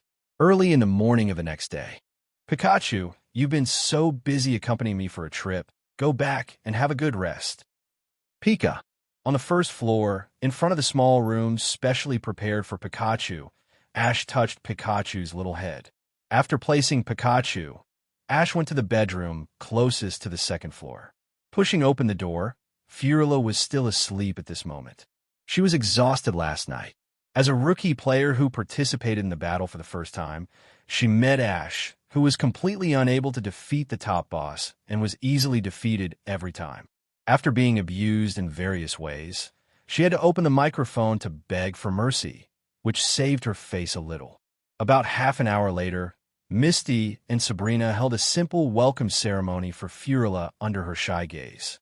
Welcome her to join Ash's big family. From now on, Furula will no longer be the saint of Shamudi Island, but will follow Ash and his party back to Kanto region and settle in Pallet Town in the future. Residents, that is naturally Ash's home. Brave sir, thank you for calming the wrath of God and saving Shamudi Island. While the three women were communicating with each other, Ash was tingling as he dealt with waves of Shamudi Island residents who greeted him enthusiastically. Ash, who originally just wanted to take a walk while the three women were making friends, could only return to the villa in a hurry. He really couldn't stand the overly enthusiastic Shamudi Island residents. He originally wanted to stay on the island for a few more days, but he quickly changed his plan, went back to the villa to greet the three girls, packed his luggage, and left Yushia Island as soon as possible. Boss, according to the investigation of the people below, there seems to be new progress on Mutwo. At the same time, in Tokiwa City, the underground base of Team Rocket, in Giovanni's office, Giovanni rhythmically tapped the thick solid desk with one hand. The other hand, with a ring on it, rhythmically stroked Persian's head beside him. After hearing the Secretary Manori knocking on the door to report the situation, the movement of his hand could not help but pause for a moment. Got it. Let them continue to speed up the progress. If they can't find a specific location of Mutwo within 3 months, everyone's position will be automatically demoted by 1 level. After hearing Giovanni's words, Manori nodded, bowed respectfully to Giovanni, and was about to leave, but was suddenly stopped by Giovanni. I asked you to pay attention to Ash recently. Is there any progress now? The boy you mentioned has been very active recently. Although he just lost to Lorelei, one of the Kanto Elite Four, in the exhibition match on Little Orange Island recently, he defeated the plan of Pokemon collector Gilyuda and became the hero predicted by Shamudi Island, withstanding the rage from the 3 sacred birds. Oh, interesting. Do you have more specific information? Boss, please wait a moment. I'll go get it now. Champion-level Pikachu, champion-level Charizard, suspected 3rd-level God Zapdos. Interesting. It's really wonderful. As expected, he is worthy of the Pokemon trainer he has set his sights on. His strength is still rapidly improving after the Indigo Plateau Conference. After a while, his eyes fell on the information about Ash and Lorelei's performance on Little Orange Island on his desk again. There was undisguised appreciation and expectation in his eyes. The last time Ash challenged the gym here, the Pokemon in his hand did not have such abnormal strength. Especially the Pikachu, which did not even look like an elite. Unexpectedly, in just a few months, it has been promoted to a champion-level Pokemon. He also captured Zapdos, which was not a god but was still shocking enough. If possible, he would have wanted to tie Ash to Team Rocket as an executive. Even in his opinion, the usually unruly executives in the organization were not even worthy of carrying Ash's shoes. But what made him feel sorry was that Ash himself was a genuine Alliance faction trainer. Not to mention that he was a trainer who received Earl Dervish Pokemon from Alliance and was also good friends with Professor Oak. The girlfriends he was dating or flirting with now, Misty, Sabrina, and Ye Xuan, were also members of the Alliance faction, and they were all considered elites. Of course, Ash already has very impressive strength and reputation, and he would only choose to join Team Rocket if he is crazy. However, the more impossible the goal is, the more he wants to achieve it. The deeper Ash and Alliance are involved, the more he wants to pull Ash into his camp. Of course, Giovanni also understands that things have priorities and the most urgent task is to find the whereabouts of Mutwo, and he personally goes to persuade or use coercive means to regain control of Mutwo's power. Ash may be an important part of his plan, but Mutwo is the most important piece of the Rocket Team's plan to change the world, no doubt about it. He believes that when Mutwo returns to the Rocket Team, there will be a way to get Ash to join him, become the Rocket Team's special executive. Compared with Mutwo's power, Ash and the entire Pokémon Alliance are not enough in front of him. Only by controlling this unmatched power can he support him to realize his ideals. In his opinion, Ash is a smart man, and there are many people around him who he cares about.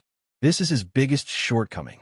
He will agree to join the Rocket Team when he knows that things are impossible. Thinking of this, Giovanni's rhythmic tapping on the desk paused slightly. Keep paying attention to Ash's situation. Don't send people to follow him directly. It's easy to be foresight by the other party. Just collect his information through other channels.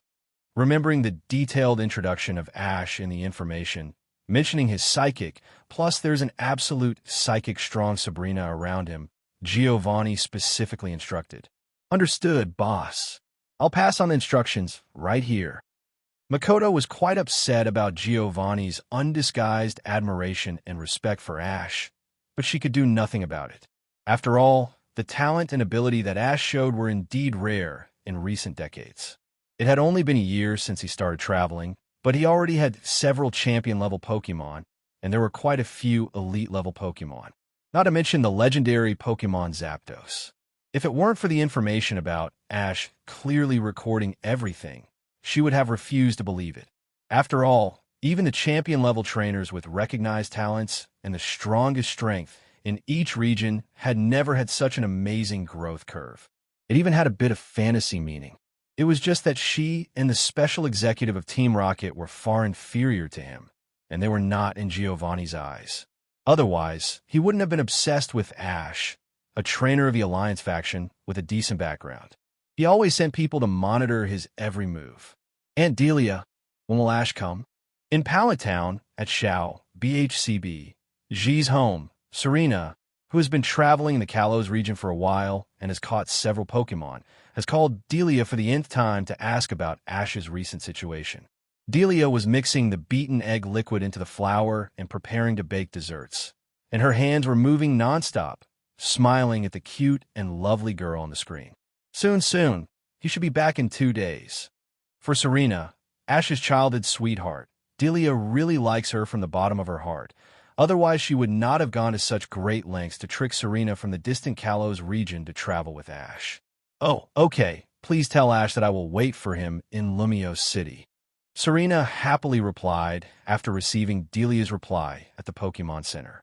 In her heart, she could not help but imagine the scene of reuniting with Ash. After so many years, what would Ash be like now? Aunt Delia said that he had won the Kanto Indigo Plateau Conference and was a very outstanding trainer.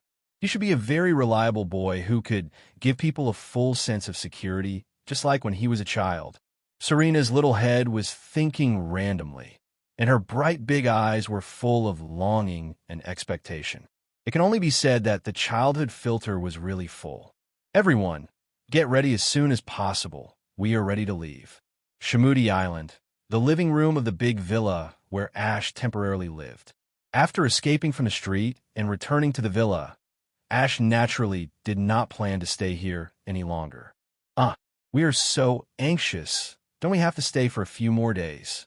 Unlike Furula, who had long been tired of staying on the island and had long wanted to leave Shimudi Island to welcome a new life because of the constraints of the Saints' rules, Misty and Sabrina wanted to stay on Shimudi Island for a while longer.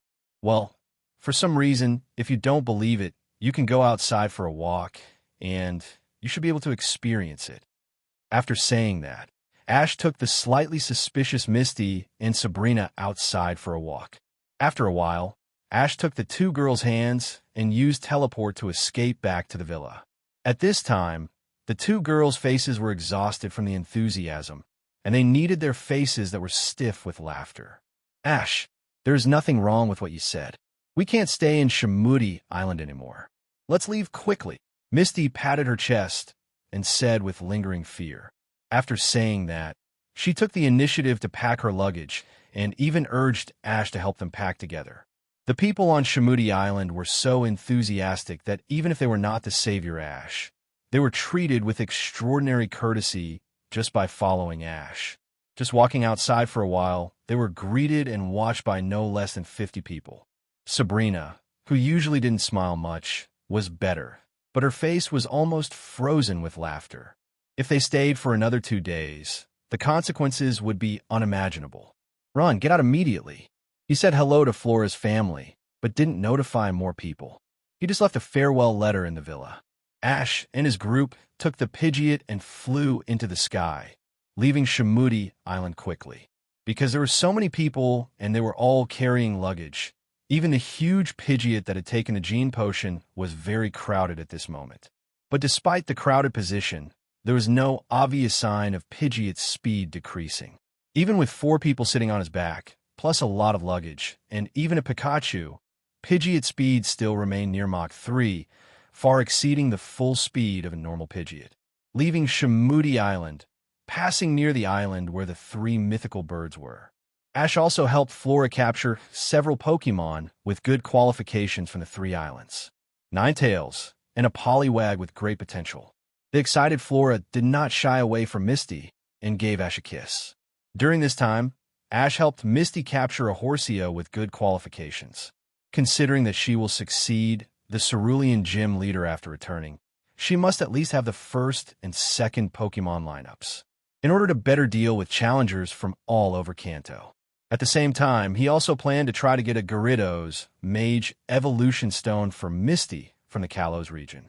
She happened to have a Gyarados with good talents, and Ash planned to help her make Gyarados into a trump card Pokémon. In this way, she can better deal with the opponent when facing a stronger trainer who came to challenge her. What a cute seahorse. Ash, love you. Capture a Horsea with excellent potential. Misty was not reserved at all.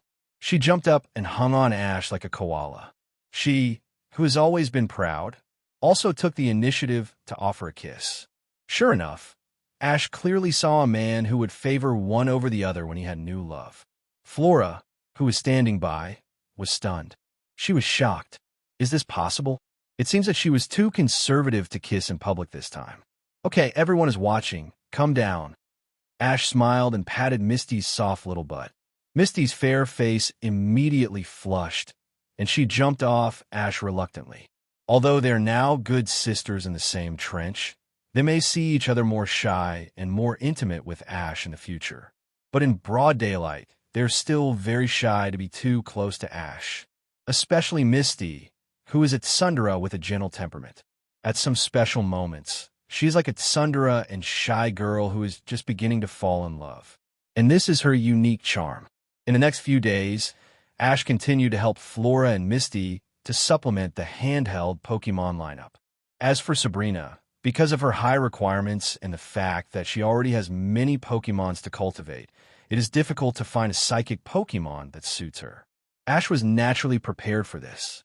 Before leaving Shamudi Island, he specifically called to inquire about the hatching of the psychic-type Pokémon egg that Professor Oak had left with him as a reward for completing Sabrina's couple mission.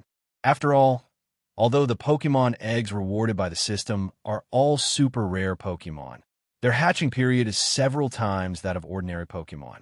For example, the Ultra Beast Pokémon egg that Ash bought from the system store is now placed in the Pokémon home. So far, there's been basically no movement. According to Professor Oak's reply, the top-quality psychic egg has indeed shown signs of hatching recently. He also urged Ash to come back as soon as possible. After all, when Pokémon are just born, it is a great opportunity to increase intimacy. Of course, Ash also knew that the old man was actually eager to study the GS ball in his hand.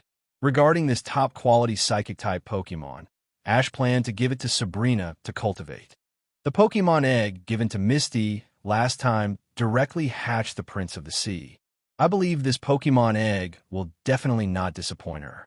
During the sea trip these days, in addition to helping his girlfriends capture Pokémon, Ash also found the tribe where Lapras was lost. This time he would definitely refuse to let it go. After some communication, and considering Lapra's own opinions, the two sides reached an agreement. Let the entire Lapras tribe move and live in Ash's Pokémon home, fundamentally and perfectly solving the problem of Lapras returning to the tribe. The Lapras often wander around the sea, but that doesn't mean they like this kind of nomadic life. They are gentle by nature and are bullied by all kinds of bully Pokémon on the sea every time they migrate, and are hunted by humans from time to time. If they can have a stable residence, it will definitely be a great joy for them. Under the guarantee of Lapras, the Lapras who migrated to Pokémon's homeland seem to have come to a new world. They soon became reluctant to leave. Compared with Pokémon's homeland, the outside world is such a harsh living environment. After settling the Lapras, Misty also captured a coveted Lapras after reaching a consensus with the other party. This capture was also a pure two-way rush. Please give me flowers. The Lapras also had a good impression of Misty, and the whole capture process was extremely easy. After the Lapras' return to the tribe was resolved, Ash had no other pursuits in the Orange Islands, so he directed Pidgeot to head straight for Pallet Town. With Pidgeot's amazing speed, they could already vaguely see the outline of Pallet Town in less than 3 hours. Ash, I'm a little scared. Through the sparse clouds, looking at the faint outline of Pallet Town on the ground in the distance. Frilla seemed a little uneasy, and her delicate hands grabbed the corner of Ash's clothes. It is worth mentioning that since entering the Kanto region, her expression has immediately become tense. 0. After catching Sabrina, Misty asked a lot of questions. All of them were about Ash's mother's usual preferences. At this moment, even though she was once the saint of Shamudi Island, she came to an unfamiliar environment and faced her future partner Ash's mother. That is, her mother-in-law Delia. Frilla was still very nervous. Don't worry, Firula, my mother is easy to get along with, and you are so cute, she will definitely like you. If you don't believe it, just ask Misty. Ash smiled and took Flora's hand, which was holding his clothes because of nervousness, and gently squeezed it twice to comfort her. Then, he pouted slightly to Misty beside him. Flora felt relieved after hearing Ash's explanation, and then turned her eyes to Misty, who had been dealing with Delia for a long time as Ash's girlfriend, looking forward to getting a positive answer from her. Ash is right. Aunt Delia is easy to get along with, and she's really kind. Misty really said what she really meant in the months before the opening of the Indigo Plateau Conference. She and Sabrina always lived in Ash's house in Pallet Town and spent a long time with Delia. Delia's attitude towards her and Sabrina, the two future daughters-in-law, was also impeccable. She had never raised a daughter, and she directly treated the two girls as her own daughters. This also made Misty and Sabrina, who had not enjoyed maternal love since childhood for various reasons, feel the kind care from their mothers. That feeling was really wonderful. Hi! Pidgeot's flying speed is very fast. Just now, the outline of Pallet Town can only be seen from a distance. But soon, it has already flown to Ash's sky. At this time, Pidgeot let out a loud cry and then dived straight down. The whistling sound of Pidgeot cutting through the air when Sky dropped attracted the attention of Delia at home. Ash, he must be back. Serena has been waiting for a long time. Just let him go to Kalo's region as soon as possible to pick her up. She hurried to the backyard after reacting. As Pidgeot descended, the distance was shortened. Ash riding on Pidgeot's back, Sabrina, Serena, and Frilla beside him came into Delia's sight. Delia's smile suddenly froze, and her expression seemed a little weird. This kid went to the Orange Islands, and it seems that he found a daughter-in-law for him. But this little girl is really beautiful. Mom, we are back. Let me introduce you to Flora, whom I met on Shamudi Island. She's my girlfriend now. After Pidgeot landed, Ash took the two of them off Pidgeot's back and greeted his mother Delia first. Flo, what a nice name. I'm Ash's mother. I will trouble you to take care of our Ash in the future. After sorting out her somewhat messy emotions, Delia's face was filled with a gentle smile, and she greeted Flora enthusiastically. She did not scare Flora, such a lovely Stephanie, because of the sudden situation. At the same time, she was somewhat fortunate in her heart that she had told Sachi that Ash would go to Kalo's region to meet Serena. If she had agreed to let Serena come by herself a while ago, she could not even imagine how embarrassing the scene would be at this moment. Flower, hello, Aunt Delia. Flora, who had already performed Delia's various Leave My Son dramas in her heart, was somewhat at a loss by Delia's enthusiasm. Unexpectedly, Ash's mother was as easy to talk to as Misty and Sabrina said. When she landed just now, she saw Delia staring at her strange face and thought that her relationship with Ash would not be recognized by her parents. They might be forced to separate, and if they didn't want to separate, they could only go underground and live in a shameful situation. Who would have thought that Delia was so reasonable? Fortunately, at this time, Furula's uneasy mood finally settled down. At the same time, the laboratory. According to Delia, Ash should be returning to Pallet Town soon. This kid, if I hadn't accidentally learned from fighting Elite Bruno that he had conquered the legendary Zapdos, I don't know how long he would have kept it from me. Professor Oak, who usually loves research and experiments and can't stop for a moment, is now sitting at his desk, tapping the table with his hands very regularly and muttering in a low voice. Originally, Professor Oak went to the Kanto Alliance headquarters for a project on ancient Pokémon research a while ago.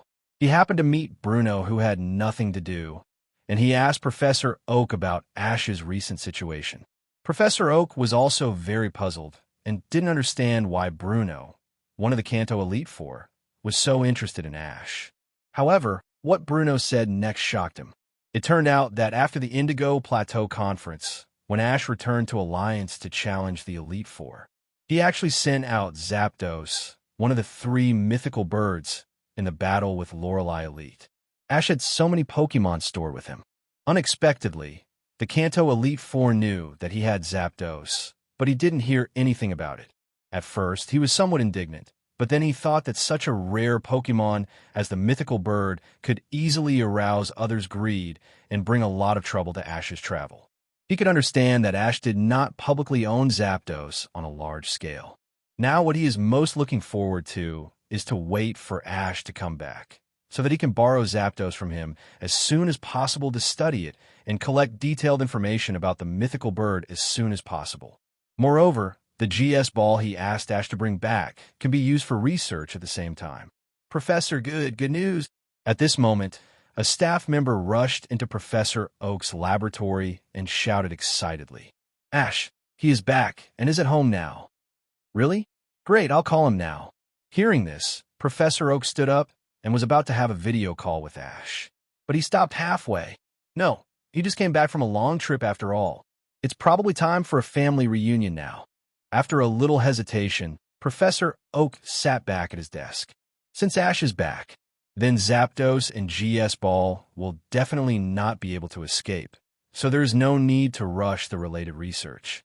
At Ash's home, after a delicious welcome lunch, Misty, Sabrina, and Delia sat on the sofa in front of the TV and chatted and laughed. Delia, who refused the 3 girls' request to help wash the dishes, pulled Ash into the kitchen in a serious manner. Mom, what's the matter with you? Shuh, keep your voice down. Delia quickly stretched out her hand to signal Ash to be quiet. Then she told him about Serena on April 4th. After this period of phone contact, Delia could conclude that Serena was a Stephanie with more traditional ideas. That is, the kind of person who only loves one person for the rest of her life, and it is unlikely that she would accept that her future husband has a partner other than herself. There were only 2 of them, and she thought there was still a chance. As long as Ash and Serena had more contact, relying on the childhood sweethearts and the excellence of her son, he would naturally be able to capture Serena's heart. As a result, this time her good son returned from the Orange Islands and brought back a beautiful girl. Now she felt that the possibility of Serena accepting sharing her husband with 3 Stephanies at the same time was getting lower and lower. The only solution now is to let Ash stay with Serena for a while when he goes to Kalos region to pick her up. With the friendship of childhood sweethearts, plus his son's excellent appearance and outstanding ability, he can win Serena's heart. Then Serena may be more receptive to Ash. Serena is such a cute child. She likes her very much, and her mother Sachi has a very close relationship with her. If Ash and her are not destined to be together in the end, it will be a pity. Don't worry, Mom. There is still more than a month before the Johto Region Alliance trip. This time I will stay with Serena in Kalos region for a month. Ash patted his mother Delia's shoulder and told her not to worry. He can definitely handle this matter. However, he definitely does not agree with his mother Delia's idea. Instead of being deceitful from the beginning, he confessed to Serena that he had several girlfriends before her after being with her. It would be better to let Serena know his scumbag nature from the beginning, break the white moonlight filter that was accidentally formed in her mind when she participated in the heavy camp as a child. Otherwise, does Serena like 17, or the one beautified by the white moonlight filter? If it is the latter, then he has to be consistent with the silly boy in his childhood. This kind of thing is completely impossible for him who has awakened his past life memories and has matured a lot. And for him who has the help of the system ring, using this method to force Serena to accept Ash's other girlfriends will inevitably leave a gap in Serena's heart. It is better to be open and honest from the beginning. Although the difficulty of the early strategy will be a little greater, there is no hidden danger, which can make Pinglina completely return to her heart. Ash doesn't believe that he, a scumbag king who is proficient in various theories and practices, can't win over Serena, a pure girl. Seeing Ash's confidence, Delia didn't say much. It goes without saying that her son is attractive to Stephanie. He can make 3 girlfriends at the same time, and the 3 Stephanies can sit together and talk and laugh. When chatting with her, he is also harmonious, and there is no sign of jealousy, which is enough to prove that her son is extraordinary. As the saying goes, children and grandchildren have their own blessings. She only hopes that Ash can grasp such a good Stephanie like Serena. While Misty and Furilo were chatting with their mother Delia, Ash took Sabrina and went straight to Professor Oak's laboratory. Since completing the system task and getting the Pokémon home, he has planned to bring back all the Pokémon fostered by Professor Oak more than once. Follow him, and when you want to cultivate a Pokémon, you can immediately take it out of the Pokémon home. There is no need to trouble Professor Oak to exchange Pokémon through the teleportation device. As for why he brought Sabrina, but not Misty and Flora, it was because he was planning to take Sabrina to see the present prepared for her. It's Ash. Professor has been waiting for you for a long time. Really? Well, he's in the backyard now. Just go over there. Nodding to the staff, Ash and Sabrina headed straight for a place in the backyard of the laboratory. Ash, you're finally back. I heard about Zapdos from Bruno Elite. You're really good at hiding it. If I hadn't gone to Alliance to do something, I'm afraid I would still be kept in the dark. Professor Oak came to Ash. His tone was quite resentful. After thinking about it, he was still angry that even the Elite Four knew about Ash's taming of Zapdos before him. Zapdos! I was planning to talk about this when I came back this time. Under Professor Oak's suspicious eyes, Ash smiled awkwardly and released Zapdos from the Pokeball. Cry! Accompanied by a clear sound, the domineering Zapdos appeared in the hall of the laboratory, with arcs flashing on the surface of his body, looking very impressive.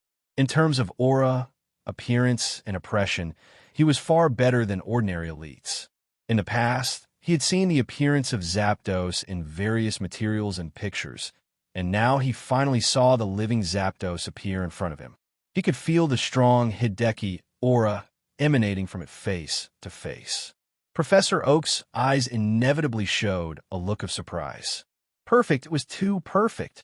At this time, Zapdos, who already had a top appearance and had the filter of the legendary beast tribe in Kanto, was undoubtedly the epitome of perfection in Professor Oak's eyes.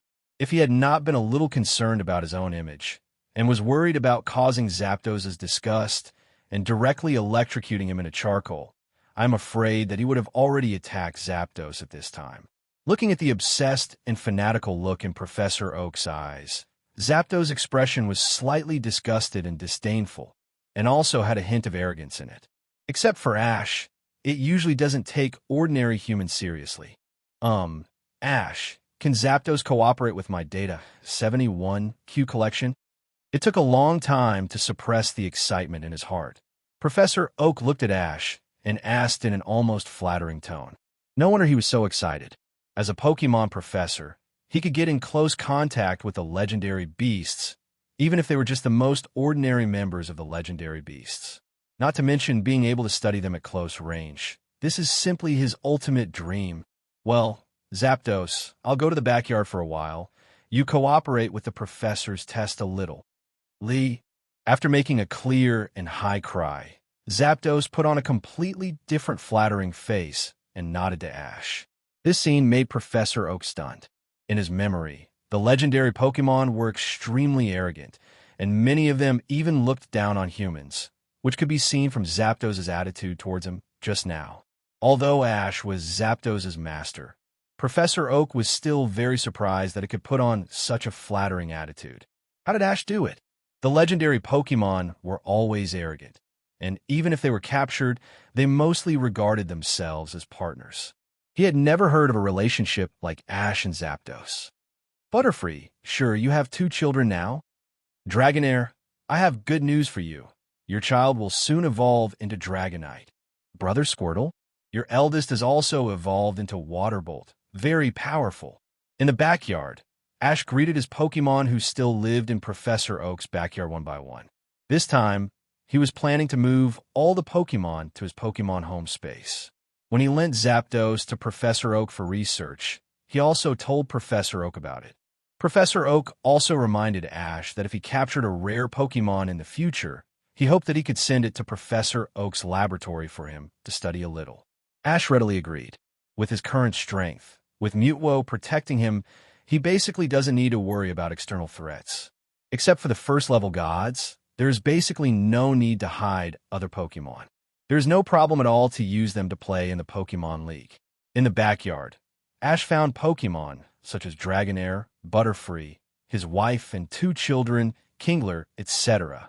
His strength basically did not improve during the time he stayed in Professor Oak's laboratory, perhaps not because the environment was too comfortable. However, Ash now understands that some of the Pokémon here may not be so keen on fighting, so he simply sent them all to the Pokémon home to live out their lives. The Pokémon that he favors cannot be too bad in terms of qualifications, since they have retired from his first and second battle lineups. Then they should take on the responsibility of reproduction and hatching.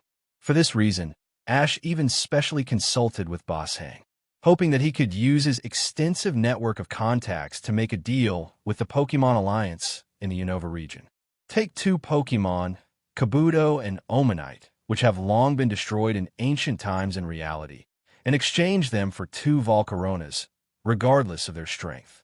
As the Sinnoh region has not yet developed a Pokémon hatching machine, the batch of fossil Pokémon in Ash's hands is unique and is a research material that all Pokémon professors in each region covet. On the other hand, although Volcarona is considered a relatively rare Pokémon in Unova, it cannot be compared with the long-extinct fossil Pokémon. As the only official force in the region, the Unova Alliance has countless Pokémon resources at its disposal, and 2 Volcaronas must be easily available. Volcarona has a special physique, and the efficiency of hatching eggs is unexpectedly good. Now Ash is also thinking about how to build his Pokémon home into a sustainable Pokémon ecosystem. A while ago, he went to great lengths to trick all the Lapras tribe into the Pokémon home, and also wanted to increase species diversity. The Pokémon home has several times better air quality than the outside world, Pokémon resources, and a variety of thriving fruit trees. Ash can also feed Pokémon food, energy cubes, and other good things from the outside. Pokémon can also get twice the result with half the effort when living in it, and can slowly improve experience without fighting. For Pokémon, there is no better living condition than Pokémon Home. Nowadays, the only regret of Pokémon Home is that more and more Pokémon are crowded on the 5 square kilometers of land. It would be great if we can receive the corresponding Pokémon Home expansion task. Otherwise, no matter how beautiful the living environment is, it will be useless. Fortunately, Ash's Pokémon are still captured by merit, and the overall number is not too high. In this way, after sending all Pokémon to Pokémon Home, Ash returned to Professor Oak, who was slapping Zapdos. Half an hour later, Ash could see that Zapdos' expression was obviously a little impatient. Professor Oak seemed to have noticed its emotional changes. "Hey Ash, Let's stop here for today's research. How about you come back tomorrow? Professor, I may not be able to come recently. Why? Didn't you just come back? Professor Oak's face changed slightly, and he asked hurriedly. When Ash left just now, he created many research plans around Zapdos. He vowed to study all the secrets of Zapdos while Ash was back in Palatown. But now Ash is leaving right after coming back? The trip to Johto region should be at least after the new year. Not to Johto region. According to my mother's instructions, I have to leave immediately to Kalos region to pick up a childhood friend. Is that so? Well, then I'll wait for you to come back. Hearing this, Professor Oak nodded, although he felt a little regretful. Isn't it just a trip to Kalos region to pick someone up? 2 days is basically enough for a round trip by plane. Although he wanted to study Zapdos, he was too embarrassed to ask Ash to leave Zapdos behind. After all, Zapdos was his important Pokémon and could play a vital role in the trip and ensure Ash's safety. After talking with Professor Oak, Ash handed him the GS ball entrusted by it.New. This was also his mission for the Orange Islands. Thank you for your hard work, Ash. Professor Oak praised after taking the GS ball. Ding! The mission was completed by receiving the GS ball from Professor it.New and successfully handing it over to Professor Oak. Reward mission: 500 W points, 10 pieces of rare candy, for No Wong Hao. 44. 50. After completing this mission, in addition to the rare candy reward, his points balance also soared to more than 1,100 square meters. Now that the system store refresh time is approaching next month, Ash is also looking forward to getting the props he needs this time. It would be best if it could expand the space of the Pokémon home. In this way, it will be convenient for Ash to breed more Pokémon species in it. Then he can continuously mass-produce high-quality Pokémon and realize that rare Pokémon are born only through breeding. Professor, the Pokémon eggs I mentioned to you before, vegetables. Oh, I almost forgot. Look at my memory, mainly because I was too excited today. Professor Oak slapped his head, signaled the staff around him to put away the GS ball, and then took Ash and Sabrina to the Pokémon hatching room. Pokémon egg hatching room. The hatching signs of Pokémon eggs are very obvious in the past 3 days, but for some reason, they have not hatched successfully so far. Professor Oak pointed to the top-quality psychic Pokémon egg covered by a glass container on the table and said. He also felt incredible about the Pokémon egg that Ash had left with him. Under the best room temperature and the best incubation conditions, it took several times longer than other Pokémon eggs to hatch. These days, such obvious hatching signs have continued for 3 consecutive days, but the egg still failed to hatch. This situation is too weird. Is that so? Hearing this, Ash tried to use the system to check the Pokémon egg. The result was just. Then he began to try to use psychic perception to penetrate into the Pokémon egg to see what was going on. As a result, before he could detect the Pokémon in the egg, the psychic had just penetrated and the Pokémon egg shook violently, and the surface flashed with dazzling pink light. Ash, it seems to have hatched. Looking at the violently shaking Pokémon egg, Sabrina's eyes also flashed. When Ash came, he said he had prepared a surprise for her. At present, it seems that the so-called surprise should be the Pokémon that is about to hatch in this Pokémon egg in front of him. At this time, she was also very curious about what kind of rare Pokémon can be hatched from the Pokémon egg, which is worthy of Ash's attention. It seems that it is stimulated by my psychic. Sabrina, you should try it. As if he noticed something, Ash quickly stopped the penetration of psychic into the Pokémon egg. Give way to let Sabrina come forward to promote the hatching of the Pokémon in her own psychic help egg. Okay, I'll try it. Following, Sabrina stretched out her right hand and tried to input her own psychic into the Pokémon egg. Sure enough, this time the Pokémon egg shook more violently, and the pink light illuminated Sabrina's beautiful face. Professor, the Pokémon egg is about to hatch. Let's step back a little. Ash pulled Professor Oak, who was watching intently beside him, and took him 2 steps back. The purpose was to ensure that the first person the newly hatched Pokémon baby saw when it woke up was Sabrina. Directly increase the Pokémon's intimacy with Sabrina to the maximum. Professor Oak nodded knowingly and turned his eyes back to Sabrina. Crack! As she increased the psychic output, more and more cracks began to appear on the surface of the Pokémon egg. Then the eggshell began to fall off, and a red and white figure appeared in the eyes of Ash and the other two. Woo! What this Pokémon is? No wonder it takes such an exaggerated incubation period. The Pokémon egg that Ash deposited with him was actually a legendary Pokémon egg. Where did he get such a powerful Pokémon egg? Sabrina, wrap it with your psychic to make it more intimate with your aura. Okay, I'll do it. Even though Sabrina was determined, she was stunned by Ash's generosity. Latias, a legendary Pokémon in the Hoenn region, a dual-attribute fantasy beast with psychic. Such a precious and rare Pokémon is enough to make any trainer in the world crazy. Did Ash just give it to her as a present? Sabrina was full of joy and emotion at the moment. A legendary Pokémon, especially a Pokémon that can match her powerful psychic, is simply too perfect. With this Latias, I believe that in a few years, she will become one of the most difficult elite trainers.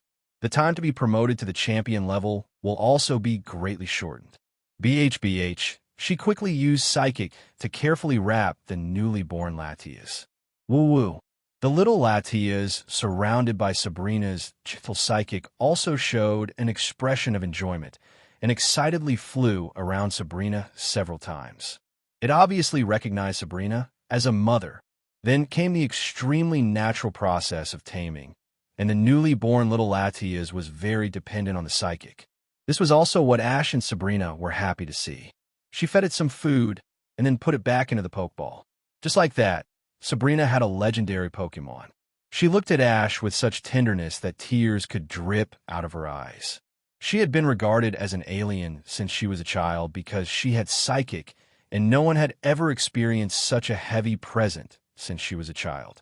So far, Sabrina's intimacy with Ash has reached 100%, which is basically a closer relationship than her parents. Ash, you are really a hidden talent. Where did you get this Latias Pokemon egg? When have you been to the Hoenn region? No, I was just lucky enough to find a Pokemon egg in an ancient cave. It's just because it looks very extraordinary, and I used Psychic to find that it might be a psychic Pokemon egg, so I prepared to give it to Sabrina. Ash just made up a story. Ancient Pokemon cave? Well, the earliest record of Latias myths and legends appeared in a water city in the Hoenn region. It is not impossible that its Pokemon eggs appeared in an ancient Pokemon cave somewhere in Kanto. Although Hoenn is separated from Kanto by the sea, it is not impossible for Latias, as a legendary Pokemon, to cross the sea and come to Hoenn. It can only be said that Ash's luck is really against the sky. First, it was Zapdos, and now you can pick up a legendary Pokemon in any ancient Pokemon cave Pokemon eggs. What would those trainers who traveled honestly and could hardly see a legendary Pokemon in their entire lives think? Seeing Professor Oak nodding his head repeatedly after being fooled, Sabrina beside him almost laughed out loud. She didn't remember which ancient Pokemon cave Ash brought out Pokemon eggs from during the trip. And when he came back from the Orange Islands, Ash vowed to give her a surprise. This shows that he has full confidence in this Pokemon egg, which must be an extremely rare psychic Pokemon. How could he not know what Pokemon was hatched in the egg? After all, Cerulean Gym is the life's work of her parents. Misty certainly can't sit back and watch the gym being revoked by the Alliance. At least before she completely stabilizes Cerulean Gym and revives its reputation in the Kanto region, she can't continue to travel around the world with Ash. So, the gym in Saffron City. Hearing this, Sabrina also felt a little emotional. Undoubtedly, the year she traveled with Ash was her happiest time. But she's the owner of the Golden Gym after all, and she can't always let her father take over for her. After returning this time, she must train a good enough junior, who must be a trainer specializing in psychic type, and then she can safely hand over Saffron Gym to the other party. It just so happens that she can also concentrate on training little 1-2-3 Latias. At the airport outside Lumio City in Kalos region, the plane is soaring in the sky slowly landed. Finally, We're here, Lumio City in Kalos. Walking out of the safety passage, we arrive at the new region that we were supposed to visit several years later. Ash looked around and was in a good mood. Lumio City is a metropolis located in the center of the Kalos region. It is the core of this region and the most populous city in the Pokémon world. Lumio City is famous for the Prism Tower and Lumios Art Museum, which symbolize the city. Tourism has therefore become the main economic pillar. The city is full of shops, cafes, restaurants, etc. that are popular with tourists. The cobblestone streets surround the office buildings outside the city. The inner avenues are lined with typical Parisian buildings. The wide road provides safe and convenient driving conditions for the entire city. The diagonal canal flows through the city center. Walking under the small trees on the Champs-Élysées, Ash felt the customs of a foreign country. As soon as he arrived at the door of the Pokémon Center where he had agreed to meet, Ash saw a pure-looking, beautiful girl with long golden brown hair. As if she had noticed Ash's sight, Serena looked at him across the street. The person in front of him was the beautiful girl, Serena, whom Delia asked him to pick up. She was also the only one among the 10 heroines who clearly expressed her love for Ash.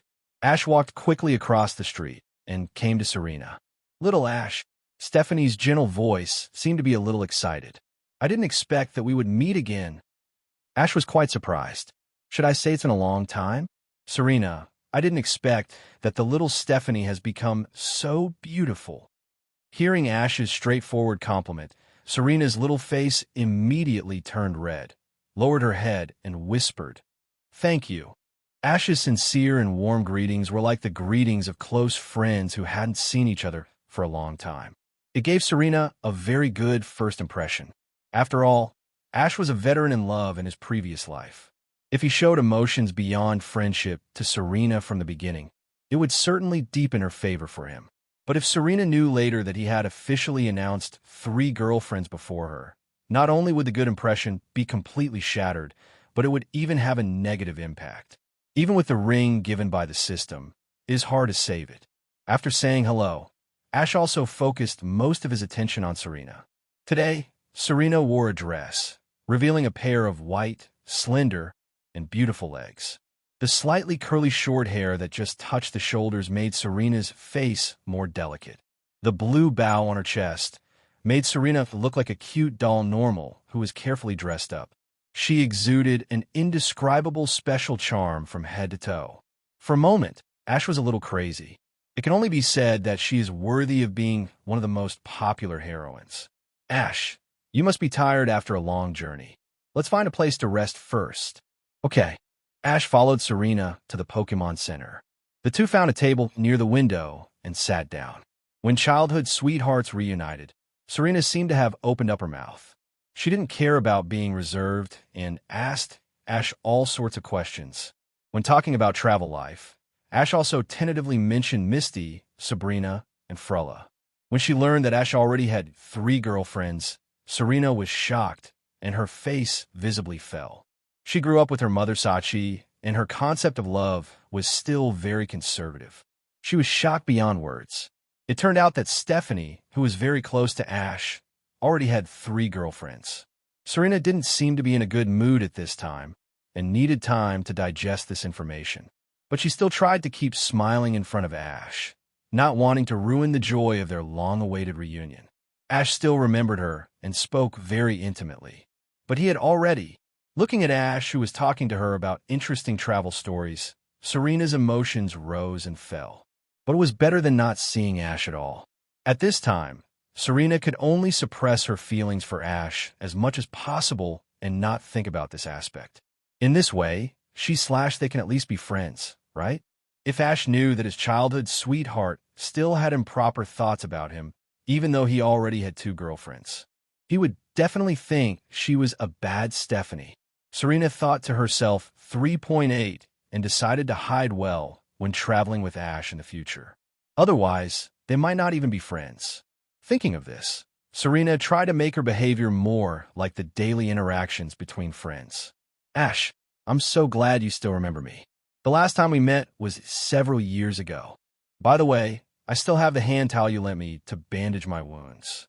I washed it and brought it here this time. Here, I'll give it back to you."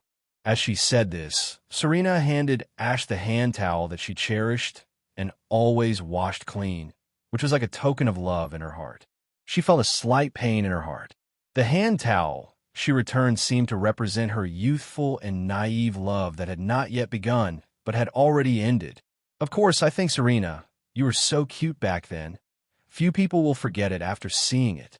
Ash knew the significance of the handkerchief to Serena, and also knew the hidden meaning of her giving it back to him this time. But he still took it. He planned to return it after the two of them were officially together. If he didn't take it now, it might cause more harm to Serena. And this unintentional compliment can be called the finishing touch. It made Serena's mood brighten immediately. Especially Ash didn't praise Serena at this time, but praised her a few years ago. It made Serena recall the good times of summer camp again, and her eyes looking at Ash became softer. At this moment, she didn't notice Ash's different emotions towards her at all. If Ash kept praising her now, she would probably become a loss. She even chose to leave on her own initiative because she was worried that her existence would cause problems in the relationship between Ash and his girlfriends. When Serena had such an idea, Ash had no chance at all. Given her personality, if Ash hadn't been with Misty and the others, she might have fought for it. But now, she couldn't do such a thing. Serena, on her side, learned from her mother that she could travel with Ash. She immediately set off from home, intending to adapt to the life of traveling as soon as possible before Ash came. During the half-month that Ash went to the Orange Islands, she was completely accustomed to the travel of sleeping in the open air, the fierce battles with wild Pokémon, and even the dilemma of encountering extreme weather.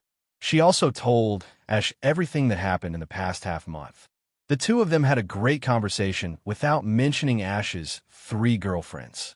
In the morning of the next day, the two of them went to the Pokémon laboratory in Lumio City together. They met the famous Professor Buratano of Kalos. "Serena, why are you back so soon? The boy next to you?"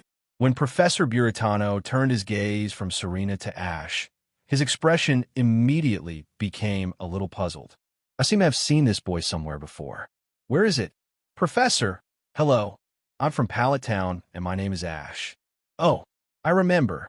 Hearing this, Professor Buratano clapped his hands and pointed at Ash excitedly. You. Are you the one who published my detailed paper on Pokémon Mage Evolution?" "Huh.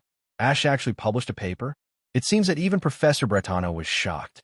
"I thought it was incredible that Ash could win the Kanto Regional Championship after only 1 year traveling. I didn't expect that his research on Pokémon knowledge could be highly praised by the prestigious Professor Buratano. This is too amazing. Professor Buratano, thank you for the compliment. It is true that I published that paper, but Professor Oak also helped a lot in the research on Mage Evolution." Facing Professor Buratano's fiery gaze, Ash, who had goosebumps all over his body, quickly gave some of the credit to Professor Oak. He didn't want to be stared at by a man with such fanatical eyes. "Since you are the main author of the paper, that proves that you are the leader of the Mage Evolution Research Project. Scientific research has always required excellent researchers to work together and brainstorm. This is beyond reproach." Professor Buratano's tone was still very excited. Serena, next to him, couldn't get a word in. Ash suddenly remembered that Professor Buratano seemed to be a specialist in Mage Evolution research in the original plot. It was normal for him to be so enthusiastic about Mage Evolution. Next, Professor Buratano took Ash to discuss the relevant issues of Mage Evolution. He even asked him to see the Pokémon in Ash's hand that could undergo Mage Evolution, and Ash did not refuse. He immediately released Charizard and let him see Charizard's X form. As for the Y form, he was not shown. After all, how could an ordinary Charizard master 2 Mega Evolution forms at the same time? It would be bad if Professor Buratano misled his students. Half an hour later, after Ash answered most of Professor Buratano's questions, he was about to ask Professor whether there were any Gyarados Mage Evolutions circulating in the Kalos region market recently. Ding! The host has been detected to have arrived in the Kalos region.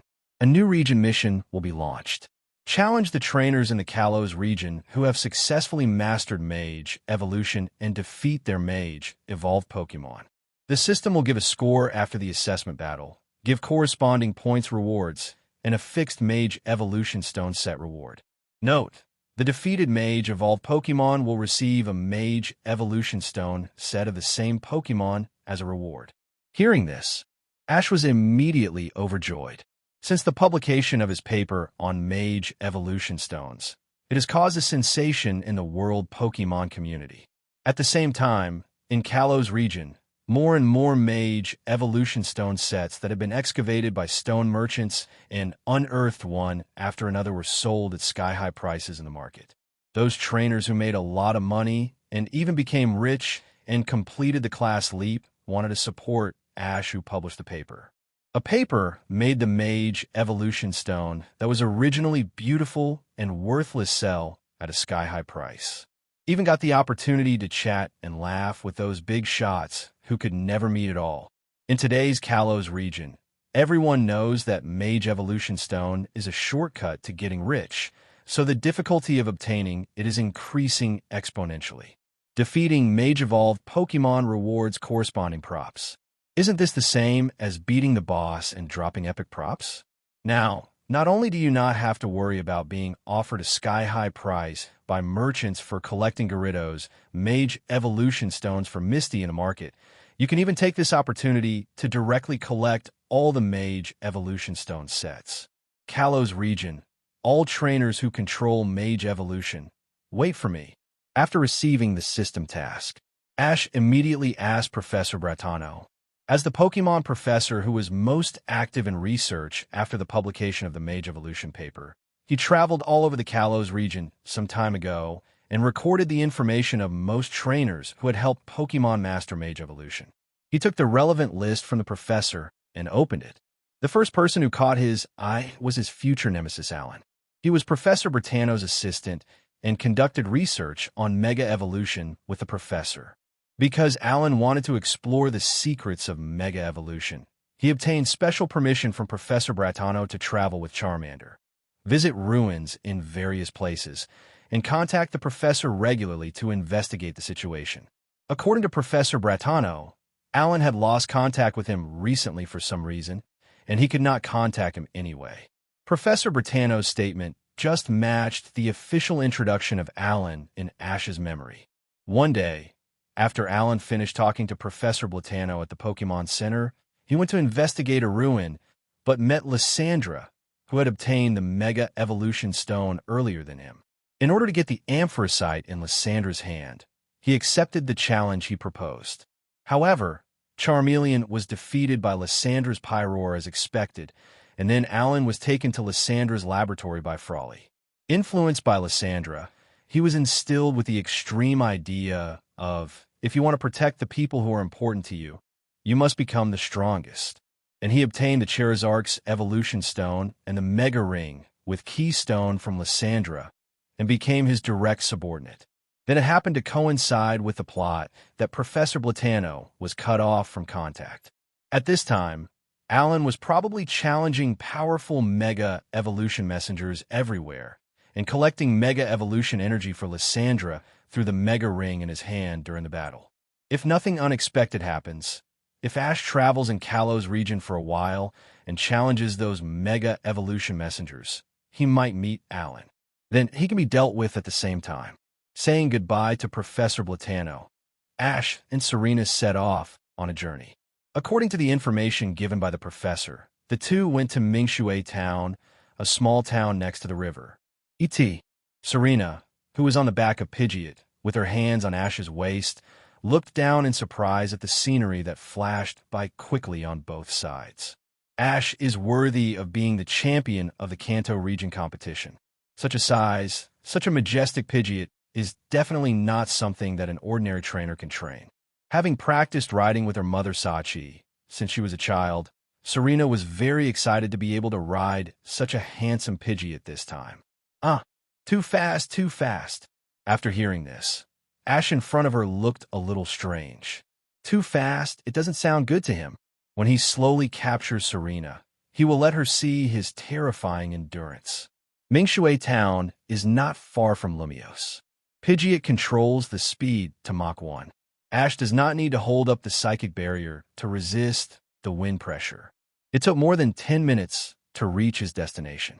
Pidgeot landed accurately at the entrance of the Pokémon Center. Many passers-by, trainers looked at it sideways. Oh my god, this size of Pidgeot is too domineering. Awesome. This trainer must be extraordinary. Isn't that nonsense? Look at how beautiful Stephanie is behind him. This is the standard of an excellent trainer. Passers-by looked at Ash and Serena, who jumped off the back of Pidgeot. Among them, there was a beautiful girl with light yellow shoulder-length hair and purple black clothes. Ayaka looked at the Pidgeot, which was much larger than its ordinary peers, and her beautiful eyes were filled with surprise and curiosity. This person looks extraordinary. Is he also a Mega Evolution Pokemon trainer? Before she finished speaking, she found that Ash, who had landed on the ground, was walking straight towards her. He looked like he knew her. Passers-by made way for him. They were also curious about why Ash came to the Pokemon Center in such a high-profile manner. Ding! Mega Evolution Pokemon Trainer found. Defeat Trainer Ayaka. Will receive Poseidon Points and Pokemon Absol's Mage Evolution Stone. Listening to the system prompt, Ash's eyes flickered.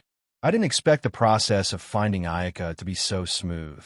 According to the information given by Professor Bratano, Ayaka was found directly at the Pokemon Center in Mingshui Town.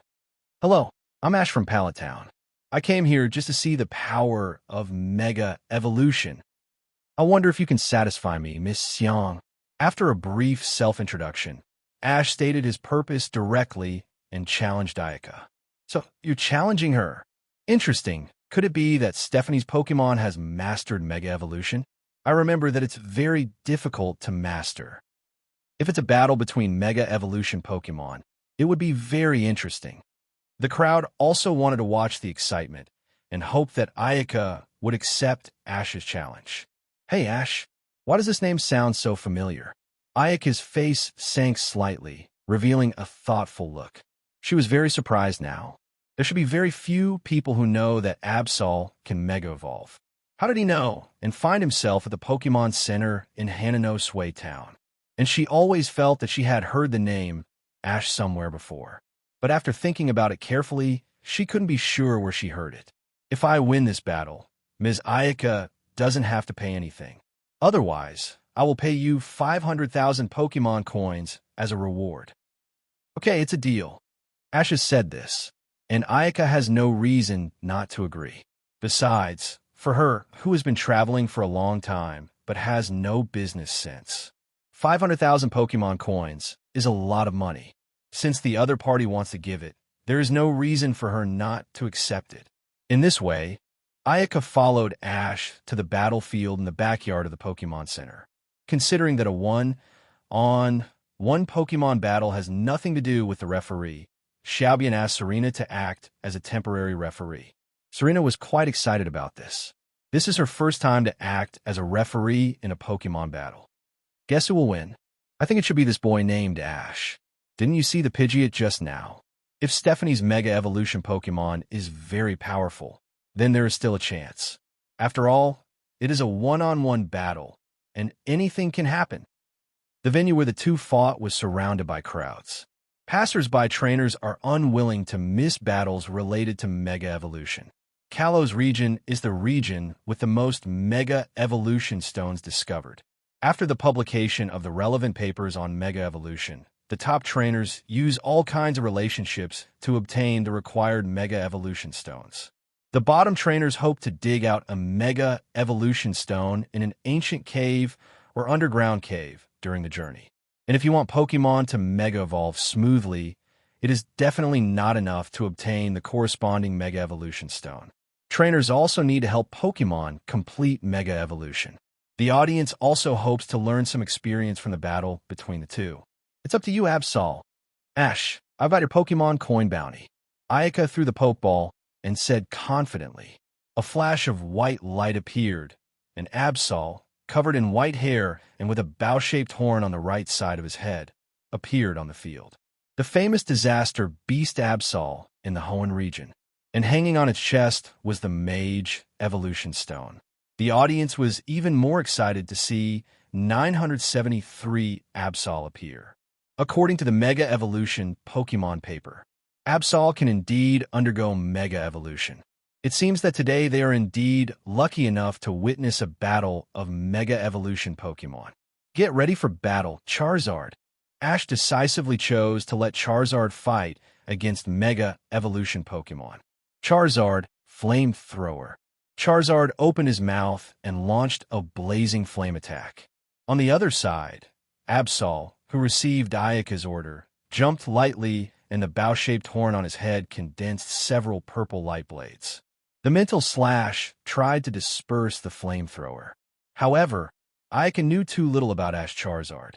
Under the huge level gap, the flame beam easily defeated the purple light blade and fiercely bombarded Absol. This is such a strong flamethrower. Serena on the sidelines opened her mouth slightly, her expression extremely surprised. Is this the strength of the champion of the Kanto tournament? Absol Million Horns. Standing up with a struggle, Absol rushed towards the opposite Charizard at a high speed, and at the same time, the single horn on his head burst into a dazzling blue light. A huge blue energy blade was formed and slashed at Charizard.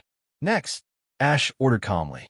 I saw Charizard standing still with both feet, taking a fighting stance, and stretched out his right claw to easily grab the attacking blue light blade. Absol quickly jumped back to prevent Charizard from catching the flaw and attacking. Very good power, but that's all. Let me see your real ability. Ash smiled and looked at Ayaka on the opposite side. Her Absol was only level 45, and Charizard had to barely control the power of the skill to avoid killing Absol instantly with one blow. After all, the system task asked him to defeat Mega Absol, and he couldn't let the other party be unable to transform. Really? Then let you see it. Ayaka raised a confident smile at the corner of her mouth and reached out to lightly tap the mage keystone hanging on her right ear. The dazzling rainbow light illuminated the whole field, echoing the mage evolution stone on the neck of Absol in the field. Absol, Mage Evolution. In the dazzling light, Absol's figure began to change dramatically. Because the body was filled with the energy of Mega Evolution, the hair on the body stood up, and it looked like a pair of wings grew out of thin air, but it couldn't actually fly. How's it, Mage Absol? Not bad. This is the first time I've seen Absol's Mega Evolution. Then you have to show me your real ability, too. Looking at the confident Ayaka, Ash's mouth curled up slightly. Charizard evolved to X form. In the same dazzling light, Charizard also completed his own Mage Evolution. The blue and black skin color looks extremely domineering. Very handsome, black body. Thank you for the compliment. Come on, use the steel wings. Roar. Charizard flew into the air, roaring and spreading the steel wings that flashed silver light. Meet Absol Million Horns. Ayaka waved confidently, and the green light accumulated in the horn on Absol's head surged several times, heading straight for Charizard. Steel Wings vs Million Horns. Boom, boom, boom. Even when Ash Charizard's was letting it go, Mega Absol was blasted away by a single blow. Dragon Claw. Absol Dark Pulse. The fierce battle continued, and Charizard was still easily suppressing Absol. What a strong Charizard. Ayaka's beautiful eyes stared at Ash with a glittering look. After about 2 minutes of fierce fighting, Ash seemed to see that Charizard was in danger of being exposed if he continued to act like this, so he decisively ordered it to end the battle. Roar!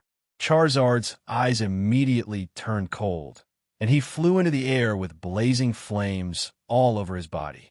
An unstoppable flare blitz ruthlessly knocked Absol, who tried to attack with a million horns, away. Boom, boom. The audience stared at Absol, who fell to the ground and lost his ability to fight after breaking several trees in a row. All of them were amazed at Charizard's terrifying destructive power. Absol can't fight. Charizard wins. Although she was not very skilled as a referee for the first time, She could hear joy in Serena's tone. This was the first time she witnessed Ash's Pokémon battle, and Ash won easily. I lost. Your Charizard is awesome. Taking a deep breath, Ayaka came to Absol and half knelt down to treat it. It seemed that there was no Pokémon coin to be taken. For a beautiful woman like you, Stephanie, Pokémon coins are too vulgar as a present. Here, I'll give this to you as a present for our first meeting. Walking in front of Ayaka, Ash took out a diamond ring that he had prepared long ago from his pocket. A beautifully designed, pigeon egg-sized diamond ring. The so-called diamond on it came from the Crystal Onyx Cave on the Rental Island. After bringing the batch of crystals out of the cave, he immediately paid a craftsman to make a diamond ring for him, just right for a gift. Ayaka blushed slightly and took the diamond ring. She was impressed by the polite Ash, and she really liked this present. Such a dazzling and exquisite diamond ring is really rare. Thank you.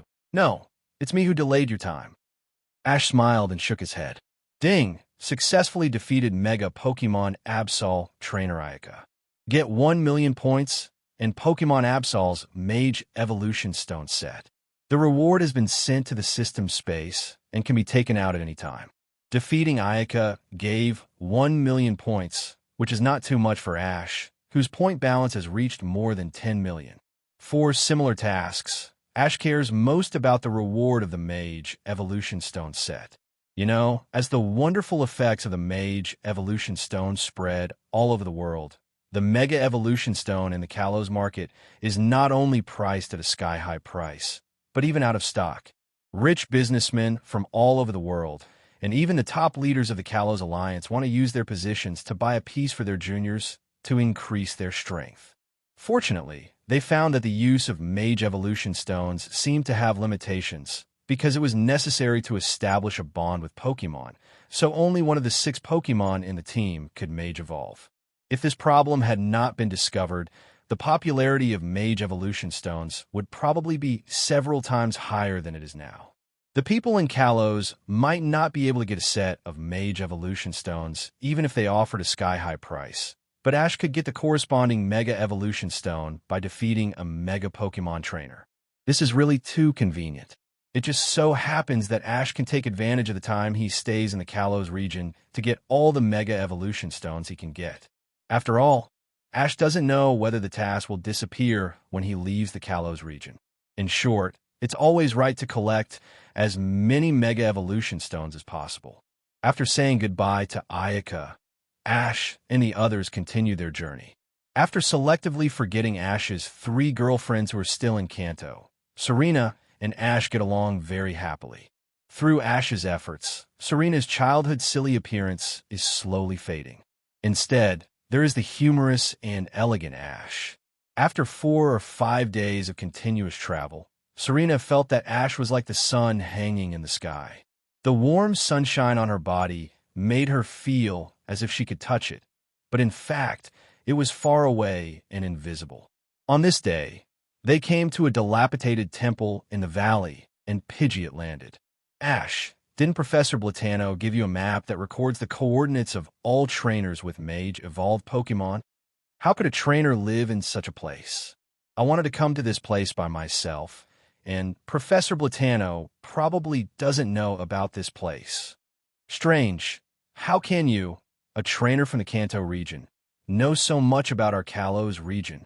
I saw this ruins on TV by chance. Ash, who was a little confused by Serena's question, made up an excuse to get away with it. The two walked straight into the dilapidated temple.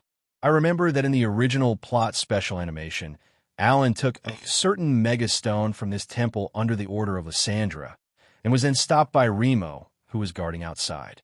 The two sides fought with the Mega Evolution Stone as the stakes. Ash, is there any treasure in here? You will know later. When they came to the temple, a huge rock wall stood in front of Ash and Serena. Ash looked up at the pattern engraved on the rock wall. It was the pattern representing the Key Stone and the Mage Evolution Stone. Combined with the original plot, the Mage Evolution Stone that Alan took away from here probably belonged to Gyarados. I can only say sorry, Lysandra, your organization is so big, you can't have even 10 sets of Gyarados' Mage Evolution Stones. I'll take these for you first. As for you, you can find a way from other places. Thinking of this, Ash's eyes lit up with a deep psychic blue light. Through the rock wall, Ash saw the yellow gem embedded in the ancient pattern, and the Mage Evolution Stone was just imprisoned in the gem. Asterisk, asterisk, asterisk, asterisk, asterisk, asterisk, asterisk, asterisk. Charizard, please break the wall for me. Roar. Charizard, who was released by Ash, used a dragon claw with a flashing green light to directly blast through the rock wall in front of him. Boom, boom. As expected, the real treasure is behind the rock wall. In Serena's surprised eyes, Ash urged Psychic to take down the Guang gem embedded in the center of the rock wall.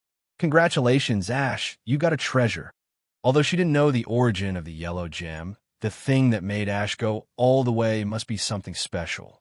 Lucky, it wasn't taken away. 0. Ash nodded, not dwelling on this topic too much. I couldn't tell Serena that I was collecting Gyarados' Mage Evolution Stone for Misty. Now that the Mage Evolution Stone is in hand, the keystone required for Trainer to start Mega Evolution is still missing. Next, it depends on whether Remo will show up. There seems to be a mysterious force behind him who has Mega Garchomp. In the original plot, when Remo wanted the Mage Evolution Stone that Snatch Allen had just obtained, he mentioned that he was instructed to come and collect the Mage Evolution Stone. I hope that by now, he has seen the Molybdenum Stone from other temple troops in Kalos. Otherwise, I'm afraid I won't know where to find the matching keystone for a while. Ash muttered as he walked out of the temple with Serena. As soon as they arrived at the temple gate, as expected, within Ash's psychic perception, in the sky, a muscular man with a fierce face, simple clothes, and a broken umbrella in his hand was riding a Flygon and flying towards them. Ding! Mega Evolution Pokémon Trainer Remo was found. Defeat Trainer Remo and you will get a lot of points and Pokémon Garchomp's Mage Evolution Stone. Okay, you are finally here. Otherwise, I have nowhere to find the keystone. Looking at the figure approaching rapidly in the air, Ash raised a smile of expectation at the corner of his mouth. Great, I can get 2 sets of Mage Evolution Stones at once. Looking at Remo, a sturdy man with the same back ornament as Orochimaru and Blaze, carrying a purple umbrella on his shoulder. Ash smiled happily. Rare Mage Evolution Stone. Are you also ordered to bring this thing back? Jumping off Flygon's back, Remo looked at Ash and Serena with interest. The Mega Evolution Stones are scattered in very hidden places. Trainers who can usually find the Evolution Stones accurately usually have relatively large forces behind them. I don't serve anyone. I can't give you this Mega Evolution Stone. Ash raised his eyebrows and looked at Remo and replied, How about we have a fair duel, betting on the Mage 913 fossil in your hand to fight me? What if I say no? Then look at what this is. As he said that, Remo showed the keystone in his hand. What is this? Ash asked in surprise. Haha, this is the keystone I found in a cave ruin not far from this temple. I believe you should also know that without the keystone, the Mega Evolution Stone will not work. Why not just fight me and the winner takes all? Sure, one-on-one quick battle.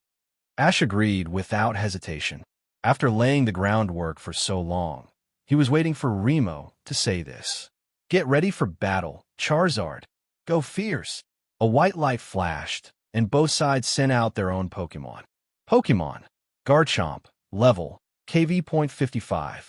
The level of this Garchomp is not too low, but it's a pity that its Mega Evolution is really not flattering. Considering Remo's reckless character, Ash decisively commanded Charizard to Mega Evolve directly at the beginning. Roar. Accompanied by a loud roar, Mega Charizard appeared. Since you are unreserved, I won't be polite either. Open your eyes and watch. Slasher. Mage Evolution. As Remo opened the umbrella, the Mage Evolution Stone at the tip of the umbrella suddenly flashed with dazzling rainbow light. Then Garchomp quickly evolved into Mega Garchomp. Garchomp, my charge, is really time-saving and labor-saving to fight against a reckless man. Use Dragon Claw, Charizard. Ash waved his hand and ordered.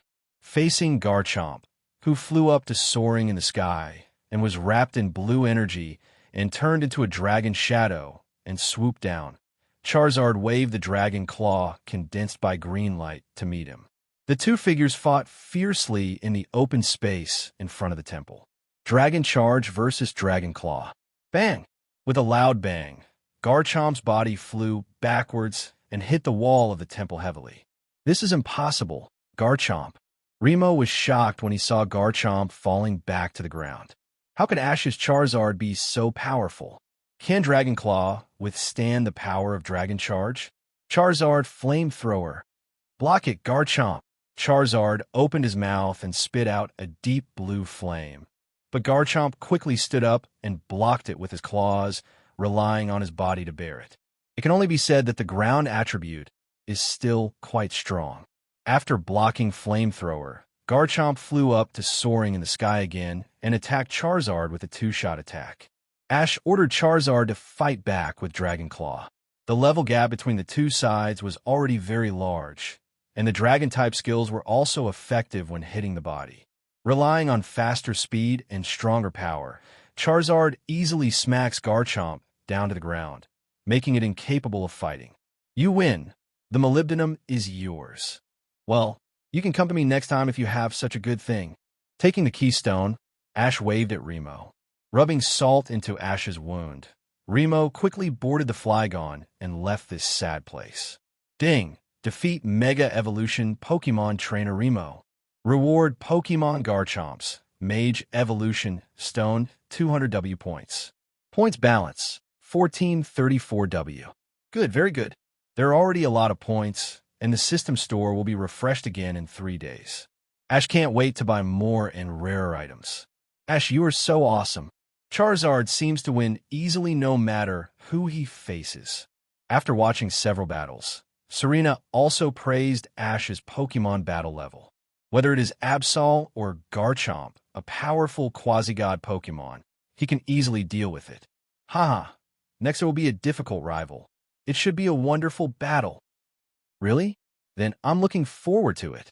Ash and Serena left the temple with laughter and chat.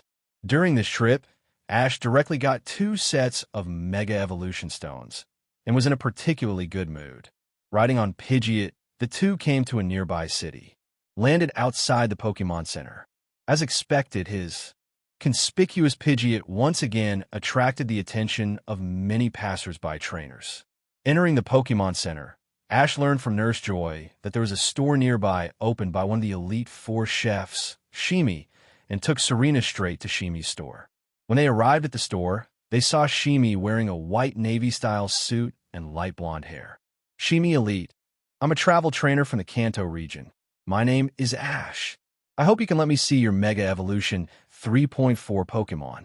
Ash, it's you. Shimi also recognized Ash at a glance. As the publisher of the Pokemon Mage Evolution paper, his Blastoise was able to successfully evolve into Mage, thanks to his experience in Mega Evolution mentioned in the paper. A while ago, the Alliance did receive news that you were coming to the Kalos region, and I'm looking forward to your arrival. Hey, am I so famous now? Ash really didn't expect that Shimi Elite was waiting for him. It's a unique experience to let the founder of the Pokemon Mega Evolution system see the Mega Evolution Pokemon he cultivated. Please follow me, both of you. As he said that, Shimi took the two to the battlefield in the backyard of the restaurant. Ding! Rival is Mega Evolution Pokemon Trainer Shimi. Defeat Trainer Shimi to get a lot of points and Pokemon Blastoise's Mage Evolution Stone. In the restaurant-themed battlefield, Charizard and Blastoise, who was wearing a Mage Evolution Stone on his head, were facing each other in the field. Excuse me, you know I'm a Water-type Pokemon user, but you still use a Fire-type Pokemon? Yes, I know, but I don't want to use it to fight. Attribute Restraint is not all about Pokemon battles. Ash finished speaking, and Charizard Mega evolved in a dazzling rainbow light. Mega Charizards appeared. What a beautiful figure. I hope the champion of the Kanto region competition will not let me down. Shimi stared at Charizards with expectation. It is common sense in all regions that the champion of the tournament is not as good as the Elite Four. There is a very obvious gap between the two, which can be seen from the fact that there is one champion in the 17th district of the tournament every year, while the Elite Four will not have any personnel changes for many years. Shimi admires Ash for being able to research Mega Evolution, but it does not mean that he recognizes that Ash's strength can be compared with his. Charizard Dragon Claw. Roar. Charizard flew up, with a green light flashing between his claws, and took the initiative to attack Blastoise. Hydro Pump Combo. Blastoise calmly launched the Hydro Pump attack, and Charizard cleverly dodged left and right in midair and was not hit. Not a bad reaction. Blastoise Skull Bash. Blastoise's eyes were determined, and Splash rushed towards Charizard. The first head-on confrontation between the two in terms of strength. Bang! With a loud bang, Blastoise was hit and staggered backwards. In contrast, Charizard stopped steadily in place. With both great power and speed, this Kanto League champion is no ordinary player. Then it's time to present the artistic main course, Blastoise, Mage Evolution. Shimi's eyes narrowed slightly, and he showed the keystone embedded in his chest. The two cannons on the tortoise shell turned into a giant cannon, Mega Blastoise, and appeared in the battlefield. Is this Mega Blastoise? It looks pretty cool. Looking at Blastoise, who had completed Mega Evolution, Serena opened her mouth slightly. Her tone was quite surprised. A fierce battle was about to start, and the power of Blastoise's Wave and Wave Guide moves would be increased under the Mega Launcher ability. Blastoise Dragon Pulse. Charizard Flamethrower. Mega Blastoise turned into a Mega Turret, intending to use firepower to hit the Jade Charizard fiercely. Shimi's Blastoise is his trump card, and its strength is at the champion level. Although it is not as abnormal as those elites in Kanto, it is also very difficult to deal with. However, in terms of skill power alone, Charizard's still tied with Blastoise. But it is worth mentioning that the first two games were no pressure for Charizard. The decline in physical strength was not obvious, but Charizard was still very serious in the battle with Mega Blastoise. With the increasingly high-intensity attack, Charizard's hidden ability, Mad Blood, soon became more and more obvious. The racial attributes were fully improved, and Mega Blastoise began to struggle under the strong pressure it exerted. This can't be my illusion. I always feel that this Charizard attack is getting sharper and sharper. Seeing that Blastoise was about to be completely suppressed, Zhoumi's face became more and more solemn. I'm not going to lose to the league champion of Kanto, am I? He's just a rookie who has just been traveling for a year. Ash, this is too strong. After learning about Shimi's true identity, Serena originally thought that Ash would be in danger in this battle. Unexpectedly, Charizard's performance was still strong, and he was suppressing the Kalo's elite Blastoise throughout the whole battle. Damn, this Charizard is getting braver and braver. Charizard Dragon Claw. As Charizard's physical strength dropped to 1/2, its combat power became more and more abnormal.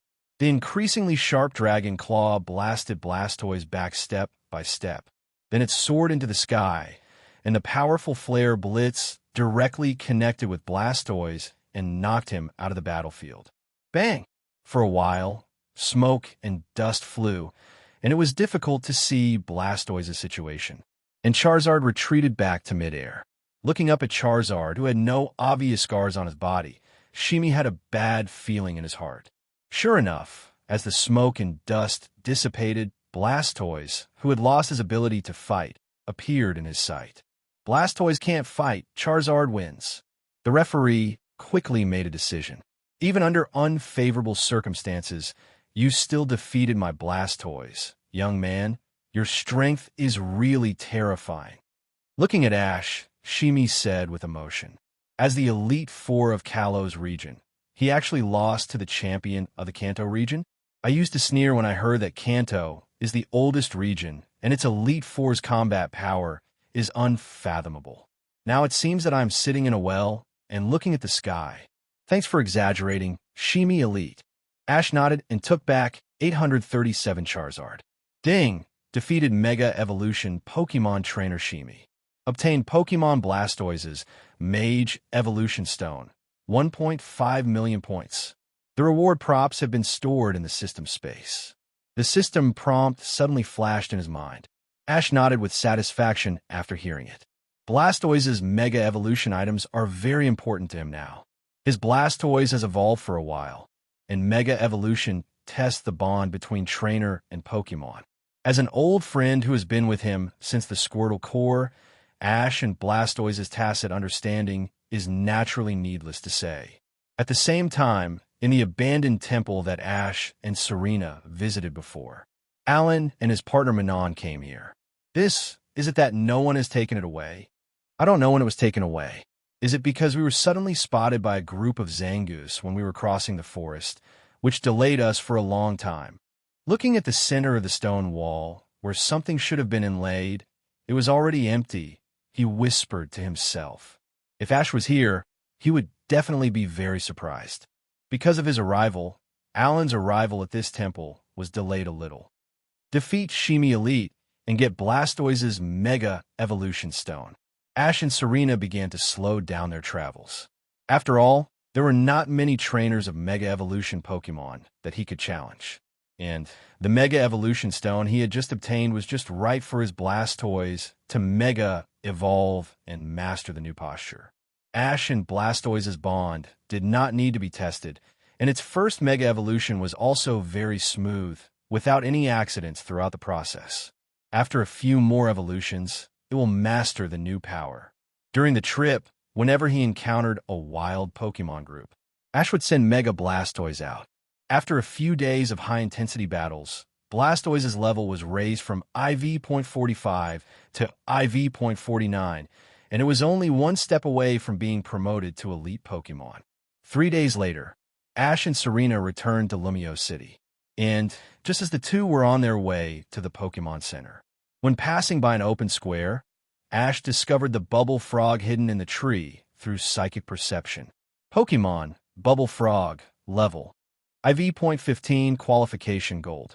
After confirming the eye contact, I met the right frog. Oh my god, what a pig brain I have. Ash slapped his head. He met Serena in Mississauga. How could he forget such an important thing? Frog God is one of his main goals in this trip to Kalos region. Other Pokémon can be captured when he visits Kalos again in the future. But Bubble Frog must not be let go and must be captured. Bubble Frog, I can make you stronger. Let's fight. If you lose, come with me. How about that? Ash looked at Bubble Frog staring at him on the treetop and said straight to the point. I can only say that Frog God is worthy of being his destined Pokémon. He nodded without thinking. He jumped down from the tree and took a fighting stance in the open space, looking eager to try. Okay, it's up to you next, Pikachu. Pika. Here. Ash sent Pikachu, although it was a bit unethical. But it was also to make Bubble realize his strength and firmly follow him on his journey. Thunderbolt, Pikachu. Pikachu. A powerful thunderbolt. Bubble was hit just after jumping into the air and crashed directly. Sorry, Bubble. Ash immediately threw the Pokeball to capture Bubble. Through the Pokeball, Bubble also saw the magical Pokémon home and the Pokémon partners in it. Although it was a little uncomfortable with the warm greetings of its partners, it still liked the scenery and environment in the Pokémon home. After capturing Bubble, Ash asked around and brought Serena to a coffee shop, and met the owner of this coffee shop, Lysandra. Hello, Mr. Lysandra. Well, do you know me, boy? Please allow me to introduce myself first. My name is Ash, from Pallet Town in Kanto. It's you, Professor Ash. I remember that you published the paper on Mega Evolution, and I'm lucky enough to have read it. Lysandra's eyes flickered as he looked at Ash, who suddenly appeared in his shop, and Serena beside him. In fact, before Ash published the paper on Mega Evolution, he had already discovered the secret of Mega Evolution. However, before Lysandra had time to mention his research on Mega Evolution to his good friend Professor Bratano, Ash suddenly published a related paper. Lysandra was also very curious about this Pokémon professor who was far away in Kanto region, but could study Mega Evolution before him and understood it so detailed. But he didn't expect that the person he met today was actually a boy who looked like he had just traveled for a short time. But on second thought, the paper also mentioned Professor Oak's name. He must be deeply involved in it. In this way, it can be understood. I don't dare to be a professor. Just call me Ash. Actually, I came here this time to ask Mr. Lysandra for something. You can say it, Mr. Ash. Actually, Professor Blatano recommended me here. I want to find more Pokemon with Mega Evolution and challenge them. I want to verify my latest research on Mega Evolution power. Oh, then I am quite interested. Ash, who is familiar with the original plot, knows Lysandra and his ideals very well. He originally had a kind personality, but he was disappointed with the people of Snatch who kept arguing with each other. In order to let people live beautifully in the world of Snatch without disputes, Lysandra had the idea of reducing the number of lives. It can only be said that it is a very rigid template of the blackening of megavillains. Lysandra has a deep relationship with Professor Blatano. Approaching him in the name of Professor is the least likely to arouse suspicion. So, can Mr. Lysandra help me? Yes, but I have a condition. That is, after Mr. Ash completes the battle, any new research results that are not recorded in the Mega Evolution paper can be shared with me. 1. This request should not be too outrageous. Lysandra smiled and stared at Ash. No problem. Ash agreed without thinking. For Mega Evolution, he does have a lot of deeper understanding that has not been written into the Pokemon paper. Just tell Lysandra a little bit at that time. Remember that in the original plot, at Alan's request, Lysandra picked 10 Mega Evolution trainers for him. Even Malva, the fire elite of Kalos region, was included. By the way, can I ask Mr. Lysandra how many Mega Evolution trainer rivals he can find for me? 5 should be enough. Lysandra frowned slightly and replied after a little good thought. 5? It was reduced by half. My treatment is too much worse than Alan's. I wonder if this thing is included. How many rivals can Mr. Lysandra bring for me? Take out the Mega Evolution Stone set of Gyarados and put it on the table. So it's in your hands. Seeing the shining Mega Evolution Stone, Lysandra's eyes narrowed slightly and replied in surprise. Ash raised his eyebrows. It seems that Mr. Lysandra knows this set of Mega Evolution Stones, so I don't need to waste my words. As long as there is one person in the rival that Mr. Lysandra chooses for me, who can defeat me, then I will give this set of Gyarados Mega Evolution Stones to you. What do you think? To deal with an old fox like Lysandra, he must first see the benefits within reach. Okay, give me some time to arrange it. Come to the coffee shop at this time tomorrow. I will gather 11 excellent Mage Evolution users. Lysandra thought for a moment and replied in a deep voice. Okay, I'm looking forward to tomorrow's battle. Ash nodded. Of course, if you lose any of the games, you won't be able to keep your Gyarados Mega Evolution Stone. Just consider it as a reward for me to gather these Mega Evolution users. After reaching an agreement, Ash and the others did not stay any longer. Lysandra was obviously determined to get the Mega Evolution Stone. He looked at the backs of Ash and the others as they left and whispered, Gyarados' Mega Evolution Stone. He was able to take it away before me. He is worthy of being the one who got in touch with the power of Mega Evolution before me. Ash and Serena returned to the Pokemon Center. He called Serena's mother, Sachi. Serena, when will you go to Johto region with Ash? 19. Annie Sachi, before going to Johto region, I have to take Serena back to Palatown to meet my mother Delia. Haha, I forgot about that. Well, we'll travel together in the future, and I'll ask you to take good care of Serena. Sachi smiled at Ash on the screen. As Ash hung up the phone, Serena, who was standing next to him, breathed a sigh of relief. She was a little afraid that her mother would ask Ash some embarrassing questions, and she was basically nervous when she was on the phone. After hanging up the phone, she finally relaxed. In the evening, after dinner, Ash and Serena strolled on the busy streets. Ash, are there many Pokemon in Johto region that I have never seen before? Of course, many Pokemon in Kalos region have never been seen in Kanto. I am looking forward to the future Pokemon travel and hope to capture those rare and cute Pokemon in Johto region. Serena imagined the Pokemon travel with Ash. Well, Serena, Pokemon travel is quite interesting. Meet all kinds of Pokemon and capture and train the Pokemon that you like and recognize. Ash raised his eyebrows and said with a smile. That night, Ash also accompanied Serena to visit the commercial streets of the whole city and they played until very late before returning to the Pokémon Center. This was also the happiest time for Serena. There was always a sweet smile on her cute little face. At the same time, her mentality also changed a little bit. Such an excellent genius like Ash, a rare genius in the Pokémon world. A boy with high appearance, high emotional intelligence, and most importantly, who is very patient with Stephanie, can easily attract Stephanie's attention. Should I also meet Ash's 3 girlfriends and then think about my relationship with Ash? From thinking that she could only be friends with Ash at the beginning, to the relationship that seemed to be able to go further, Serena's conservative view of love seemed to be slowly loosening up. On the morning of the next day, Ash and Serena got up early. They left the Pokémon Center and came to Lysandra's cafe. As expected, he had been waiting for a long time. What was slightly different from yesterday was that there was a short-haired, beautiful secretary beside Lysandra today. For some reasons, I may ask you too to blindfold your eyes and follow me to the battle site. Is it so troublesome to blindfold your eyes? Serena asked in surprise. It's a special situation. Please forgive me.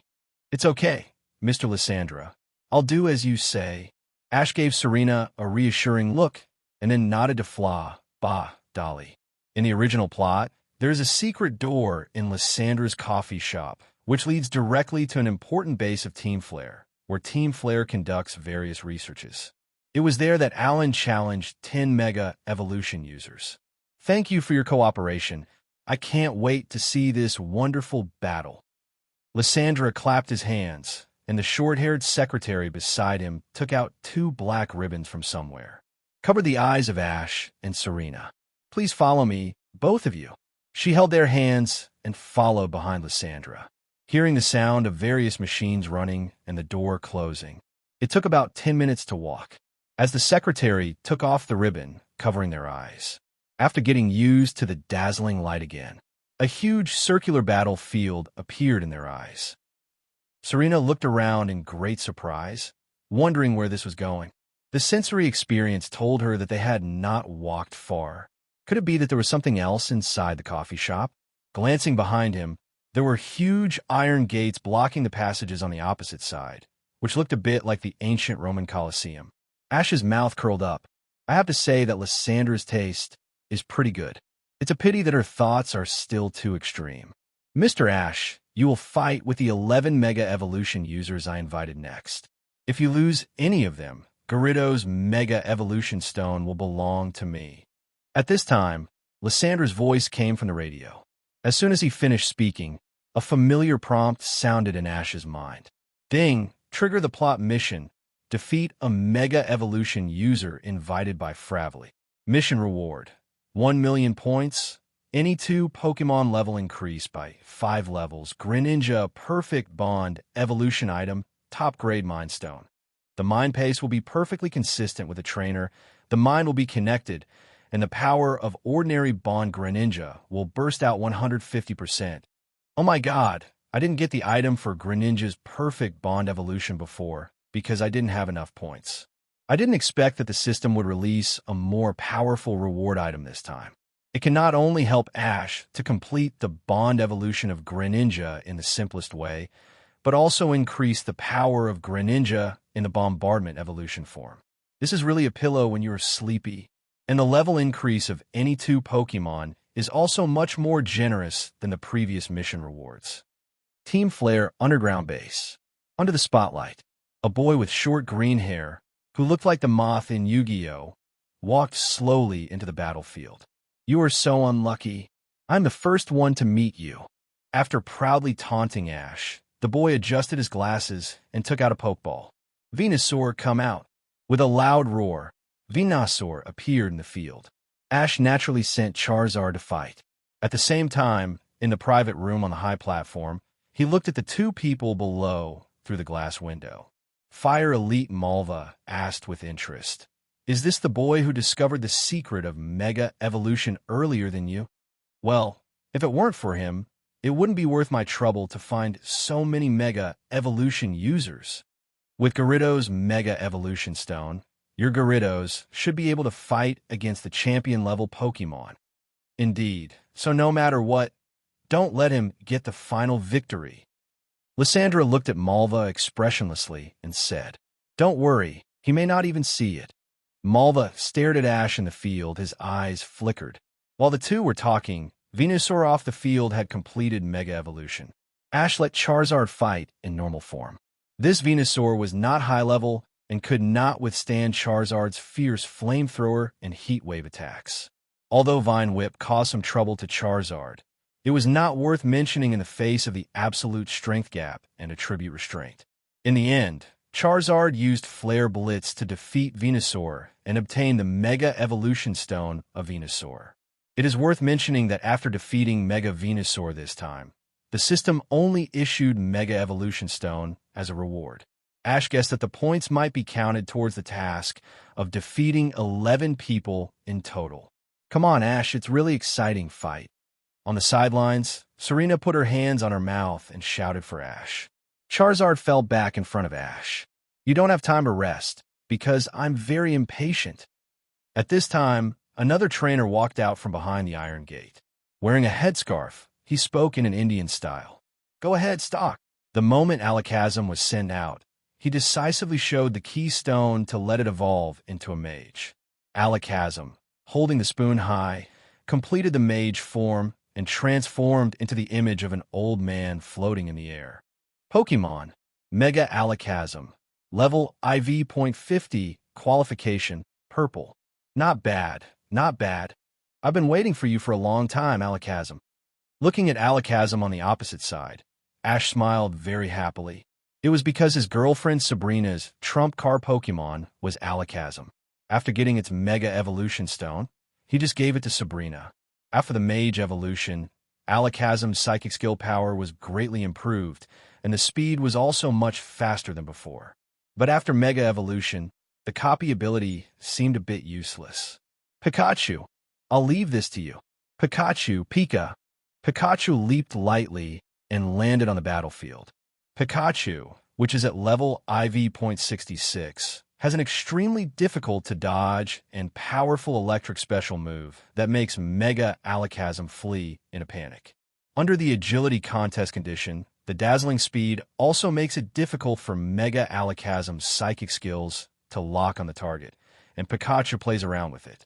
Pikachu Lightning Surf. It seems that Pikachu has had enough fun. Pikachu rides on the huge waves with golden sparks flashing all over. The violent sparks block all directions of Mega Alakazam's teleport, forcing the opponent to fight head-on. As a result, he was killed instantly by Pikachu. Psychic Pokémon are not good at defense, so they can't withstand Pikachu's powerful combination moves.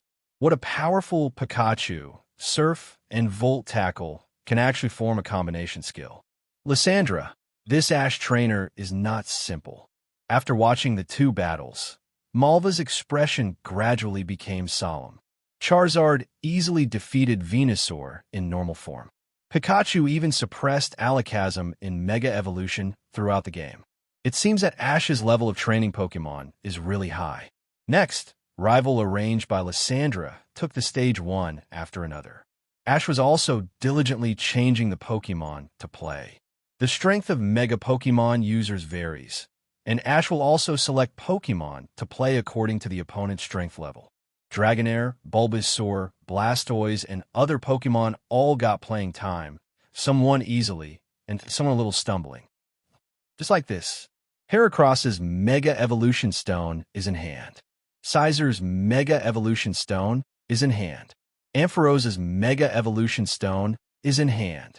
Agron's Mega Evolution Stone is in hand. Pinsir's Mega Evolution Stone is in hand. And so on.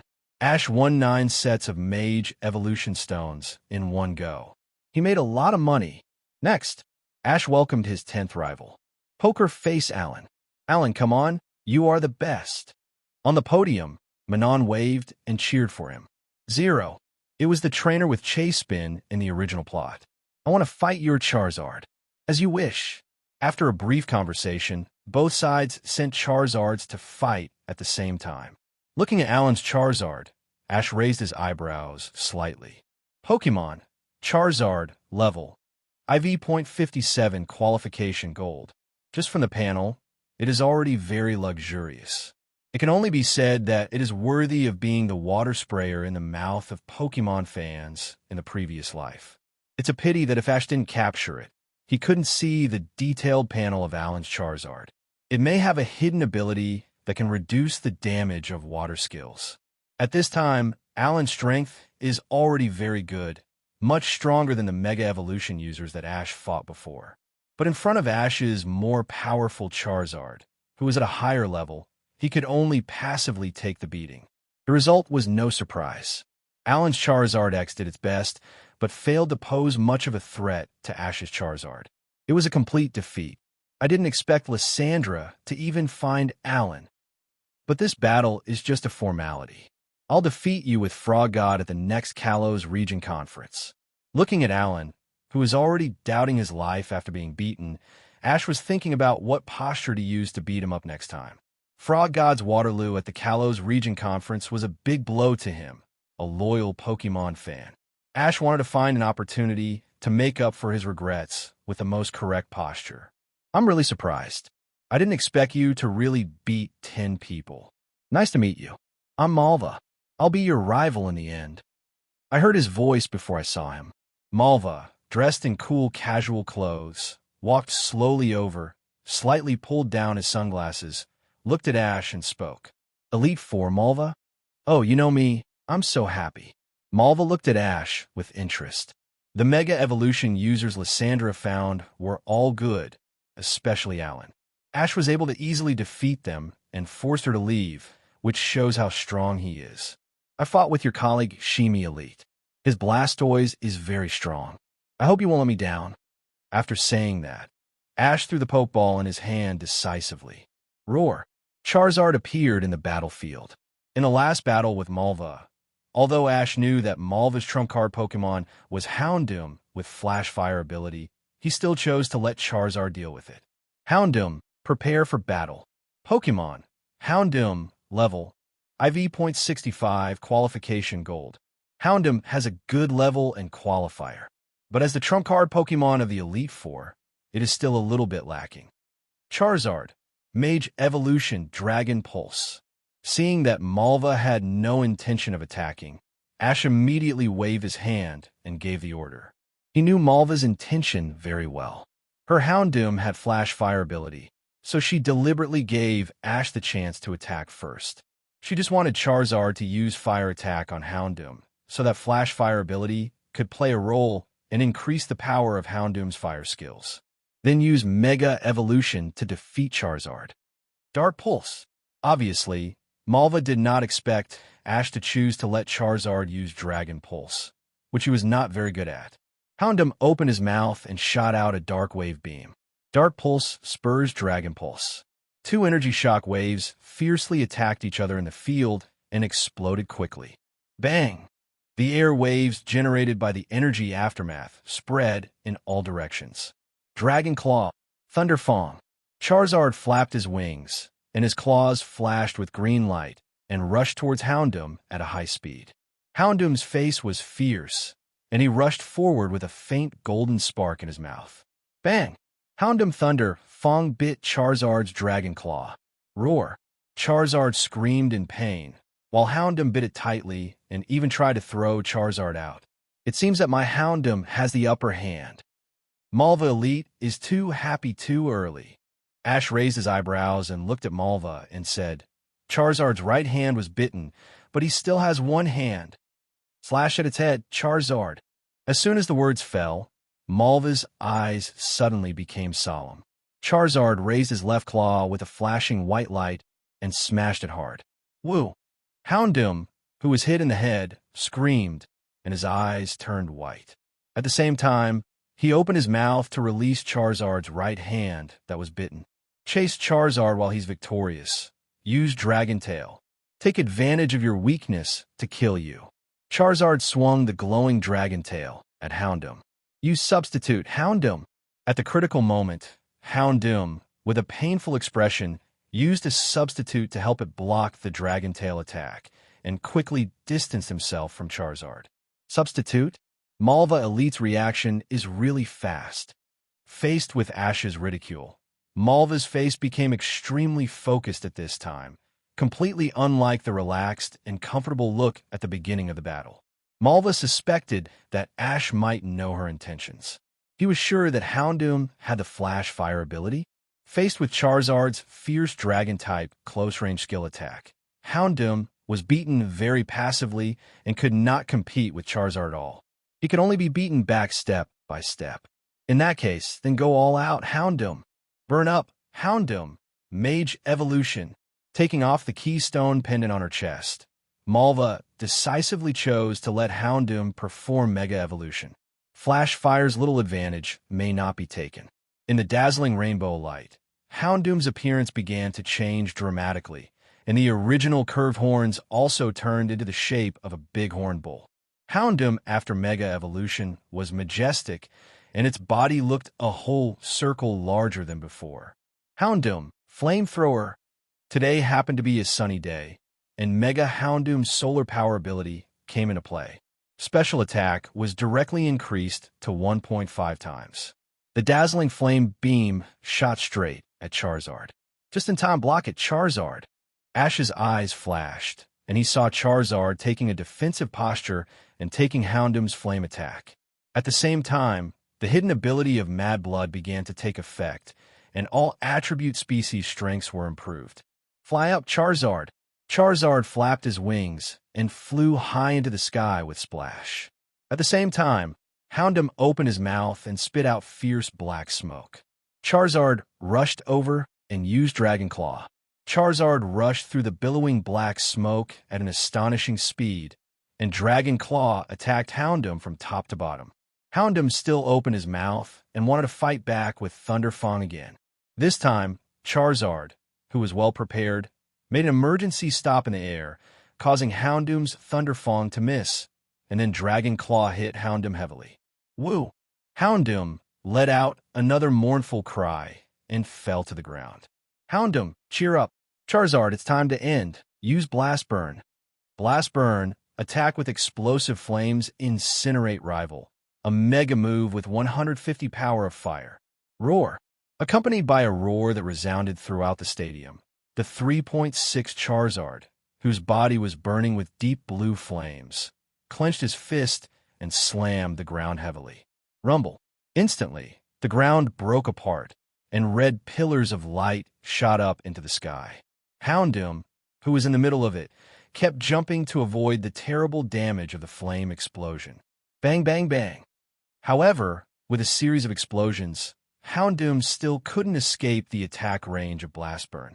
Mega Houndoom's ability is not Flash Fire, and at this moment, it is not immune to the terrible damage from this Fire-type ultimate move. What an amazing power! Looking at the flames rising into the sky in the field, Malva, a Fire-type elite, couldn't help but sigh. Houndoom loses his ability to fight. Ash wins. Congratulations to Mr. Ash for winning all the battles. With the defeat of Mega Houndoom, Ash won the bet with Lysandra and Houndoom's Mega Evolution Stone. Ding!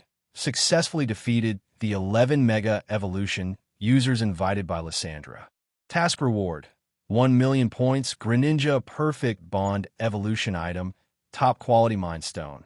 The mind pace will be perfectly consistent with the trainer. The mind will be connected, and the power of ordinary Bond Greninja will be 150%. Pokémon Zapdos upgraded from 4.72 to 4.77. Pokémon Dragonair upgraded from 4.52 to 4.57 with the ability to evolve into Dragonite. Oh my god, this reward is really too good. The Pokémon that are randomly upgraded are Zapdos and Dragonair. Dragonair has even accumulated enough to evolve directly into Dragonite, so the reward for this mission is really not small. Of course, the most important thing is the top quality Mind Stone item. After getting this thing, he can start to cultivate and improve the strength of Bubble Frog. Well done, where's Eruption? Ash said with a smile, hugging Charizard's neck. Roar. Charizard also smiled happily. Thank you for your hard work, Houndoom. Malva, wearing red glasses, took out the Pokeball and put Houndoom, who had degenerated into a normal form, back into the Pokeball. What a hateful trainer. It's better to say that he is so hateful that people like him. Congratulations on beating 11 people, including me. Malva walked closer and said with a smile, Papa, Papa.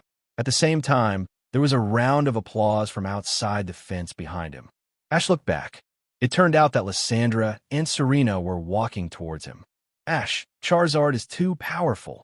Continuously defeated so many powerful rivals. Serena praised Ash without hesitation. Interesting. You are really amazing to have defeated Malva, Mr. Ash.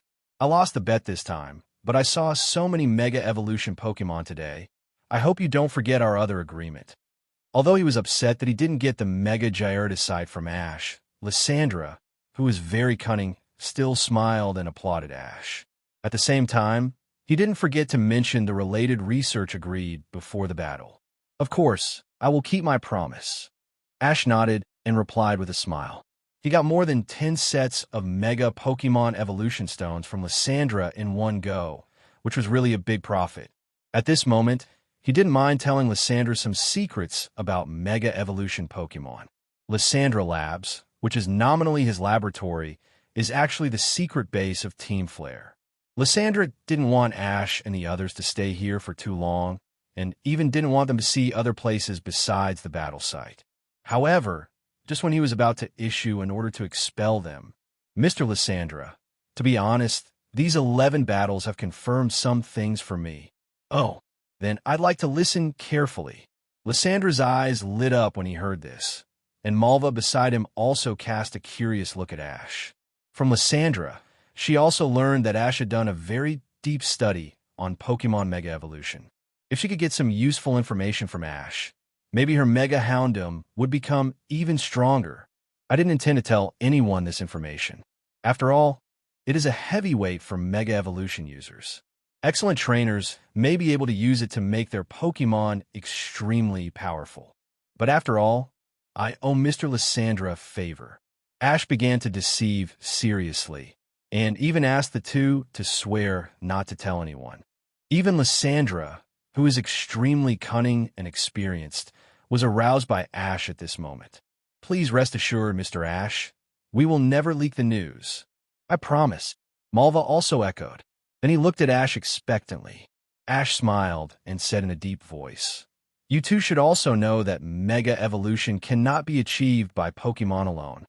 Well, you mentioned this in your paper. We trainers also need to have a strong awareness. Mega Evolution requires a very high degree of intimacy and tacit understanding between trainers and Pokémon. Malva nodded and replied, As expected of a Fire Elite, she has indeed seriously studied the Mega Evolution paper published by Ash. Since you two understand, I will tell you straight. In fact, Mega Evolution has another new form, that is Bond Evolution. The Pokémon with Bond Evolution is extremely powerful, and this form does not rely on Mega Evolution Stones, but the requirements for trainers will be higher. Bond Evolution. After listening to Ash's words, Lysandra and Malva's faces changed a little, and they looked at Ash with doubtful eyes. Bond Evolution. How come I have never heard of it? Both of them suspected that Ash was fooling them. To put it simply, it is the trainer needs to reach a state of mutual understanding with the Pokémon during the battle to ensure that the two have highly consistent thoughts. This will allow Pokémon to burst out with a power more powerful than Mega Evolution. Ash talked to Lysandra and Malva about metaphysics. He directly copied the mega metaphysical speculations about Bond Evolution from the forums in the previous life. Lysandra and Malva were stunned. Bond Evolution, communicating with Pokémon, and ensuring a high degree of consistency in thinking during battle. Is this really possible? As a senior Pokémon trainer, it was easy for Ash to figure out how difficult the two conditions he mentioned were. Lysandra also expressed doubts about this, but he still asked calmly, So, Mr. Ash, do you have the confidence to make your Pokémon complete Bond Evolution? This is my guess after more than 10 battles.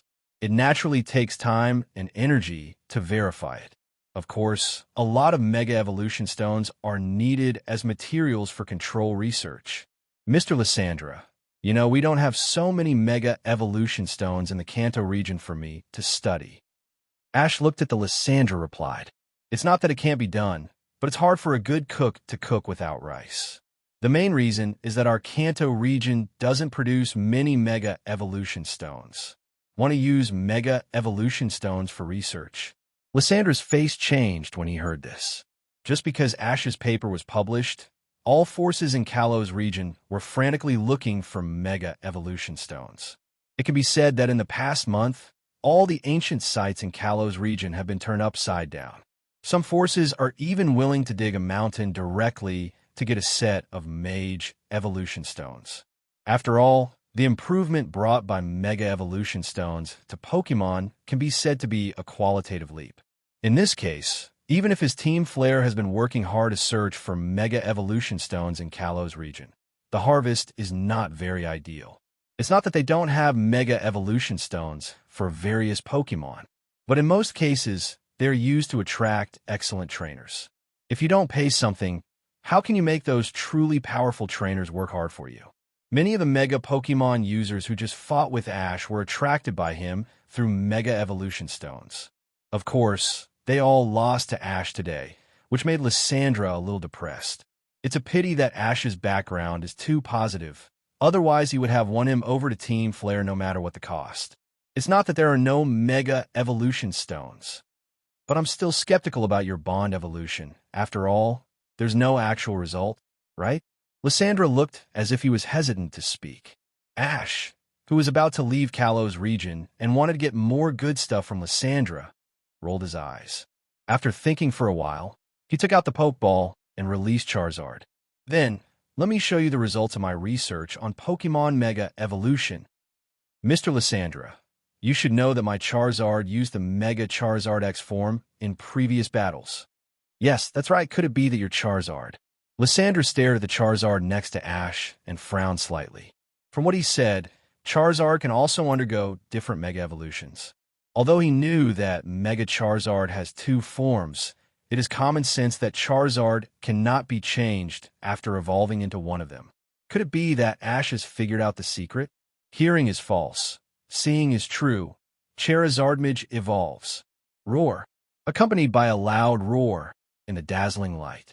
Charizardy, whose orange skin has deepened a little and whose figure has become more handsome, appeared in front of everyone. This is actually true.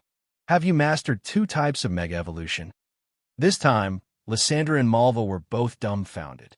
Originally, they thought that Ash just happened to discover the feasibility of Pokémon Mega Evolution before Team Flare. But they didn't expect that his research on this path has long been far ahead of them. Even now, after fighting Pokémon battles with 11 Mega Evolution users, he plans to create a new Mega Evolution branch system. At this time, Lysandra was staring at Ash with a look of looking at a demon.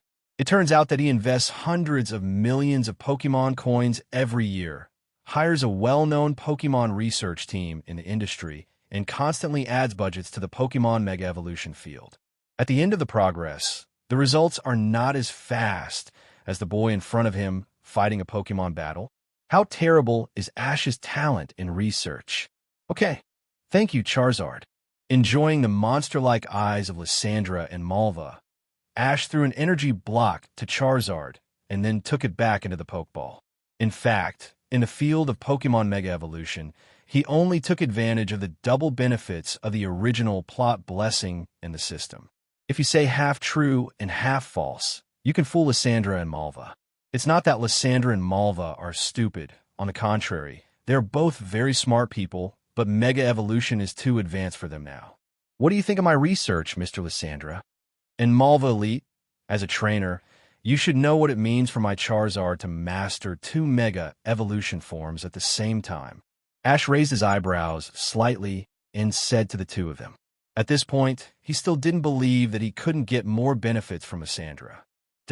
Charizard's why two forms of fighting style, bias because of Mega Evolution given different species, strength distribution, ability, attribute influence also very different.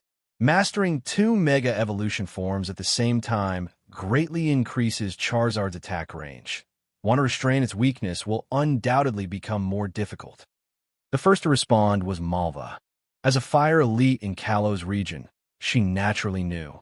Just mastering the X form of Charizard is strong enough, but Ash actually has other cards hidden.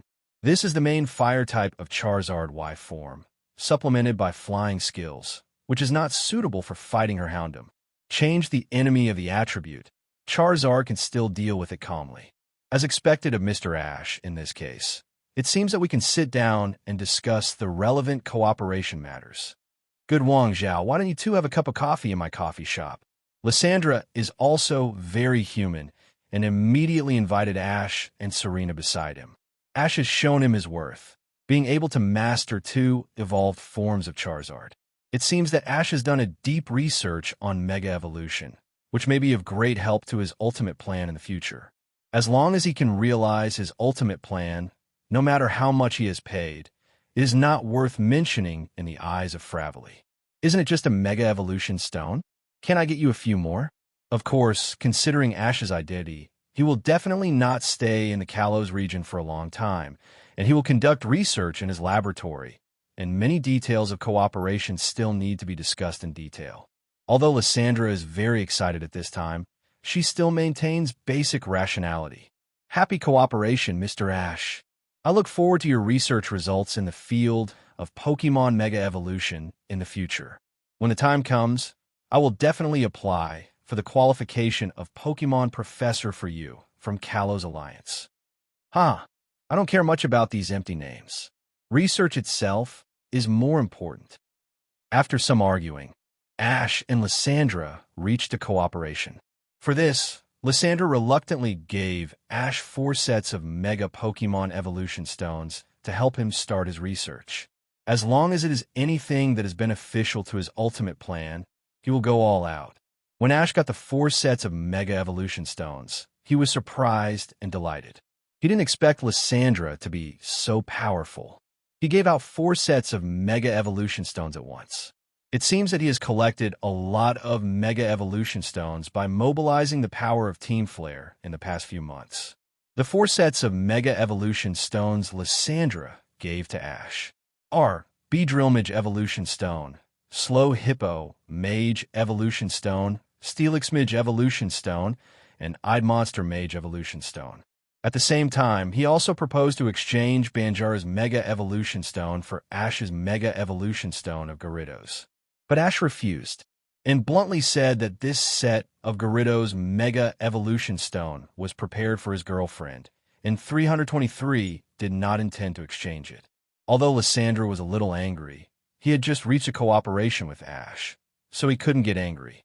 After that, Ash and Serena left the Fravely store. Looking at his and Serena's background, Malva asked with some concern, "Are you so confident in his so-called Bond evolution research? 4 sets of Mega Evolution Stones are a big bet." Lysandra's face sank slightly, and he said lightly, "At present, our related research has repeatedly hit a wall, and the progress of the final plan is extremely slow. In this case, I don't want to give up any hope. It's just 4 sets of Mega Evolution Stones. I can't afford it. Mega Evolution Stones are indeed precious. But compared with his ultimate plan to overthrow Kalos Alliance and reshape the Order of Region, it is worthless. Do we need to send someone to keep an eye on him?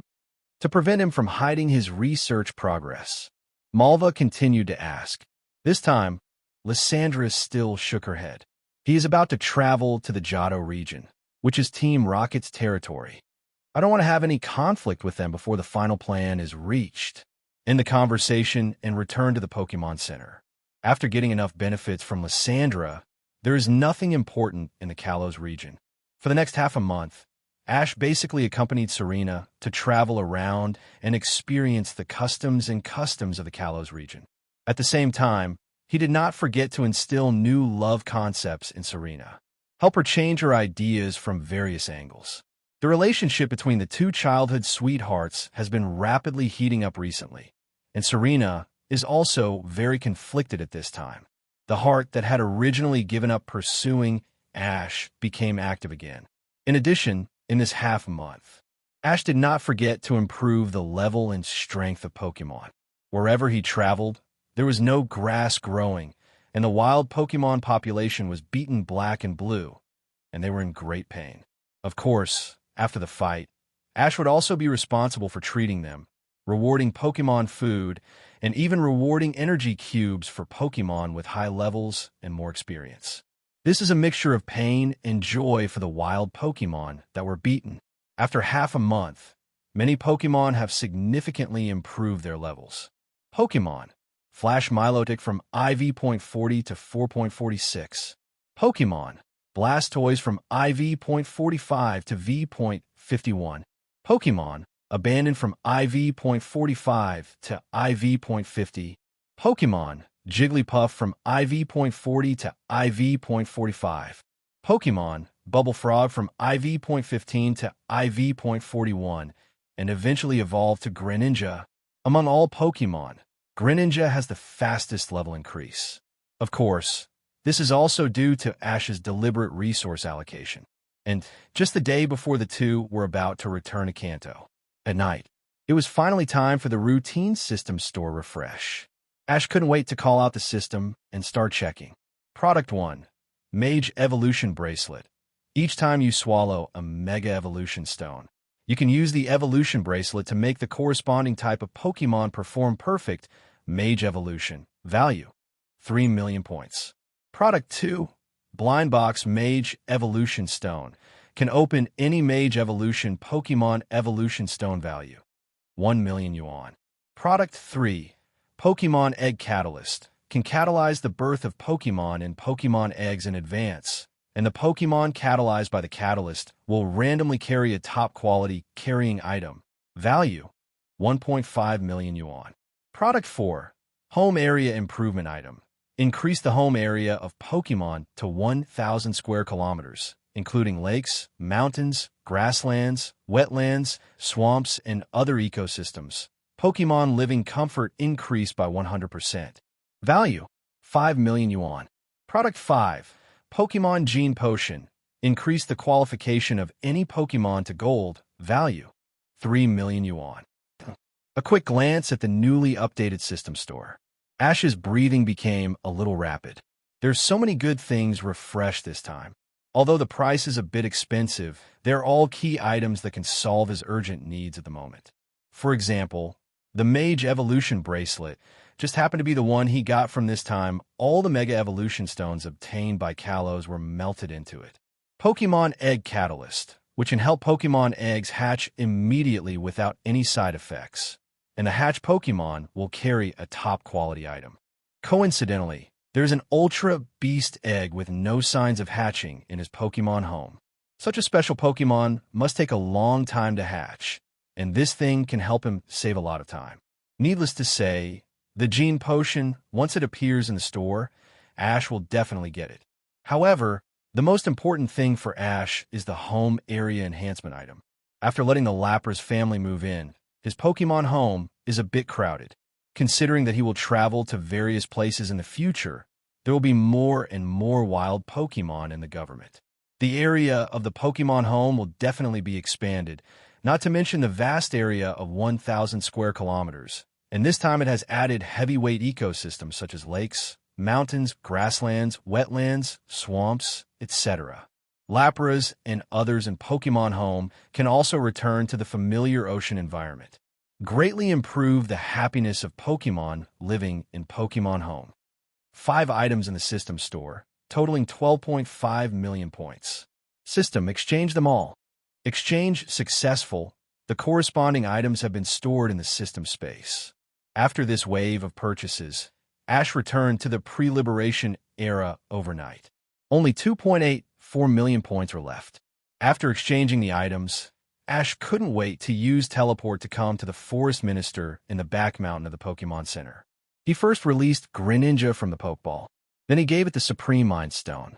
Ash completed the mind connection with Greninja through Psychic, and the trainer and Pokémon's minds were united. The thoughts that flashed in his mind could be sensed by Greninja carrying the Mind Stone. Next, it's time to try the Bond evolution. As he said that, the psychic light in Ash's eyes was bright. Bang, bang, bang. Greninja was wrapped in a torrent, and this water elemental power was quickly gathering behind it. At the same time, Greninja began to change all over. Red patterns appeared on its head, and the hairstyle on both sides of its head gradually moved closer to Ash. The originally turbulent water flow also gathered behind it to form a huge water shuriken. During the bond evolution of Greninja, Ash's eyes became slightly solemn. Even with the assistance of Psychic, it was still very stressful for him to carry out the bond evolution for the first time. When the water shuriken was completely formed, a gleam of light burst out from Greninja's eyes, and an extremely powerful aura emanated from it. Although it has only reached level IV.41 now, the aura it exudes is enough to rival the elite-level Pokémon. Such an amazing increase can be obtained in the first bond evolution, which can only be said to be a more perfect evolution method than Mega Evolution. After thinking about it, Ash took out the Pokémon Pokédex, switched to the camera function, and took a few photos of the bonded Greninja. Because of the cooperation with Lysandra, these photos may be able to get more benefits from him. Of course, Ash didn't plan to give him the photo right away. For a research project of this level of difficulty, it would take at least half a year to conduct the research. Thank you for being a model, Greninja.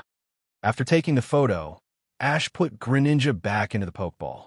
After finishing, he took out the Mage bracelet from the system space and melted the newly obtained Steelix Mega Evolution Stone into it before the Mega Evolution Stone. Wearing the bracelet on the left wrist, he can use the power of the bracelet to make Pidgeot and Steelix perfectly Mega Evolve.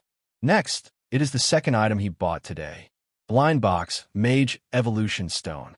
According to the system, it can open the Mega Evolution Stone of all known Pokémon that can use Mage Evolution. When it was taken out from the system space, it was just a palm-sized silver gem. System, open the box directly. Okay, start randomly generating Mage Evolution Stones.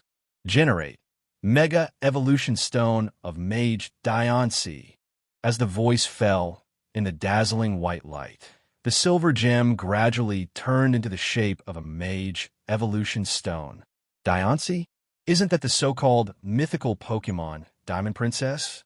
I didn't expect to get its Mage Evolution Stone. Ash was still quite surprised at this moment. Although he may not be able to touch Diancie now, it is hard to say whether its Mage Evolution Stone can be found in this world. It is an extremely rare Mage Evolution Stone. I can only say that the points spent this time are not in vain. Next time he comes to Kalos region, he may be able to capture Diancie. Considering that Diancie's Mega Evolution Stone may not have any effect on others, Ash simply threw it directly to the Mage Bracelet to swallow it. If Diancie is captured in the future, he will be able to see his Mega Evolution form through the Mage Bracelet. After doing all this, Ash took out the Pokémon Egg Catalyst he had just bought from the system store. Then he took out the Pokémon Egg of the Ultra Beast from the Pokémon Home. Since it is a one-time item, it is natural to use it as soon as possible. Please give me flowers. Ash put the Pokémon Egg into the catalyst. The dazzling light illuminated the night. In his extremely surprised eyes, a humanoid figure like a folded paper appeared in front of him. Ultimate Beast Kartana. The Pokémon Egg was hatched just after it was placed in the catalyst. Although Kartana does not have obvious mask features, the first thing it saw when it was born was undoubtedly Ash. Its intimacy with Ash was directly maxed out. Is it Kartana? Really good. Looking at Kartana in front of him, a look of joy flashed in his eyes. Ultimate beasts all have species strength that is not inferior to the 3 mythical birds. But compared to the 3 mythical birds, their species strength ability distribution is mostly very extreme, and they are all Pokémon that can be called terrifying in a certain specific species strength field. For example, Kartana has a physical attack species strength of up to 181, which is an extreme offensive power. And except for the speed species strength of 109, other aspects can basically be said to be terrible. Kartana itself is not scary and is very handsome, with its sharp body as its attack weapon. Of course, its strengths are very prominent, and so are its weaknesses. The fourfold restraint of fire type can be regarded as a fatal weakness for it, but basically no one knows about Ultra Beasts except in Kalo's region. Kartana's so-called weakness is not that obvious. As a trainer, Ash only needs to pay attention to let it face Fire-type Pokémon as little as possible. When dealing with Pokémon whose attribute restraint is not so obvious, it is still an extremely sharp blade. Kartana was hatched from the Ultra Beast egg, and Ash was very satisfied. But in addition, the role of the Pokémon Egg Catalyst is not just that. The most critical effect of the prop, worth up to 1.5 million points, is that it can cold hatch Pokémon born with a kind of top-quality prop.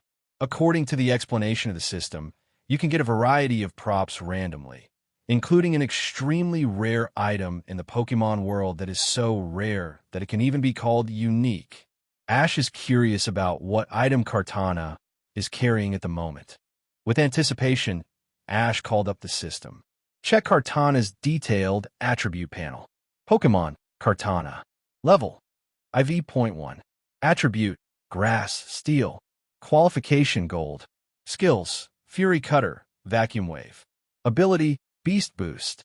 Carrying item, Iron Plate, one of the origin stone tablets of the god of creation Arceus, but has no connection with Arceus in this world. Pokémon carrying this item will increase the power of Steel-type moves by 150 and can use Iron Plate to cast Steel-type Punishment Gravel once in each battle. Damn, the origin stone tablet of the god of creation. That's the source of Arceus life. The key is that this thing can increase the power of ordinary Pokémon's moves by 150%. 377. The key is that it can also allow Pokémon to cast Arceus exclusive skill Punishment Gravel once. This is going to be heaven. At this moment, Ash had only one thought in his mind. Such a useful Pokémon Egg Catalyst. Can the system store give him more points? Who knows? Maybe he will be able to collect all the attribute origin slates of Arceus in the future. In this way, Ash conquered Kartana with satisfaction. There are not many props left. It's time to focus on the Pokémon home. He commanded the system to start using the props that increase the area of the home. In Ash's expectant eyes, the Pokémon home, which was originally a palm-sized area, began to expand rapidly, and various beautiful and intoxicating scenery continued to be generated.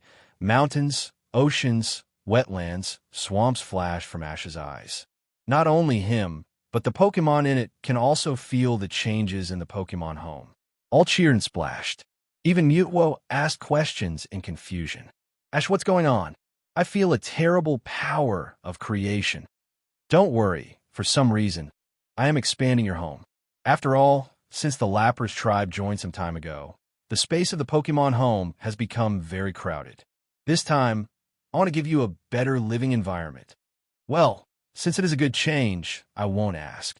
Mutwo naturally has no doubt about Ash's sincerity to Pokémon, and with its keen perception, it also found that as the Pokémon home continued to expand, the air quality in the space began to rise rapidly, giving it a refreshing feeling in it. This world is becoming more and more like a paradise.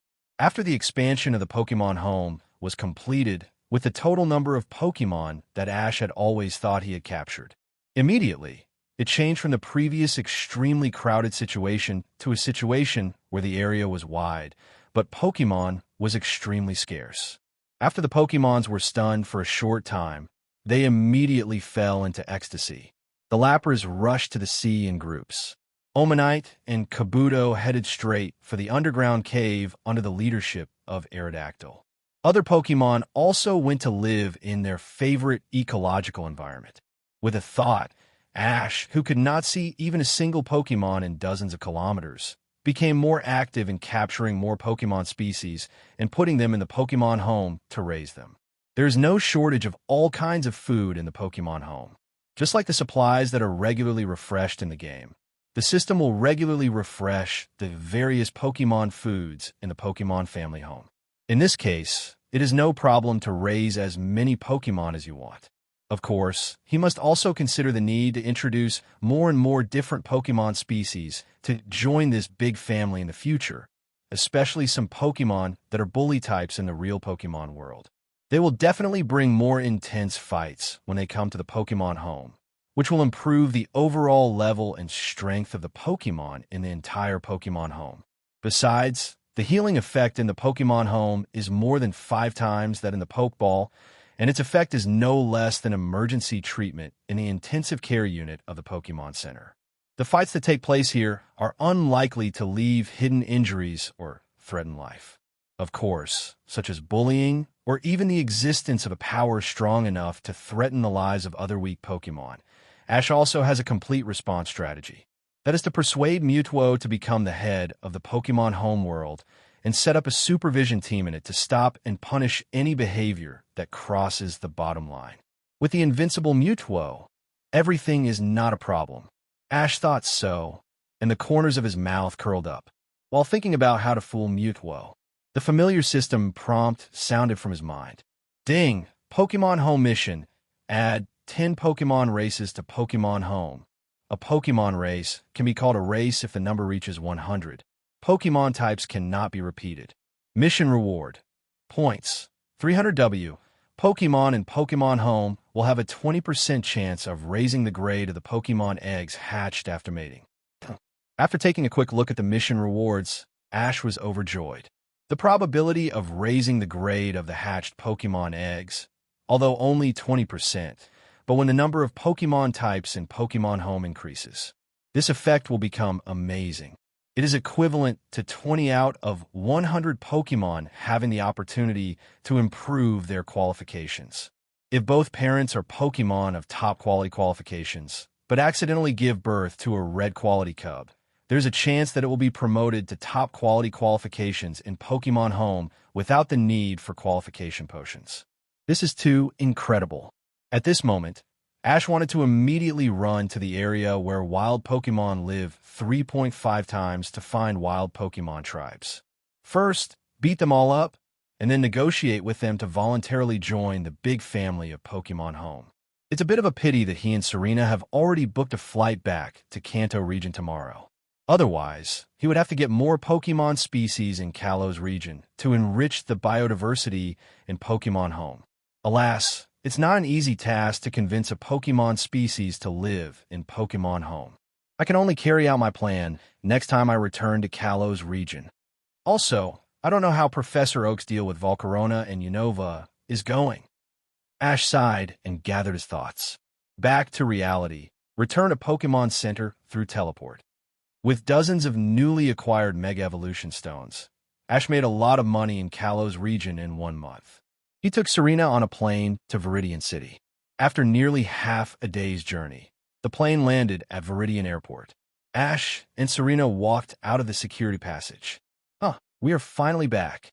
Serena, let's go back to Pallet Town directly next, and then we will set off for Johto region in 2 days. Okay, I understand.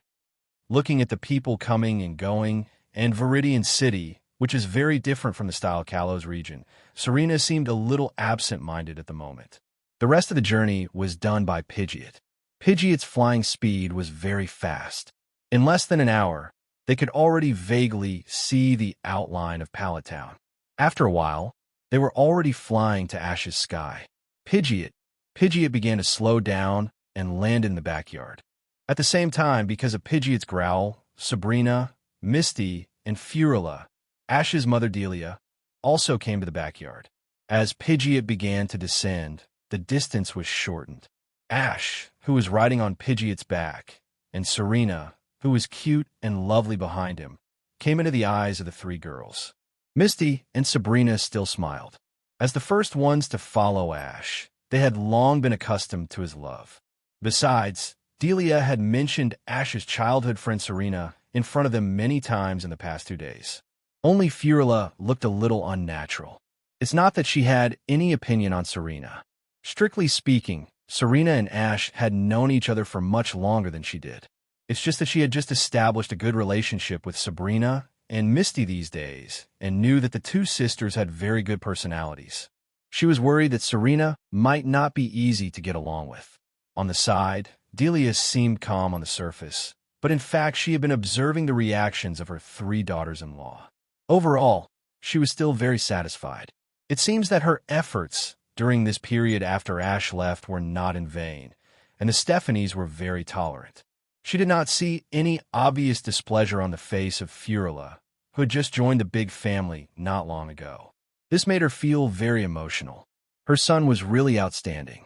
What kind of charm could attract so many outstanding Stephanies and let them stay together without quarreling? On the back of Pidgeot, Ash was also very concerned about the historic meeting between Serena and his 3 girlfriends. After a month of travel in Kalo's region, Serena, who had been mentally prepared, was still quite calm on the surface. "Mom, we are back. Let me introduce you. This is my childhood friend, Serena." After the Pidgeot landed, Ash took her off the back of Pidgeot and greeted everyone. After listening to Ash's introduction, Furula next to him immediately ran up and held Serena's hand. It made her a little nervous. "Hi, Serena. I'm Furula. I'm Misty, the first gym leader. Sabrina, Saffron's gym leader."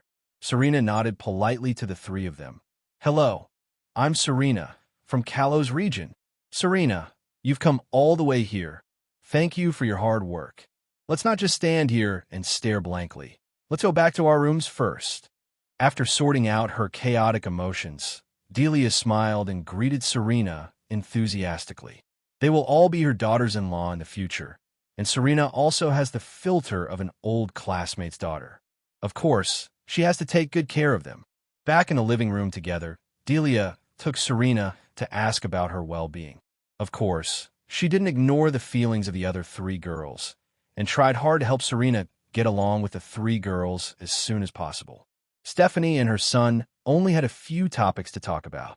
Soon, Serena, who was already lively and cheerful, quickly got along with the 3 girls and began to call them sisters. While Delia was preparing lunch, she deliberately called away Flora and Serena, who had just arrived. She said she wanted them to help her, but it seemed that she wanted to make some time for Misty and Sabrina. This was also the request the 2 girls made to Delia when they learned that Ash was coming back. "Okay, you 2 should have something to tell me. You even asked my mom to send them away. If you have anything to say, just tell me directly." Ash smiled and looked at the 2 girls. After staying in Kalo's region for a whole month, he missed the 2 girls in front of him very much, and missed everything about them. "Ash, it's like this. My 3 disappointing sisters have called me many times during this period. The reputation of Cerulean Gym is getting worse and worse. Alliance has to pay attention to it. I heard that they're planning to send Pokémon Special Search Officers to supervise it. I don't want to see the Cerulean Gym that my parents have worked so hard to build finally destroyed by my sisters. So, I may not be able to accompany you for the next trip." Misty looked at Ash and said reluctantly. If possible, she would not want to leave Ash anyway, but unfortunately the current situation of Cerulean Gym is too bad, and she must go back to take charge of the overall situation. The 3 sisters are much weaker than ordinary passers-by trainers. How can they withstand the supervision of the examiners sent by the Alliance? By then, Cerulean Gym will definitely be completely banned by the Alliance. This is something she can't accept anyway. After traveling with Ash for a year, Misty's strength improved rapidly. She was a standard gym leader, which might not be too outstanding, but she was definitely qualified in the Kanto region. Next, she would return to the Cerulean Gym and take over the Cerulean Gym from her 3 sisters to restore the glory of the people in the past. It also made the Alliance withdraw the idea of abolishing the Cerulean Gym. Well, I know about the Cerulean Gym. I also prepared a present for you on this trip to the Kalos region, so that you can better take over the Cerulean Gym. Ash took out the Gyarados Mega Evolution Stone that Lysandra had tried so hard to get from him, and handed it directly to Misty. "Take it. This is the Mega Evolution Stone of Gyarados. Once you successfully master this power, the benefits to your Gyarados will be extremely significant." "Thank you, Ash. You're so good to me." Misty, who knew the value of the Mega Evolution Stone, had tears in her eyes and threw herself into Ash's arms. "Well, why are we saying thank you to each other? Besides, it's not like we won't see each other again in the future." The laughing and crying look made Ash laugh. "Ash, I have to go back to Saffron Gym too. As a gym leader, I've been away for too long. Compared to Misty, Sabrina doesn't have too many worries. and Saffron Gym is not at risk of being closed down. The main reason is that she's been away for too long, and now it's time to go back. I know this is for you. As both are girlfriends, Ash won't favor one over the other. The Mega Evolution Stone belonging to Alakazam was handed over to Sabrina. Use it well. It can make your Alakazam stronger. Well, after I train an excellent successor, I will leave Saffron City and move to Pallet Town. Sabrina looked at Ash lovingly, and compared to Misty, her way of expressing emotions was obviously much more restrained. But with a closeness of 100%, this deep affection is also very obvious, undisguised. After talking about it, the atmosphere in the living room was obviously much more relaxed. Ash also has his own plan for the two women. Now he has more region travels and writes his own story. In this process, it should not be difficult to find a suitable successor to Misty's Cerulean Gym, even if it is just to take over the Cerulean Gym temporarily for her. After all, considering that the Cerulean Gym was passed down by her parents, it cannot be easily handed over to outsiders. Then it would be best to have a gym leader who temporarily takes over her and allows her to get out of the situation. It would also be good to hand over this responsibility to his and Misty's children many years later. For this reason, Ash has to find a trainer with good command level, no big ambitions, and conscientiousness. Considering that the Cerulean Gym is dominated by women after all, it is best to find an outstanding Stephanie to take over. At that time, he could pick a few good water type from the Pokémon home.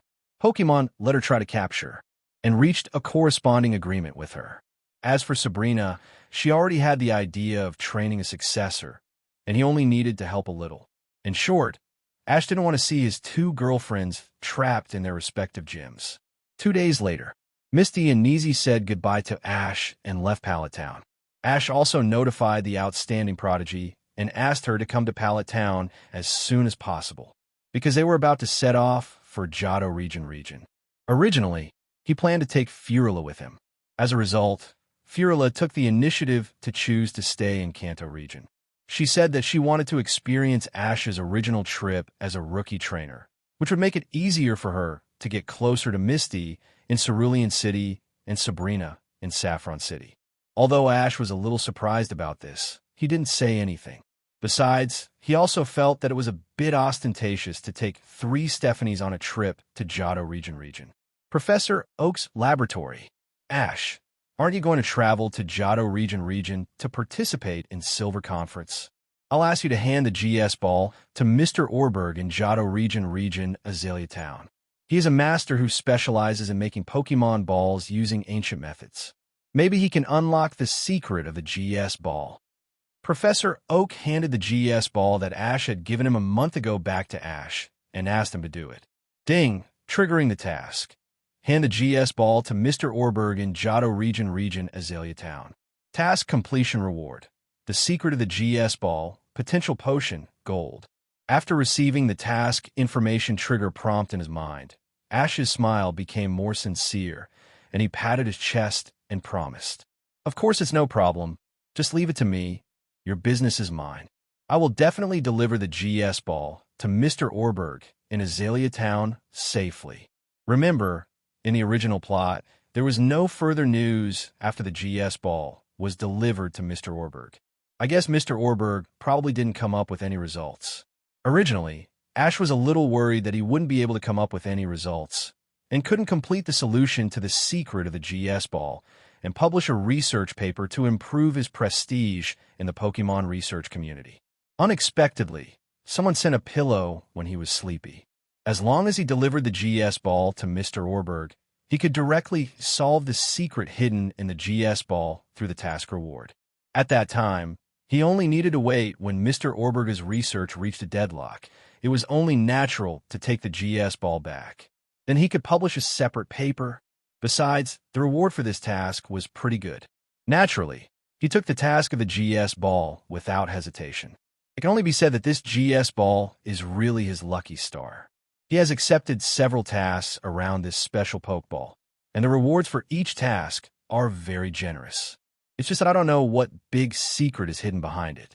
Even the knowledgeable Ash is extremely curious. When Professor Ichiki first got this GS ball, He did a serious study, but there was no result. After getting the GS ball back from Professor Ichiki, he also tried to use Psychic to study it, but Psychic couldn't penetrate the surface of the GS ball to detect the internal situation. This also made Ash more curious. He wanted to see what this DS ball is all about.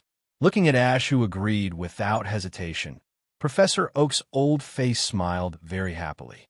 This is worthy of our Shinma Town. Trainer. For a GS ball, he had asked Ash to run twice. As a result, Ash had no complaints at all, and each time he agreed to it, he was straightforward and did not hesitate. By the way, Ash, you asked me to help you find out. Regarding the Volcarona transaction, the vice president of the Unova Alliance has already agreed. In 2 days, 2 Volcaronas, 1 male and 1 female, will be sent to me. Qian Zhao. I will give them to you through the transmission device at that time. Ash has mentioned this to him several times. Now it is finally resolved. Of course, he also spent a little time thinking about it. At first, the Unova Alliance evaluated that the value of Kabuto and Omanite was obviously not worth exchanging for 2 Volcaronas. The condition they gave was that at most 1 Volcarona could be sent to the hall for exchange. Seeing this, Professor Oak could only rely on his influence in the Pokémon research community to reveal the news that he wanted to exchange fossil Pokémon with the Unova Alliance to the Pokémon researchers of the Unova side. As a result, the Pokémon research community in Unova could no longer sit still and immediately began to put pressure on the Unova Alliance. After all, in their eyes, the value of Volcarona could not be compared with Omanite and Kabuto, which had already become extinct in ancient times. In this regard, the Unova Alliance had no choice but to compromise. Excellent proud son, Serena, it's time for us to go. After saying goodbye to Professor Oak, Ash took the 2 girls out of Professor Oak's laboratory and prepared to set off for the Johto Region Alliance. On the way, Excellent proud son chattered and asked questions. Sometimes he stuck to Ash, sometimes he looked for Serena. Infected by her liveliness and enthusiasm, Serena was in a good mood, and the 2 chatted and laughed. Ash, Serena, be careful, Sunday. Flulla and I will go to cheer you up when the Silver Conference is held. At the entrance of Pallet Town, Flulla herself did not plan to travel to the Johto region and decided to get familiar with the Kanto region first. Flulla accompanied Delia to see off Ash and his 3 companions. Don't worry, Mom. Just wait for me to bring back another championship trophy from Pallet Town. And Furula, enjoy the good life outside and discuss things with Mom, Misty, and Sabrina. Ash responded to the 2 with a smile. Delia nodded affirmatively. She had no doubts about her son's statement about winning another championship trophy. After all, Ash had just brought back the championship trophy of the Indigo Plateau Conference as a rookie trainer.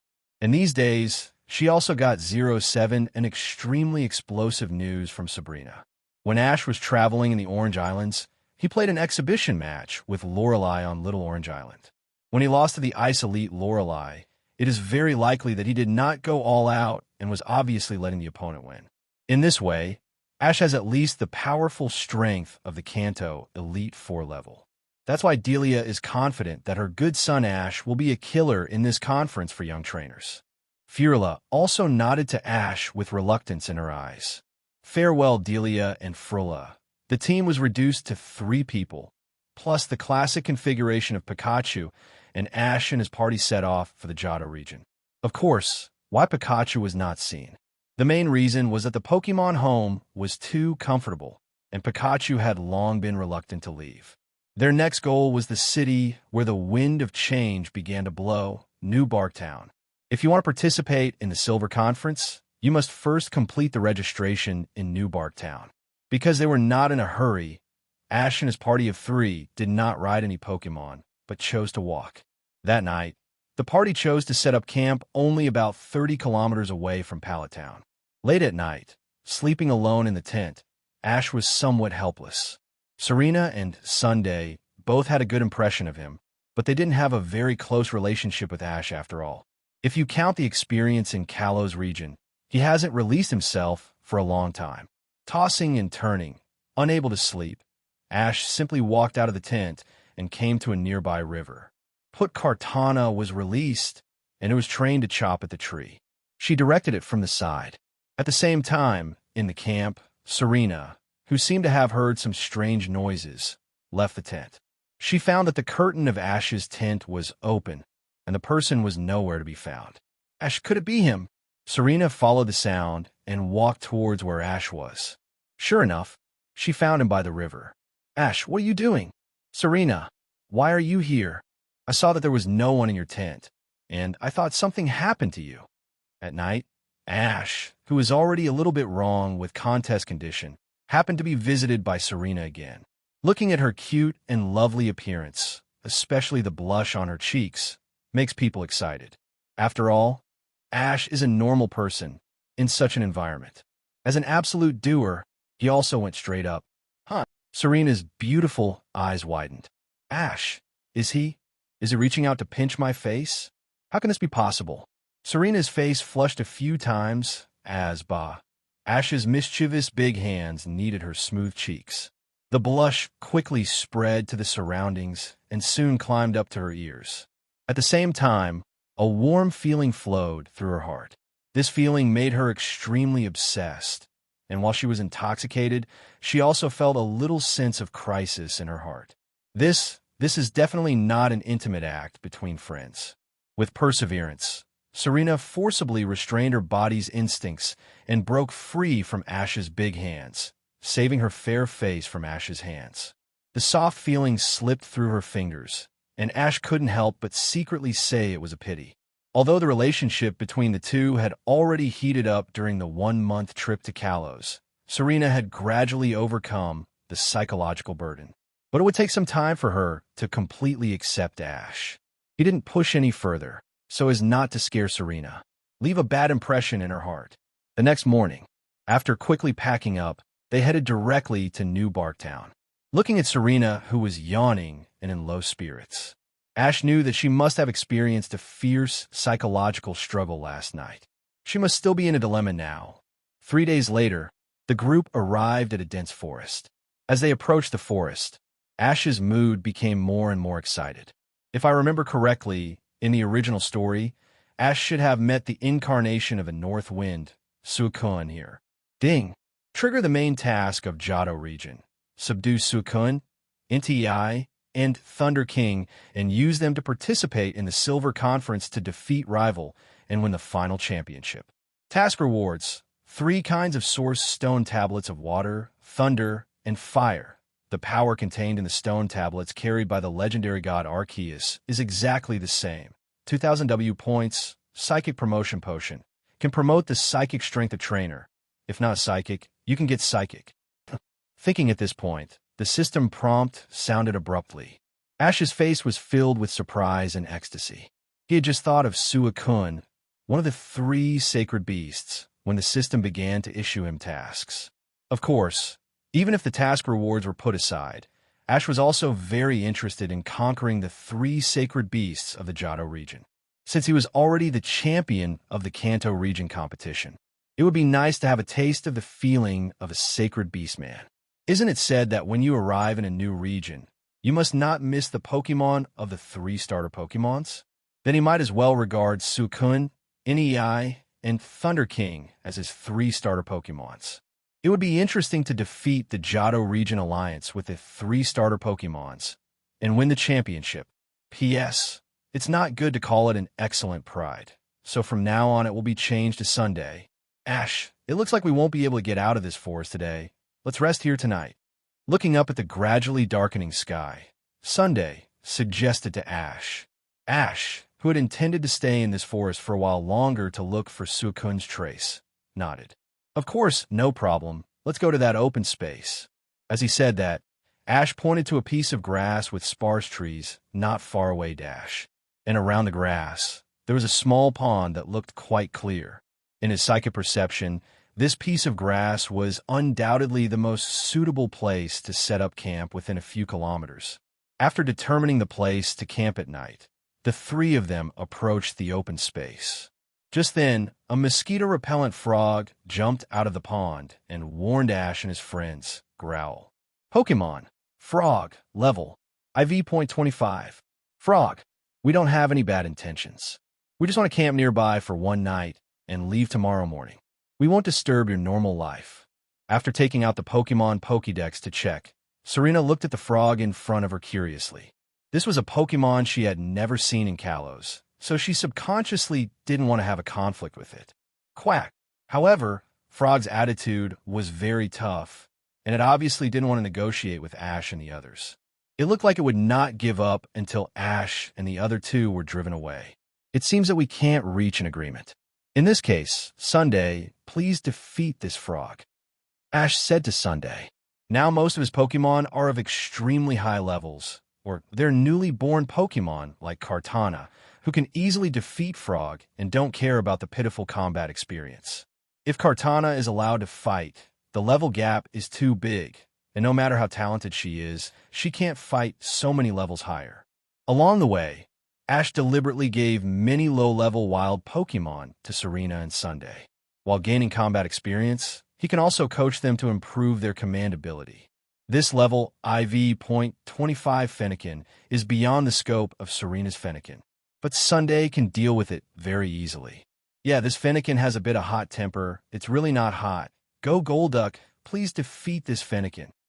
Sunday nodded, then reached for his waist and took out the Pokeball belonging to Brother Duck. Got it. The light blue Golduck appeared in the pond and was on the verge of a fight with the Fennekin that had just jumped onto the shore. Pokémon Golduck level IV.40. Sunday, like him, is a Pokémon trainer with all-round development of attributes, without any special attribute preference. This also means that she has trained more Pokémon than a trainer who is proficient in a single attribute. After all, proficiency in a single attribute has largely screened out a large part of Pokémon, and there are fewer choices. Judging from the overall level of Sunday's main Pokémon, this Golduck should have been trained for a while. Among the Stephanies who have traveled with him, her combat power as a trainer should be the strongest except Sabrina, and she was also a brilliant player at the last Indigo Plateau Conference. Golduck Hydro Pump Attack.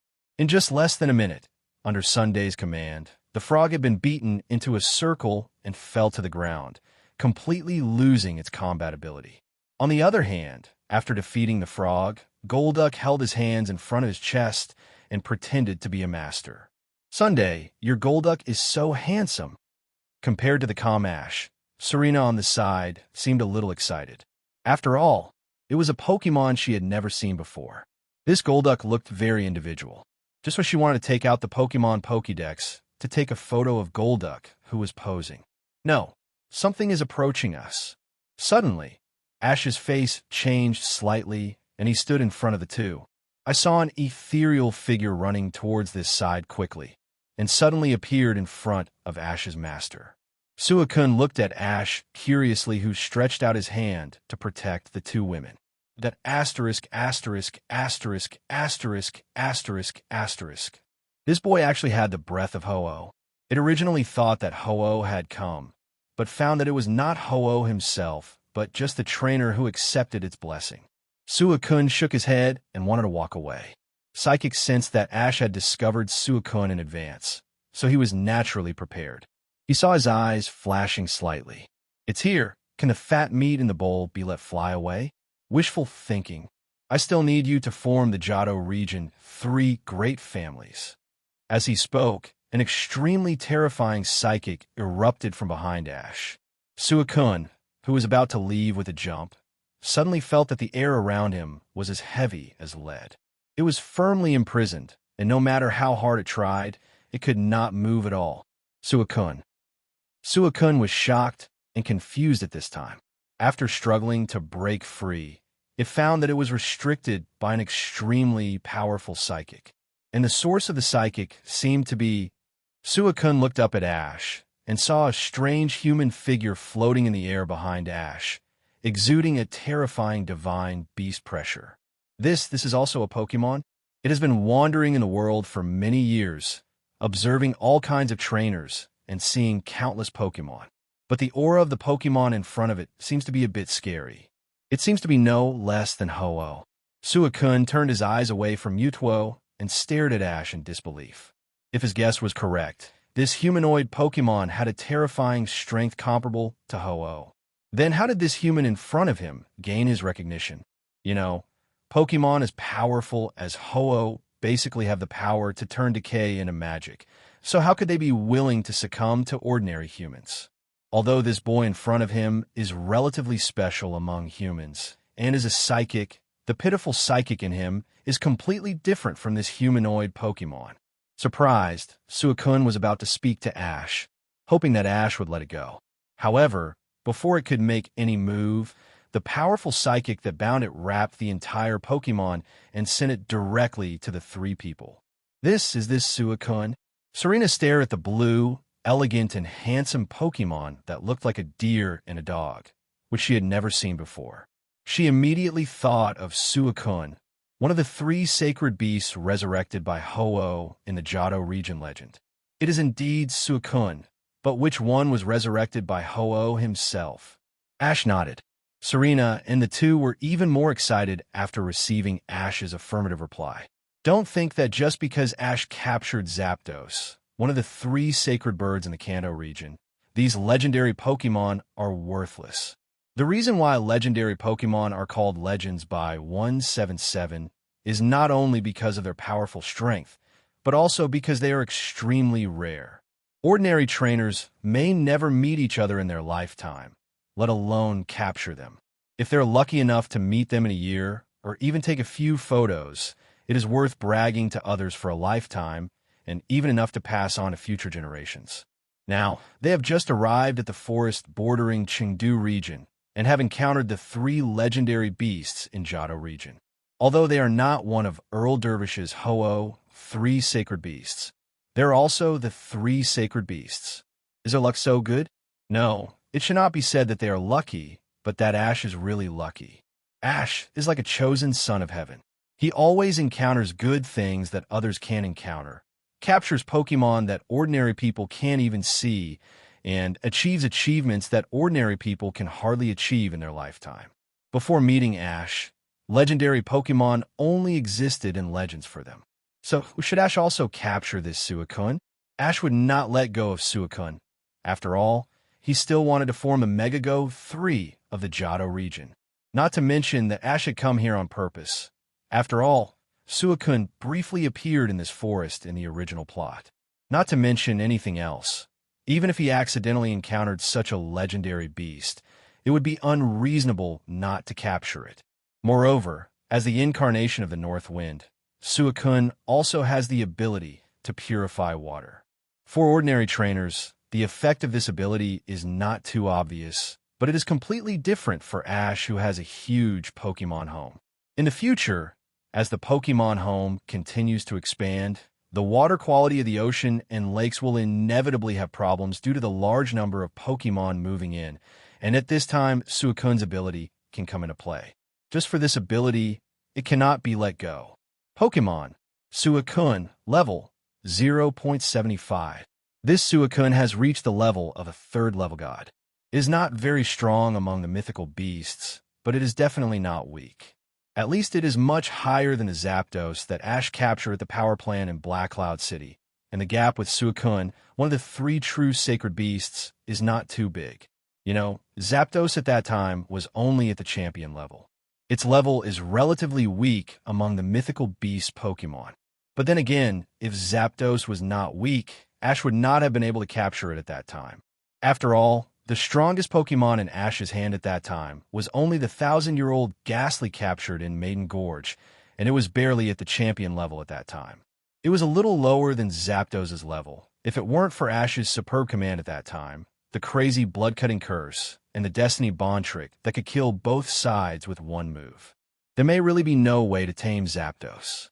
All we can say is that everything is decided by fate. It has been more than a year since the start of the journey, and Ash's strength is far from what it was when he was in Black Cloud City.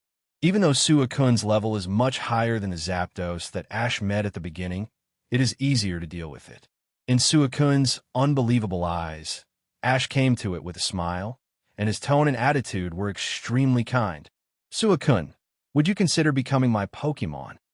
When Suicune wanted to struggle to reject Ash without hesitation, Ash seemed to inadvertently give Mutuo a look, and the psychic blue light in Mutuo's eyes immediately became blazing.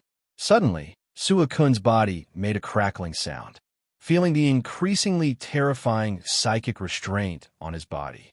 Suicune nodded very sincerely and agreed, and at the moment it agreed, the terrifying blue light around it was as sticky and solid as a substance, and the psychic that made it unable to move disappeared in an instant.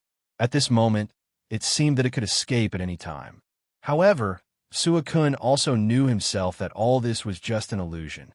The human boy in front of him, who was chosen by Ho-Oh, dared to release it, so he naturally had the ability to imprison it again. After all, the Pokémon that gave it terrifying pressure was standing next to him, and it was not the kind of Pokémon that broke its promise. As one of the 3 sacred beasts, they favored human trainers with noble character, and they themselves could not be double standard, and they must be the same. What they promised would never be regretted. Seeing Suicune still staying in place, waiting to be captured after removing the psychic restraints, Ash smiled and nodded.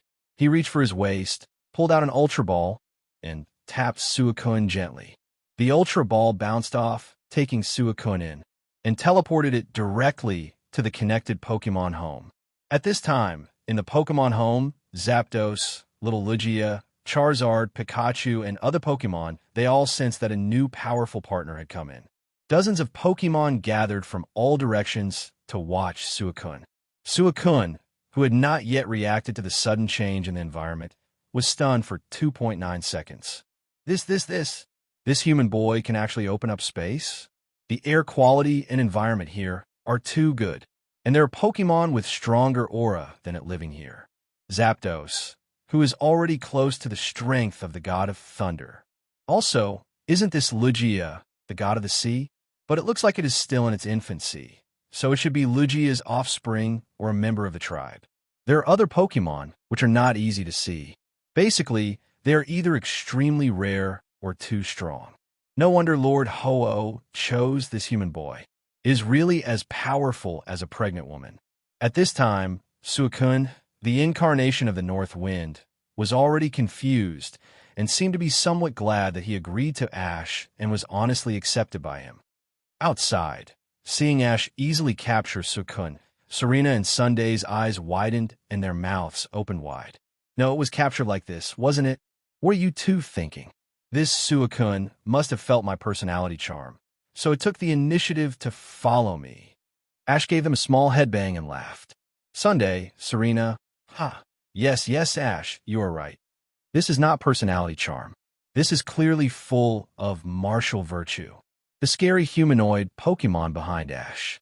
This Suicune obviously wants to fight, but can't, and it can't run away, so it can only be captured by Ash, right?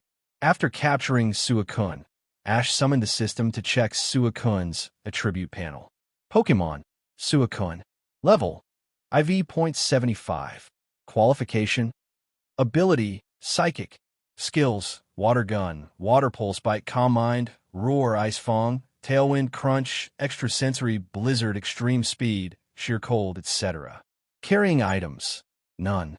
17. This gave Ash a big surprise. The Suicune he captured actually has a hidden ability Psychic, except for the contest condition that does not enter the shrinking condition when facing the exception, Mega Voltage, and Turbo Flame.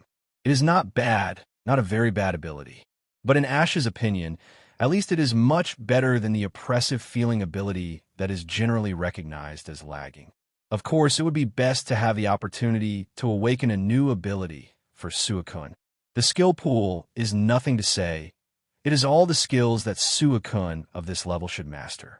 The intimacy is a bit low, basically at the passerby level, and should be the lowest intimacy among the Pokémon Ash has captured so far. Maybe it has something to do with the reason why Ash used force to subdue it. But it doesn't matter. As long as the intimacy is not so low that it may rebel, it will be cultivated slowly from low to high. I believe that after enjoying the benefits of being Ash's Pokémon, Suicune's intimacy will soon be improved. Zapdos was not like this when Ash subdued it. Later, Ash equipped it with carrying props and fed it with various rare candies, and it became as close as possible. The variables caused by Suikun's arrival disappeared invisibly. Ash and the other two calmed down and continued to prepare for camping. "Come back, Golduck." Sunday put Golduck back into the Pokeball. Then he and Serena treated the frog defeated by Golduck. The frog's injury was not serious, and the treatment was relatively simple. The two women treated it in 2 or 3 moves. Quack! Since the potions Ash bought were all top-level special effect potions. Not long after applying potion to the frog was already smelling salts. Because it was defeated by Sunday's Golduck, the frog was not as excited and irritable after waking up. Instead, it obediently retreated to the pond and went somewhere else, acknowledged that its territory had been occupied by Ash. The enemy was too strong and could not be defeated at all. It could only leave with humiliation. Anyway, they would have to leave at dawn, and it would not be too late for it to sneak back then. One night passed. The next morning, thousands of people continued to move towards New Barktown. New Barktown, outside the Coma Laboratory.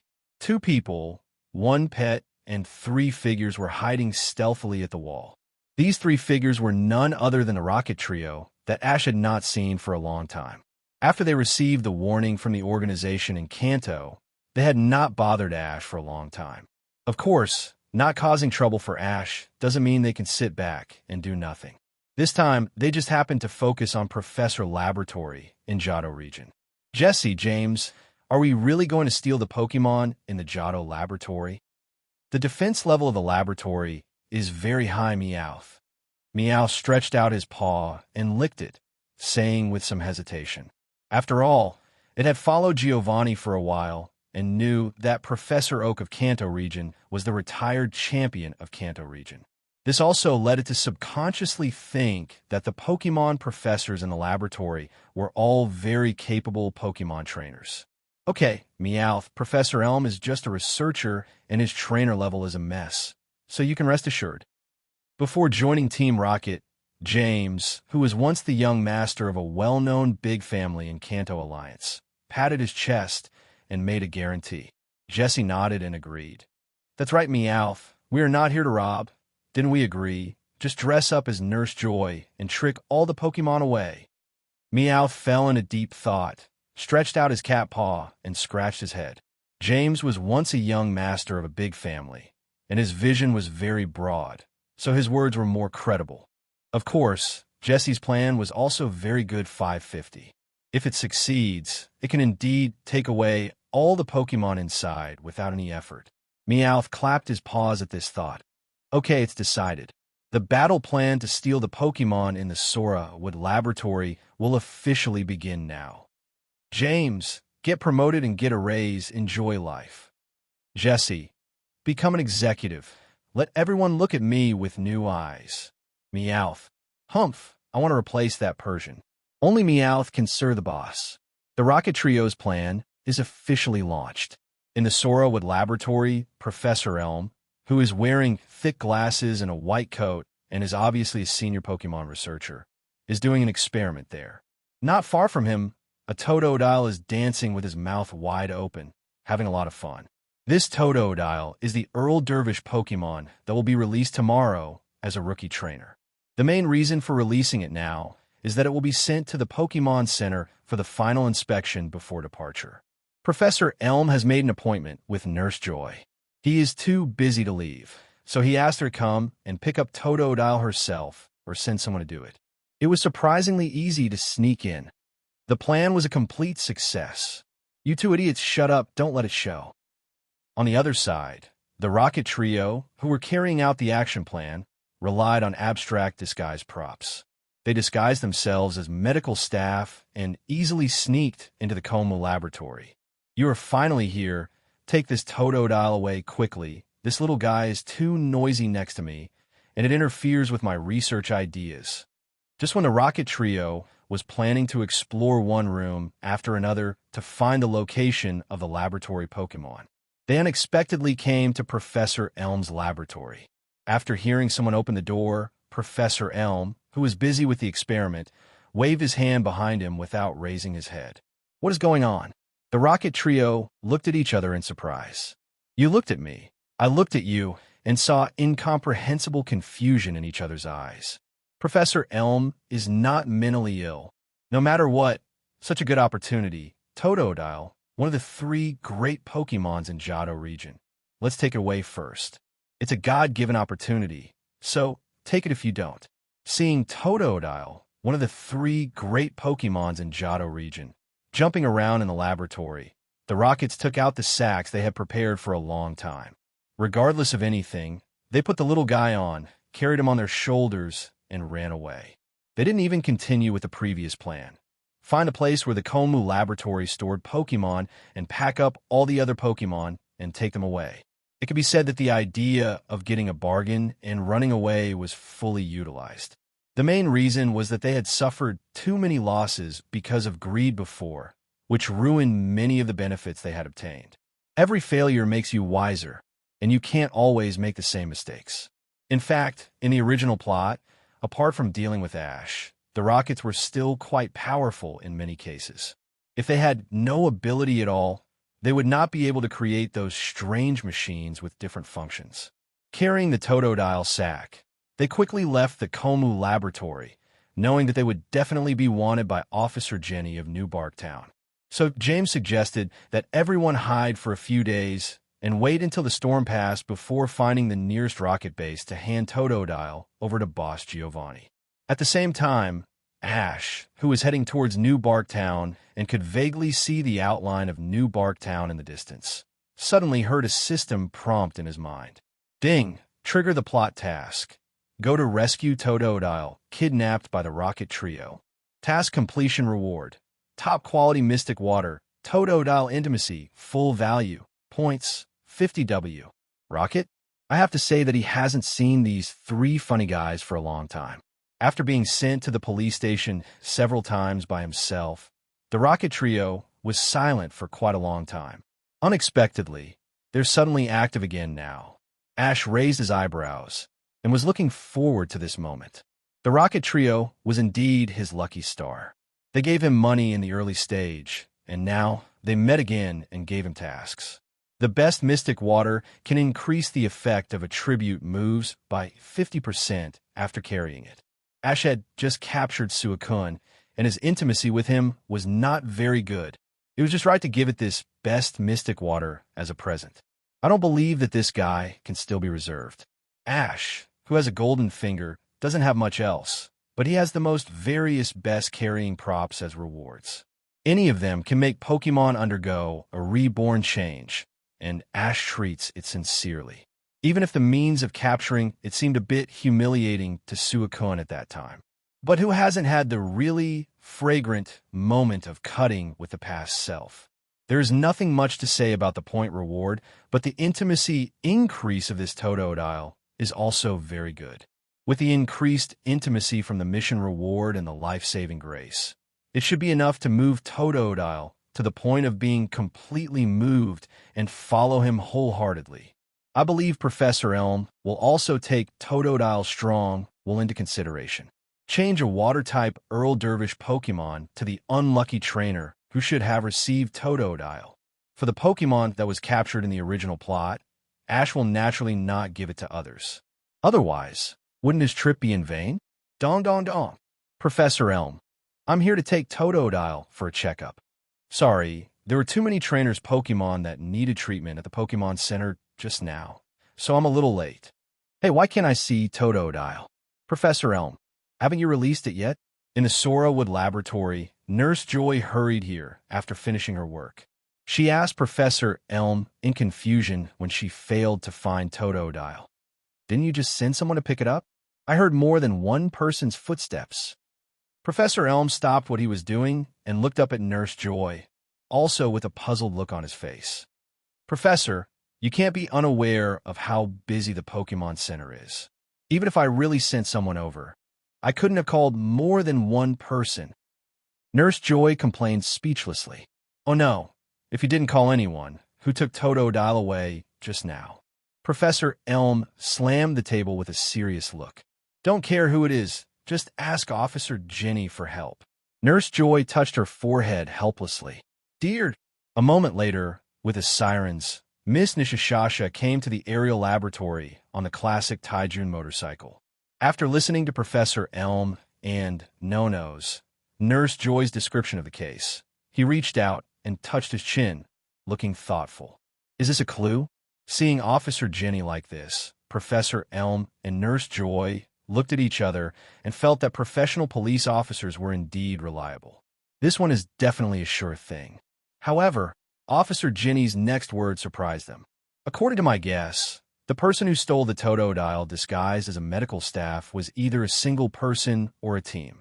If the murderer is not a man, then it must be a woman, either an acquaintance or a stranger. After listening to her high-sounding theory, Professor Elm and Nurse Joy had black lines on their foreheads. Listening to your words is like listening to your words. It's the same as saying nothing. It's hard to imagine how she passed the internal assessment of the Jenny family and became a working police officer. Are you sure it's not a personal relationship route? After Officer Jenny's analysis. At this time, Professor Elm and Nurse Joy have begun to seriously suspect Officer Jenny's internal promotion assessment.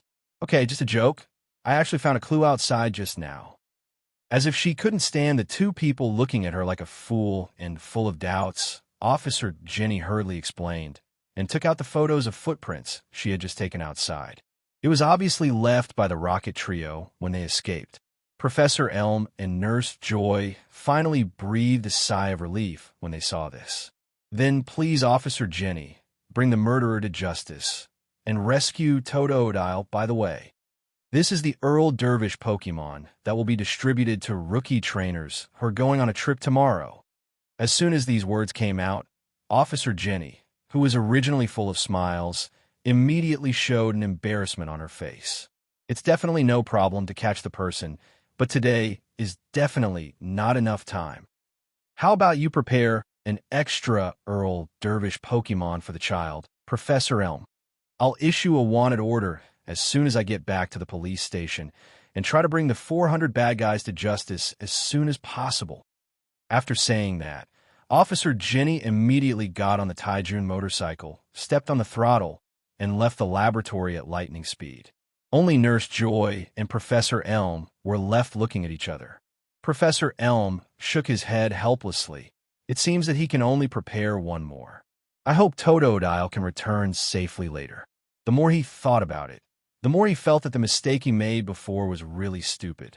Knowing that the Pokemon Center is too busy every day, Wano might send a team of more than one person to pick up Totodile.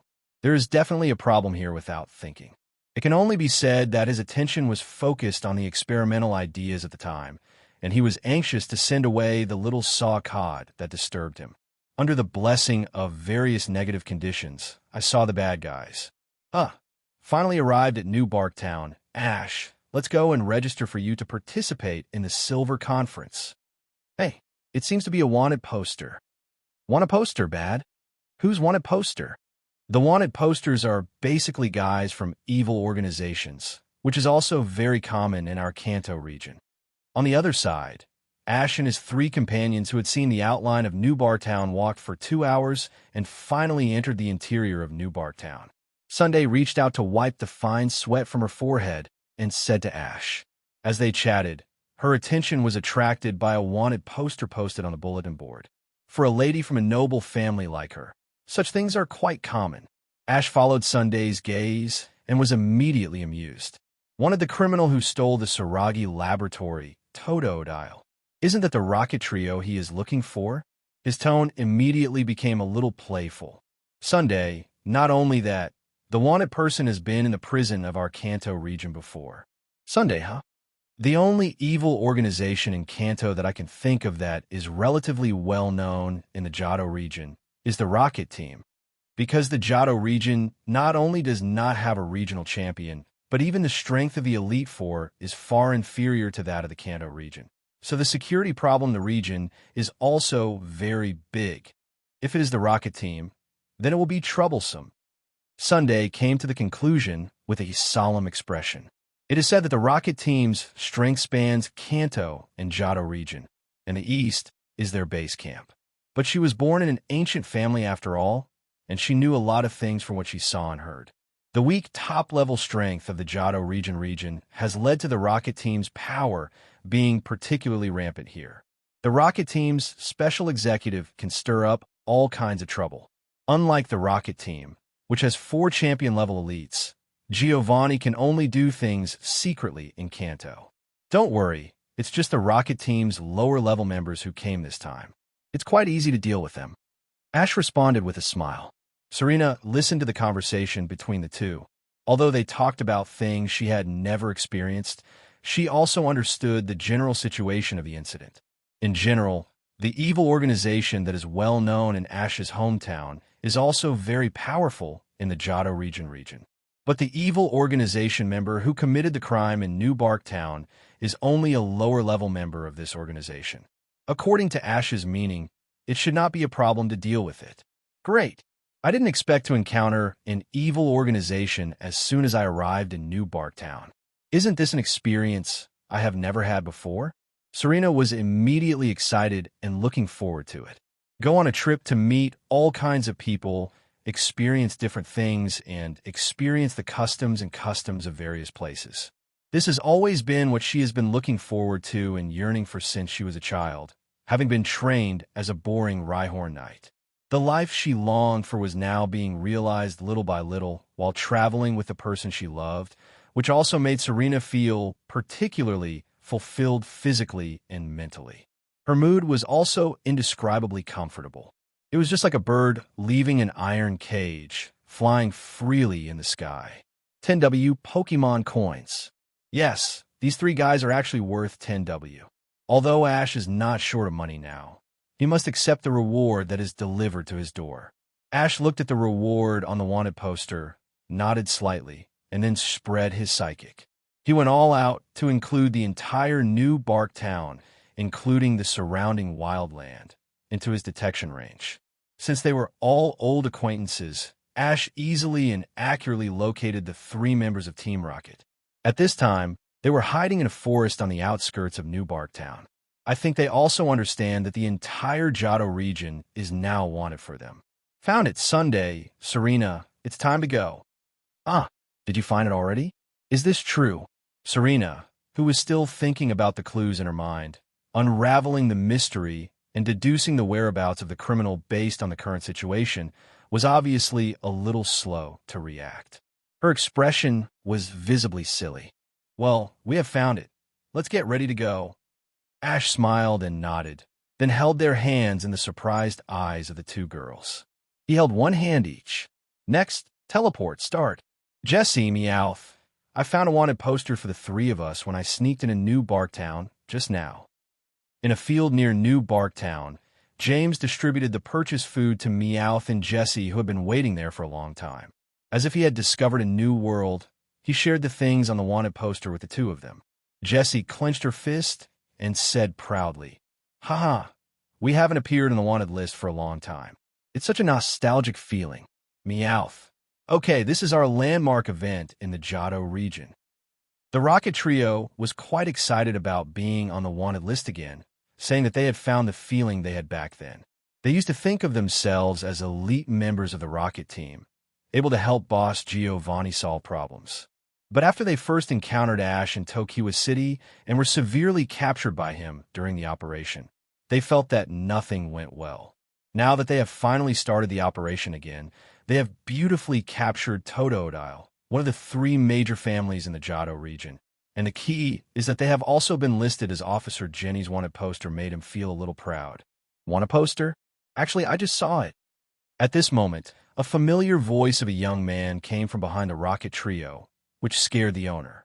When did someone come behind them? And they didn't notice it at all. As a professional bad guy group, the Rocket Trio is still quite capable.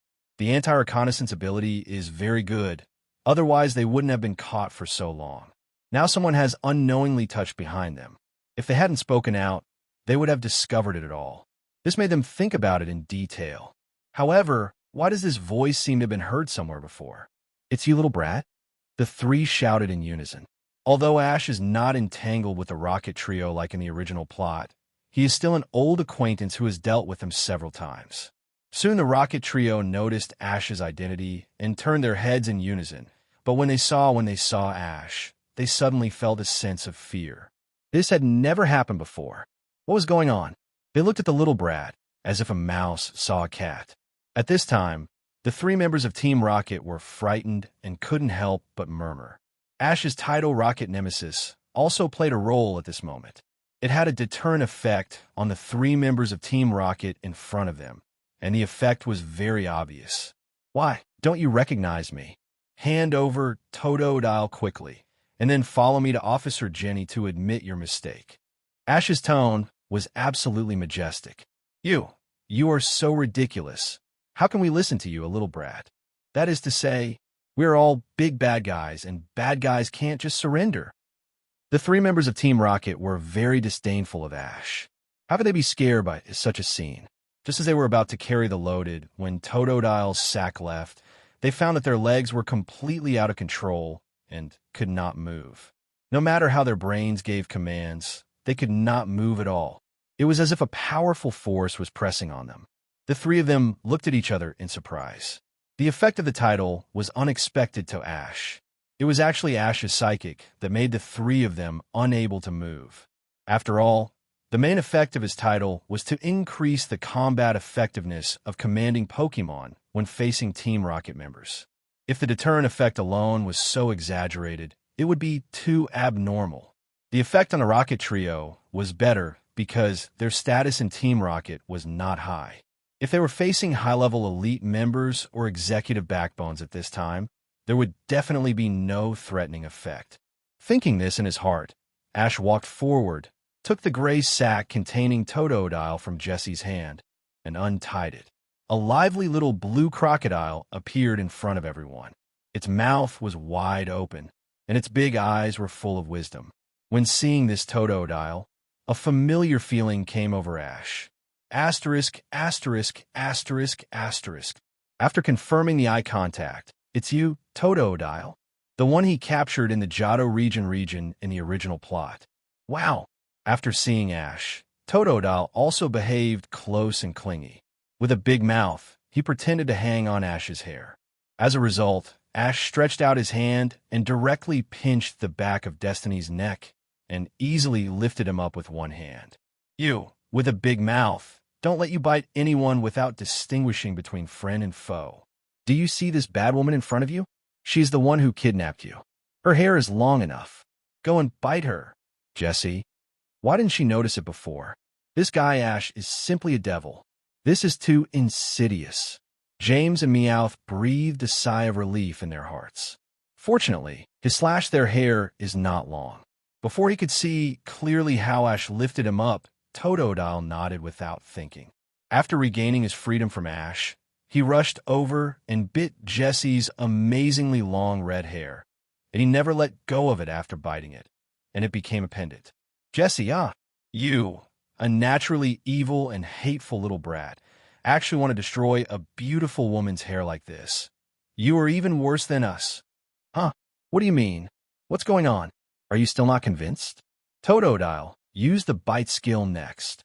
Stop, little brat. I'm convinced. Let Totodile open his mouth quickly. My hair is going to be ruined. Fearing that her hair would be completely bitten off by Totodile, Jessie finally bowed to Ash, decisively lowered her head, and asked Ash humbly, Okay, let go first, Totodile. Although Ash has not yet tamed Totodile, it has become very close to Ash because of his life-saving grace. It regards itself as Ash's Pokémon and acts very obedient. Seeing that Ash has given the order, even though it is very reluctant, it still guiltily lets go of its mouth. Sunday, Serena, call the police and tell Officer Jenny that we have caught the criminal who stole Totodile. Ash turned his head and said to Sunday and Serena, who were obviously stunned, No, the three members of Team Rocket are so honest, standing here obediently waiting to be caught. It was agreed that Team Rocket is a large, evil organization across regions. Even the bottom members can't be so weak. Forget it. Don't think too much about anything related to Ash. Because Ash himself is a monster-level existence with all kinds of outrageous situations. He won the regional championship 1 year after starting the journey, defeated the old region elite, and captured more than one legendary Pokémon. He even has the perverted power of Psychic. Now, any outrageous things that happen to Ash will not be strange to them. Maybe these three guys were shocked by Ash's momentum at the beginning, and they were too scared to run away, take out the communicator, call the police, and tell Officer Jenny the general situation. The group waited there. Officer Jenny's speed of action was unexpectedly fast. In less than 10 minutes, she rode a Taijun motorcycle to kill. There were two passengers on the Taijun motorcycle, Professor Elm and Nurse Joy. At this time, the three saw Totodile jumping around Ash and the Rocket Trio sitting together with their hands tied behind their backs. He looked at the overly young faces of Ash and his friends. In his mind, a passionate film and television drama in which the trio of teenagers fought wits and courage with the bad guys who stole Totodile and finally subdued the bad guys with great effort. He couldn't help but respect them in his heart. He said that Alliance really has successors, such an excellent and young trainer. Thank you three for your assistance to our police. Can you tell me the details of your fight with the bad guys just now? Officer Jenny rushed over and shook hands with Ash and the other three one by one. His attitude was very friendly, and his tone was obviously a little excited. Professor Elm and Nurse Joy also showed their interest. They were very curious about how Ash and the other two caught the Rocket Trio. However, they found that after listening to Officer Jenny's words, the expressions of the three people in front of them, including Ash, were obviously a little strange. Catch the Rocket Trio? Didn't Ash come here and then strangle them? These three guys couldn't even escape. Seeing that Ash obviously didn't intend to explain, Sunday and Serena looked at each other and stepped forward to describe what happened. After listening to the two's description, it was Officer Jenny, Nurse Joy, and Professor Elm's turn to be confused. No, I want you to talk about the thrilling process of fighting with criminals, and you and I are acting out a cool drama? Do you want to hear how exaggerated what you said is? Facing the suspicious eyes of Officer Jenny and the other two, Ash disappeared directly on the spot. Then he appeared behind Officer Jenny, reached out and patted her shoulder gently. Officer Jenny, what do you think? Then before they could react, he teleported back to the original position again. Teleport. You are really a psychic. This little hand show stunned Officer Jenny and the other two. At this moment, they completely believed what Serena and Sunday said. A psychic who can use teleport on Solation must have extremely high psychic strength. It is no problem for Serena and Sunday to do the performance mentioned by Serena, and it is even very easy. Anyway, thank you for your help. Please show us the Pokemon Pokédex so that we can transfer the reward on the wanted order to your account. After calming down, Officer Jenny said to Ash and the other two. Then he also put silver bracelets on the Rocket Trio. Ding! Complete the story mission. Go and rescue Totodile, who was kidnapped by the Rocket Trio. Task completion reward. Top quality Mystic Water. Totodile Intimacy. Full value. Points. 50W. The proper reward is stored in the system space, and it cannot be put back once taken out. Points balance. 334W. Almost at the moment when Officer Jenny put the silver bracelet on the three people, the task completion prompt also appeared in Ash's mind in due time. The system space also has an extra top-quality Mystic Water. As for Totodile, who was grinning and standing alone beside him, he seemed to have noticed something and subconsciously raised his head to look at Ash. His eyes were a little more intimate and trusting than before. It is no exaggeration to say that if Professor Elm gave him completely opposite instructions at this moment, Totodile would most likely choose to listen to him. I would like to thank Officer Jenny first, but I want to change this reward a little bit. I care more about this than the money. As he said that, Ash pointed to Totodile. Totodile also cooperated and walked to Ash's side with a cheerful little step, gently rubbing Ash's trouser leg. It was obvious that he liked Ash very much, and no one could take him away. Having reached the maximum intimacy, Totodile obviously could not choose any other trainer except Ash. Looking at Totodile, Officer Jenny immediately looked embarrassed. The three major Pokemons are not something that anyone can get. Otherwise, there would not be a large number of trainers who become fishing boys or fishing masters. If you want to get the 3 major Pokémons to travel, you must first have a clean background, abide by the law, and pay a high alliance tax of 2.7 every year. As for the 100,000 Pokémon coins bonus, to be honest, it is not worth mentioning compared to the 3 major Pokémons like Totodile. Besides, this Totodile was trained by Professor Elm, and she has no right to make a decision. But Ash just helped her solve a more difficult case after all, and she didn't want to frustrate this enthusiastic young trainer who actively fights crime. Just when she was thinking about how to tactfully express to Ash that this was impossible, Professor Elm beside him spoke up. No problem, I agree. As a Pokemon professor, he has a high status in the Johto region and decided to take a 3 major Pokemon. It is still easy to determine the ownership of Pokemon. Moreover, this starter Pokemon was cultivated by him. Hello, everyone! As we wrap up this video, I want to share a quick note. I have a Patreon account. If you'd like to support me and enjoy on-demand audiobooks, you can become a Patreon member. Alternatively, you can check out my Google Drive link, which has 500-plus novel audiobooks available through my Ko-fi or Patreon shop. I appreciate your support.